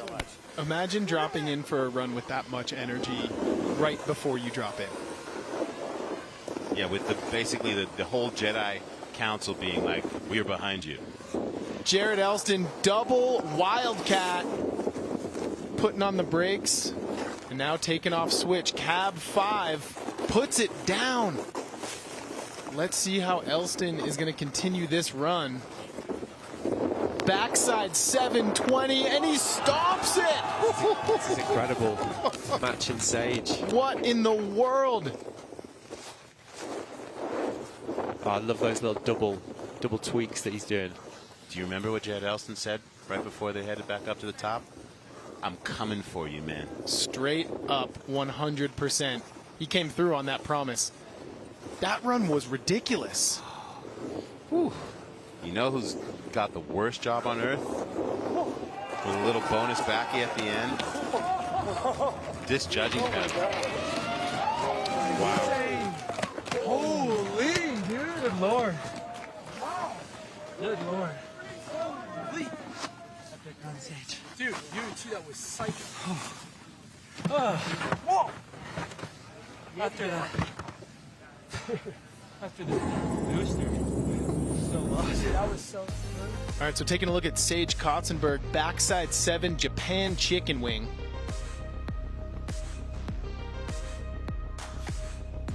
I mean, it's fair, isn't it? These have been the two most consistent riders. So Sage goes back 7, front 7, cab 9. Yeah. Heavy combo right there. And greased all 3. On lock. And yet so did Jared. Yeah. Yeah, that cab 9 was really, really nice from Sage Kotzenberg. And you're right, Salema. He just finds that sweet spot on the tail of his board. Here you're looking at Jared Elston. So Jared goes double wildcat. Look at how he takes this cab 5 landing if we see it. He finds a little bit of fresh snow just to get him stable and then pins it out of the landing and then backside 720. Giant. But also keep in mind, Jared snuck in another straight air, nice and easy, and then a backflip. Yep. And that's another thing that we know that the judges are looking at, like how much you can maximize every aspect of this course. Exactly. Will we see a double tiebreaker? Yeah, he easily could have straight aired that last little step down. LG. Wow. It's easy, but people love it. Whew. Damn. Wow. Oh, dude. Just shy. So good, man. We got ourselves a champion. So well all year. Oh my God. We got ourselves a champion, Jack. Congratulations. Are you kidding me? Oh, man. I mean, Sage, you've pretty much won everything under the sun. How big is this one to take home natural selection on one of the most challenging courses we've ever seen? Yeah, man, today I knew coming in it was just going to be pretty cowboy, and the snow was good in the morning, but, you know, it was kind of like a stick with what you know. I just kept going the same way, and it was working, and, yeah, it was rowdy in there. When you got down here and then watched Jared lace that run, did you think you were going to a tiebreaker there? I knew the bottom part of my run was I kind of shimmied and I didn't really hit one of the features, so I knew it could have docked me. And his was so good. He's been riding insane all day and all week, all year actually. I've been texting him, just seriously tripping on his Instagram because like, dude, you're riding so good right now. So, you know, seeing it in person, I was like, whoa, back off. Back off. Easy there. You took down both the Fergusons then. Jared, congratulations. Anything else you want to say to the rest of the riders, the fans watching? I just want to give major love to Mike McKelvey. He put a ton of work into this course last year and a couple summers ago. We lost him in an avalanche accident last year. So this one's for Mike. Straight up, I came into it like, this is for Mike, and walking with the win it's unreal. Well, congratulations once again. This one's for you. A well-deserved Pacifico brew. Doing dry back jam, to you. Thanks. Then give it back. It's almost time for one. Thank you, Jack. I'll drink it. Yeah, crack that can up, dude. Well, huge congratulations to Jared Elston. Oh, thank you. I'm not taking anything away, obviously, from Sage and winning this event, but what Jared Elston did and the fact that he stepped up and put down that run in that moment as you said before, this changes his whole dance. 100%. He literally just introduced himself to a global audience with his unbelievable performance up there on the course. And should we just appreciate like how impressive what they've just done on these courses? I mean, to actually, after the grueling few days that all these riders have had at this event, I mean, again, another theme that we've been talking about, to actually step up and do that in the final, I mean, it's beyond impressive, isn't it? Yep. Yeah, I mean, the power of Sage's combo up top was thoroughly undeniable. I mean, and the fact that he could step it up even further in that second run. You mentioned what it means to him to all the things he won to be able to win this. Who knows now? And, you know, all 16 men and 8 women who came here, it was unanimous when they went up there for course inspection. They said the person who wins this, it's going to be physically and mentally exhausting. Yeah. And Sage Kotzenberg fought through it. Championship performance. Jared Elston, Mikkel Bang, Torstein Horgmo, all of your semifinalists and finalists, as well as the gals who we still have a tiebreak run to see between Robin and Elena. It was just superhuman, borderline superhuman performances. Yeah, and now Sage gets to go to the final 2 stops, which he didn't get to do last year. We still got more snowboarding, of course, to go in the women's final, but first we're going to head up to the top with Stan, who has a special guest, Jim McNeil, who is the CMO of TAE. Yes, hey everybody in the booth. I am joined here by Jim McNeil, CMO of TAE. Selema kind of described what you do to me as Tony Stark type stuff, fusion energy. It's very exciting, clean, cool stuff. What kind of projects, endeavors, machines can we expect to see clean energy affecting in the near future? Well, you know, for those who don't understand fusion energy, it's right over your shoulder there at a big yellow ball in the sky. And we've been dealing with it for millions and millions of years. The trick is to take that and put it in a bottle and operate it right here on planet Earth. And that way we can deliver abundant, clean, carbon-free, non-radioactive energy for everyone on the planet for hundreds of thousands of years to come. That's the goal. Wow, I've actually been wondering and looking for a new take on energy sponsors in snowboarding, and I understand that you guys have an exciting announcement about the next stop in the tour. Well, the next stop of the tour is Baldface Canada, and we're going to be the title sponsor for Baldface. We've also just signed a 3-year deal with Natural Selection Tour, which the entire TAE family team is really excited about. And we're looking forward to becoming a very integral part of providing power management into this hopefully carbon zero, future for NST. Incredible, Jim. Well, I mean it literally and metaphorically when I say I love your energy. Thank you very much, Stan. It's delighted to be here. It's great. And Stan, I love your energy. One of my favorite human beings on this earth. I mean, listen, again, the vision of Travis, right? Like, take this event, take snowboarding into the future. NFTs, fusion energy. Incredible, and happy to have them on board for the next 3 years. The energy of Elena Height right now. This is it. Winner takes all. Yeah, and so far, I mean, Elena in this women's final has put down the highest score in her first run with a 65.6. She's looking to get up into 70s, 80s if possible. You got Robin Van Gyn dropping after you. You got to max this thing out. Backside 360, and she puts it down clean. Absolutely nailed that landing, found exactly where she wanted to land. She went a little farther riders left, didn't she? Yeah, exactly. I love that we're ending this thing in bonus snowboarding. She did it again as well there. She found the fresh, didn't she?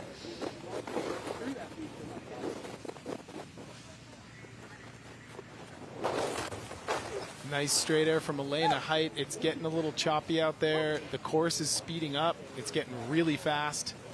I think Elena's looking to stay on her feet, finish this run strong, and see where it scored. And then all you can do is sit back and wait.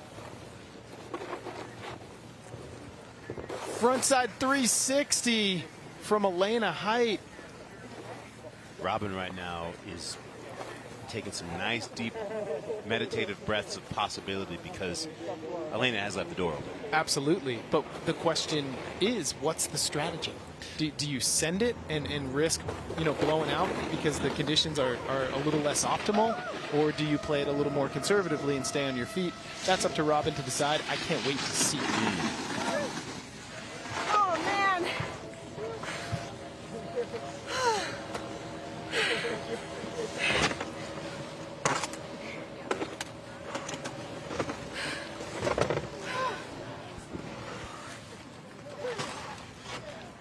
hear the exhaustion, and Elena told us at the end of the last run, leg day.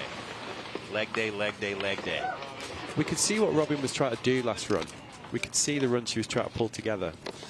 She definitely upped it. So yeah, if she can, the stage is set. If she can pull this, if she can land this. But to T-Bird's question, does she dial it back now? Because this is a whole new round. You know, and nothing that happened before counts? Or does she say, no, I'm going to go and make it as progressive as possible? And I think, knowing Robin, she will do that. And number two, I think it'll score better. We saw it with Mickel Bang and Blake Paul, right? Blake played it a little bit safer. Mickel had a pretty heavy fall, but he tried harder tricks. Right. So this is it. Final run of YETI Natural Selection Jackson Hole. One champion crowned. One more to go.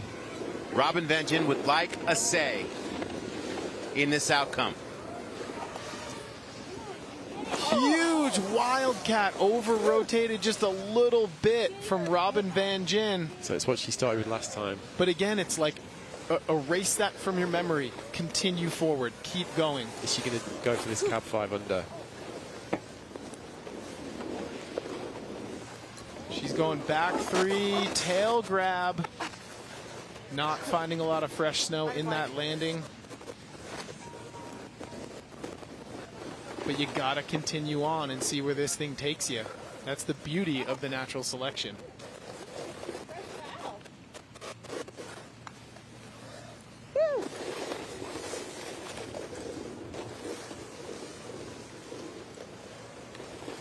Robin making her way down the course. You can hear her talking to herself. Off the plank, straight air. Sent. Deep.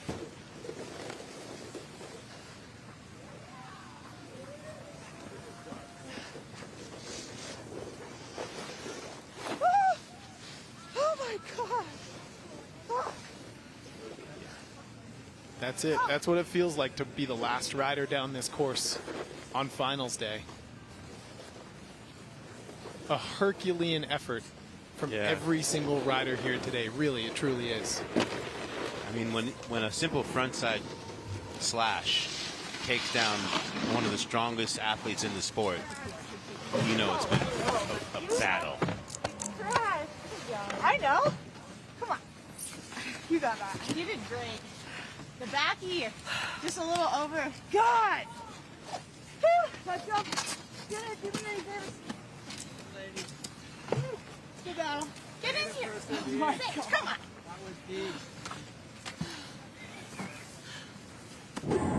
See Sage Kotzenberg down there congratulating both Elena Height and Robin Van Gyn. I think this is going to be the difference maker. I think that backside 3 and the method might be what put Elena over the top, if Elena does. And those lines that she found to find those fresh landings at this stage, that's all the experience coming out, isn't it?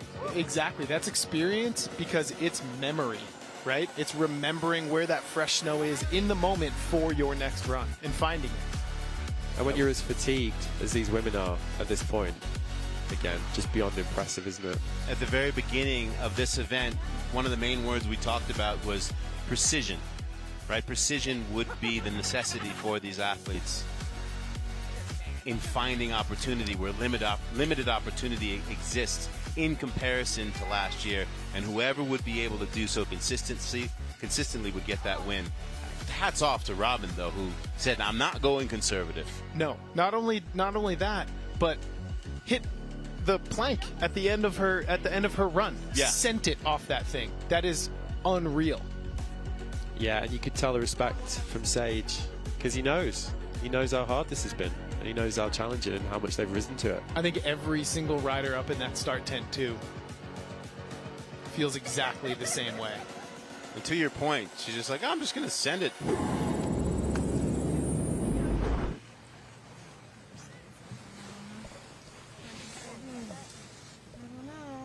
Yeah, for sure, that's you. Nah. We'll battle again. Oh, don't worry. I'm sure of it. I'm sure of it. Cheers, Elena. Congratulations. Thank you. Wait, you need your beer. Cheers. Congratulations. I just got to know what it means to win. You've won so many events, but like an event like this, natural selection, when there's so much respect between the riders, the fans, everybody. What's it like to win an event with so much respect associated to it? For sure. You know, coming in, I really have been focusing more on like riding big mountains and line riding, so this is like a little bit out of my element. It's really fun to kind of get back into the contest scene. I left it quite a few years ago, and the nerves are still the same. Oh yeah, oh yeah. And yeah, I mean, I think that this event means so much to snowboarding as an industry, and I'm just honored to be here with all of these women and the men. They are so impressive, and all of my heroes. So to win this event doesn't even really feel real.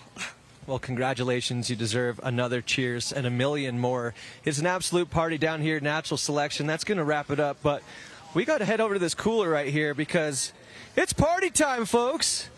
Elena, what do you say you and I, maybe Sage, hang out up here, finish this off?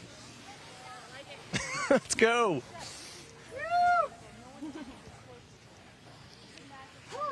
Elena Height, the first time that I commentated a run of Elena's, she was 15 years old. More screaming? To look at the arc of her career from becoming the first female to land an alley-oop double backside rodeo in the halfpipe at X Games to fast forward nearly 15, 20 years later, and she is the YETI Jackson Hole Natural Selection champion. Incredible. Unbelievable. It's full circle. Let's not forget that frontside 900 either. True. Same for Sage, though. I mean, Olympic slope style, and now this. I mean, it's quite a complementary set of victories, isn't it? That really sort of demonstrates for both riders, like the versatility that they both have. Yeah, and to the point of, like, you look at the stature and both of their careers of these massive moments, X Games Olympians, but then, like, the pride of what it means to win here at Natural Selection being even more. Speaking of pride, we know someone who is no doubt immensely proud. Sitting in the reality of vision is Travis Rice, and he is with Stan up at the top. That's right, Salema, joined by Travis Rice, kind of the godfather of Jackson, godfather of this event. You must be feeling pretty swell after another successful day. I feel great, man. I mean, look, you know, we've had about 6 inches of snow in the past month. To have riders lay it down like they did today, I mean, respect goes to everyone that rolls through the portal here. You know, is warrior shit out there today. Yes. And in true Travis Rice form, the drones are out, and I understand he's actually just going to hit Coliseum into Master Blaster, which hasn't been hit yet. Any reason, comments for that? I don't know. I think the way that people's mindsets get focused, people get into their runs. You know, they have exactly how they want to do it, and I think for me, I got to do it as a tribute to our build crew, who freaking spent a lot of time putting in some pretty incredible features, and there's a virgin line still out there, so got to clean it up. Incredible. Well, Travis, thank you for having us, and I look forward to, I don't know, maybe 900 more years of this, something like that. Close. Are we getting bonus snowboarding? Is that what's happening right now? Travis is throwing on the helmet. That 900 years reference is interesting. We were at dinner the other night, and Travis came by our table, T-Bird, and we was talking about age and the myth of age. And he looked at me and said, "Hey, Slimma, you know, stop talking about your age. You got at least 150 years in you." And we both looked at each other like, what are you talking about? Send him, Stan. And then he said, yeah, the human body's meant to live 900 years. We've got this. And when you think that that's how this dude just rolls around all day, thinking about reproductive cells and telomeres and that you can live 900 years, of course he's going to take this bonus run of possibility into what hasn't been hit yet. I mean, we've been calling the tiebreaker runs bonus snowboarding, but this is the definition of bonus snowboarding. Travis Rice dropping in to hit a line that has not been hit to pay respect to the build crew that have put thousands of hours. Yeah, they built it, so his dream to a reality. They built it. I got to ride it. And you see that GoPro Hero 10 on our drone giving us this bonus from the GOAT, the greatest snowboarder of all time, and a visionary who thinks not just about himself, but the entire possibility of what this sport has to offer. I mean, I think if anything, the conditions that we've had this year almost showcase the riders in an even better light, really. Because as we're talking about, to do it in perfect conditions is one thing, but to do it in these variable conditions with this much of a challenge behind it is beyond impressive. And we've been using the word detail all day, like these little tiny details that are making the difference and really showing the skills of these riders. Which I mean, I think it's really just been an incredible effort from all of them, hasn't it? And lest we forget that we're going to Baldface, then we're going to Alaska. Yeah, we're gonna be swimming in POW, you know. And the courses change and the conditions change, and it ties it all back to, you know, Mother Nature is the star, and all of us are supporting actors in this venture. And I love that when we talk about, you know, what this event is for moving snowboarding forward. Travis's vision is for this event to inspire you at home, whether or not you are a snowboarder or not, to get up and to get outside and to live, and to get in tune and in exchange with Mother Nature because of what that gives you in your life. We talk about the NFTs and what have you in the metaverse. At the end of the day, it is about getting outside and engaging, and that is what makes this event so special. It's distinct connection with nature, as you see Travis congratulating everybody. I mean, plainly put, when Travis Rice speaks, snowboarding listens. Where Travis Rice goes, snowboarding will follow.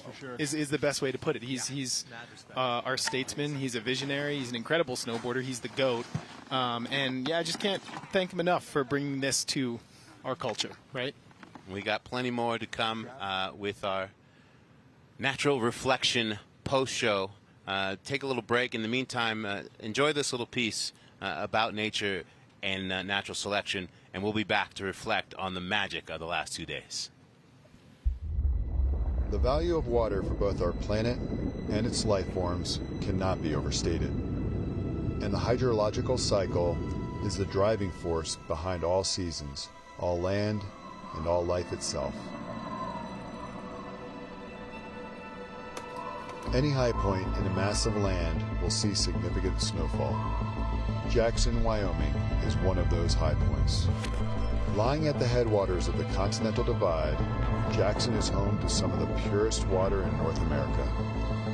Its ideal location allows storms to enter the region from a variety of directions, producing on average 460 inches of snow annually.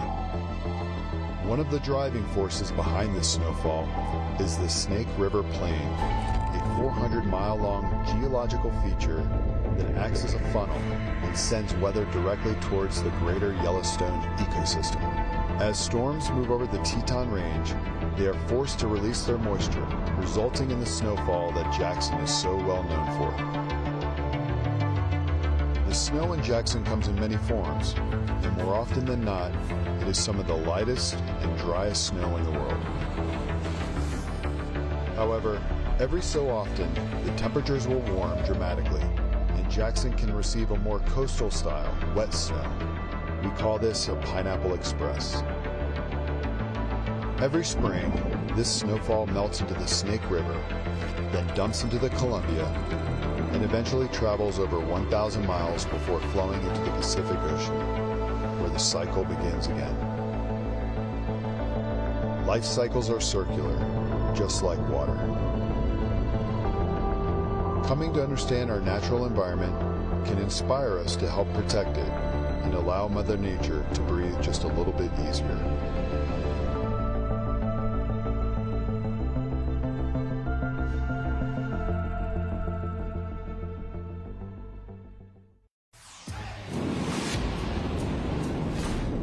Welcome back to Jackson Hole. We are enjoying our Natural Reflections post-show brought to you by the fine folks at Thule, joined by Mary Walsh, editor of Snowboard Magazine, and T-Bird Monterosso, writer, photographer. First of all, Mary, can I tell you, you crushed it this week? Crushed. Thanks, guys. I had a great team. I mean, I thank you guys for sitting here with me. Listen. Everyone was awesome. First time as lead broadcaster at this event and absolutely crushed it. It is an honor to serve with you. Now that we got that out the way. Well, I kind of feel like, let me interject real quick. This is similar to Travis telling Elston that he crushed it. It's the GOAT telling the next big thing that they got what it takes. Cry, this is a special moment right now. You're too. Mom, Dad, I hope you recorded that. Thank you. To those of you at home who were smart enough to get involved in the DraftKings pool in your bracketology, if we will, wishing you luck. Congratulations. There was $5,000 at stake. Free entry. If you had Jared Elston and Sage in the final, strong chance, as well as Elena and RBV. Thoughts before we get into giving some more things away? Brain explosion. You know, I mean, watching those final runs, as I mentioned before, we're just around the corner watching them. Everyone put down the amazing effort. I think navigating the course, being creative. I mean, I'm blown away, honestly. I don't even know how to say it coherently. Yeah, I think my main takeaway is that when these riders come down, I'm going to go shake every single one of their hands and say that they are, in fact, superheroes. And their willingness and dedication to constantly push progression under any circumstances is admirable. It's unbelievable. You know, one thing, too, worth mentioning about the women's side, I mean, Robin and Elena, both incredible riders, both have risen to the occasion during last year's tour and today. But speaking to Elena directly, I mean, it was only, 3-4 years ago that she left traditional competition, and that's a big leap to take. When your career, you're totally pivoting, you need the support from the community, from your sponsors, from everyone. And not only has she shown that she is so deserving of, rising through the ranks of the backcountry in her video parts the past few years, but now she can put a little crown on the top of that and the feather in her cap and say, I'm the YETI Natural Selection champion at Jackson. Well, and it was so much redemption for both Sage and Robin. They both got knocked out relatively early. They didn't make it to semifinals last year. Robin went on to win Baldface Valhalla. She went on to win Natural Selection AK, and now she gets second here. Same with Elena. She comes back and wins the thing. Yeah, I remember how unsure Elena was when she made that choice to retire. Let's not forget, she was at the top of her game, and a lot of people were like, what do you mean you're going to the backcountry? So this moment for her, so powerful. How about some moments for you? Huh? We've been giving you all sorts of goods over the course of the last couple of days. We got a raffle going on right now. If you go to Natural Selection Tour right now, you have 60 seconds to enter for a signed poster, signed in gold, by all of the riders that have competed here at this historical YETI Natural Selection Jackson Hole stop. It's just like the one over my shoulder just here. You got 60 seconds to get involved right now. Go to naturalselectiontour.com. Can I have one of those? One of these? Is there any extras? Oh, the posters? Poster or the MR? Both. I think you have to sign up online for the poster. But I mean, yeah. So there is the board is not for you guys at home. It is the Surf the Mountain Award for the rider, men or women, who just rode the mountain as if it was a wave, and that winner is Blake Paul. Yes. That was chosen by the judges. Yes. That was a side award that they did have. Blake Paul rode this course effortlessly all week long, as you're seeing here. Yeah, I mean, each time he landed, he was just like, let me just show you how beautiful snowboarding looks. Travis really reinforces that this entire event is about the dance between rider and terrain. And if there was someone that typified this over the last week, I mean, Blake Paul, immediately. I think after his first run on day one, I asked Salema and Bridges, who were in the booth with me, if he just became the favorite, and I think we all agreed that he did. Absolutely. I mean, there were definitely some moans and groans across the interweb because Blake Paul he's that people's champ. We've talked about how his snowboarding has such a natural appeal where you're like, ooh, I think I might want to be able to do a little bit of that. Well, and just the simple storyline of the fact that that's the first place, that exact course is the first place he ever rode backcountry, built backcountry jumps. Talk about just a full evolution of a snowboarder coming full circle. Well, now he's going to have to learn how to ride a retro Mark Richards, twin fin. I expect big things from you, Blake Paul. How about we take a look back at the best runs from today, shall we? Yes. First, we start with the men's. Blake Paul was in that conversation, but the winning run was just this championship focus from Sage Kotzenberg. And from the minute Sage dropped in on day one, he looked straight up dangerous. He had the buzzer beater cab 9 on day one to advance on to the quarterfinals. And then he just rode in beast mode all day long. Cab 900, just pure power from Sage Kotzenberg. You know, I think what's really exciting to me is just seeing Sage back in this element and just really dominate in this way. It's a Sage that he rides this kind of stuff in video parts, but you don't get that same energy, so that was really exciting. And I truly feel that he's going to leave this event and go to Baldface with a weight lifted off of his shoulders, and that might make him more dangerous, right? Oh, for sure. And let's not forget, Jared Elston is going too. Oh, yeah.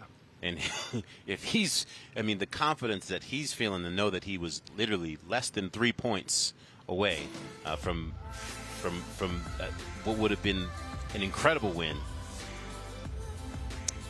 It's going to be fun at that next stop up in Baldface. I might have to figure out a way to get up there. I mean, imagine being 22 years old and taking out Torstein Horgmo. Oh, that's crazy. Unbelievable. Incredible. And, of course, Sage taking out Ben Ferguson, getting a little rebate from last year. Yeah. We head over to the women. We'll take a look at Elena Height's winning run. She really stepped in with a very assertive energy from the bat in her first run in the semifinals today.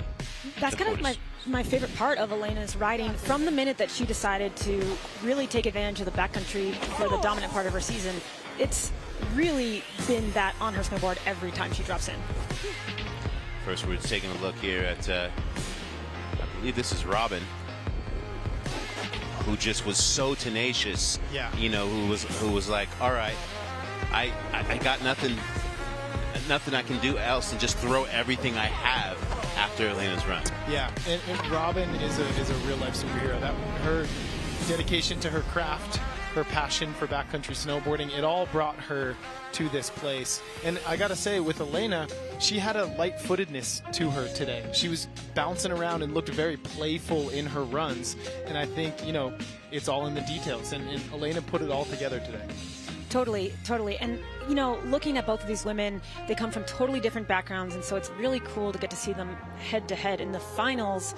And I just also have to reiterate that, like, for Robin's side, this is her first step into competition in these last 2 seasons. I mean, that's really incredible to see her not only take the entire tour last year, but come into second place behind Elena. Yeah. Yeah, and she's definitely, when she gets to Canada, you know she's going to be reminding everybody, hey, just call me Blake Paul. That's her backyard. This is my yard. I know every single ounce of this spot. Yeah, home court advantage up Big there. time. I cannot wait to get to Baldface. I can't wait to see what goes down in Alaska. It's going to be incredible. Well, this is so exciting, too, with Baldface, because that course has not been ridden in competition. And how many years has it been now? 8? 4? Yeah. 4? Is it, oh, that recently? I'm dating myself. 4 or 5. I don't know. Time in the last year. Sometimes really it feels like yesterday when I get them all mixed up between ultra natural and supernatural, etc. Not that long ago, but also not recently. All right, the fine folks from inside our control unit have decided to give us, and more importantly, to give Elena her due, and we'll take a look at her winning run. That big backside 360, finding that little mountain, that little nub of fresh snow on that left side. The minute that puff came up with that drone racing footage, I knew she found fresh snow, and then she just pinned it out of there, and then that was it right there. That beautiful method from Elena Height. She just rode fluidly today. She rode solid. She also rode free. You know, and I think all the riders were definitely a little bit gripped, understandably gripped, on that first day to be like, just survive. But the knowledge coming into it that the snow conditions would be slightly better, we saw it across the board. But Elena especially, she definitely like let herself go and just rode free. Yeah. An incredible day of competition here at the YETI Natural Selection. Can't believe we've done this 2 years in a row. It's incredible to be back here sitting with both of you again. I can't wait to do it again. I wish just fast forward to Baldface, Alaska, and then let's just come on back. Yeah, as, like you're talking about, this tour is about making it to Alaska. We're taking these 8, and for the men and women who are going to meet the winners from last year up at Baldface. What do you see moving forward? Well, I think the most interesting thing to look forward to is the difference in terrain. Here you're looking at Alaska. This is the Tordrillos, okay? This is a whole other beast in and of itself. 4,000 feet of sustained vertical. It is steep. It is, you think this is taxing today? These runs, they were taking upwards of 1.5 minutes to 2 minutes to get back down to that glacier, and the riders were cooked. And this is where we're really going to see the depth of talent across the field excel, because here, you know, the difference in terrain, those all mountain riders, the Marion Haertys, the Mickel Bangs, like this is a home base for them. This is where they're comfortable route finding and navigating steeps like this. Exactly. At every single different stop, you're going to have different favorites because we have such a varying crew of riders and riding styles, from freestyle to park to big mountain. So if you go on and you win the overall tour, I truly believe you're the best all-mountain freestyle snowboarder on planet Earth. And I think that's what's so exciting this year, finally being able to go stop to stop to stop, is we're going to see those top 4 women, top 8 men be able to advance to both areas and really be able to see the culmination of who's familiar with areas and who also steps to the challenge and rises to the occasion. It's really exciting. It truly is. Thanks again to GoPro and that FPV drone, that modified Hero 10, that just somehow or another, the quality of that imagery in that drone follow just gets better and better. Can't imagine what it's going to look like in Alaska. We'd like to say thank you to our friends at Style Jackson Hole for making this scene for us feel so homey. A lot of people at home being like, hey, why are you guys so dressed like you're outside in that beautiful house that you're in? That's because Style Jackson Hole makes it look like we're not sitting in the middle of a parking lot in Jackson Hole, and we are open to the cold and to the elements. So we are extremely grateful to them, and we're grateful to our entire Uncle Toad staff behind the scenes, everybody in production, everybody as well behind the scenes at NST that have made this thing possible. And it is an honor for me to serve with you guys and being storytelling this thing that we love so much called snowboarding. Shout out to Stan and Jack as well. You can see all the replays and just really get involved in what took place of the last 2 days at naturalselectiontour.com. And with that, my friends, I believe that we've earned some cold goodness, shall we? I like that. Thank you. Let's go. Let's go. All of you at home watching around the world, this one is for you. Thanks for hanging out and watching the best snowboarders on the planet. We will see you in Canada.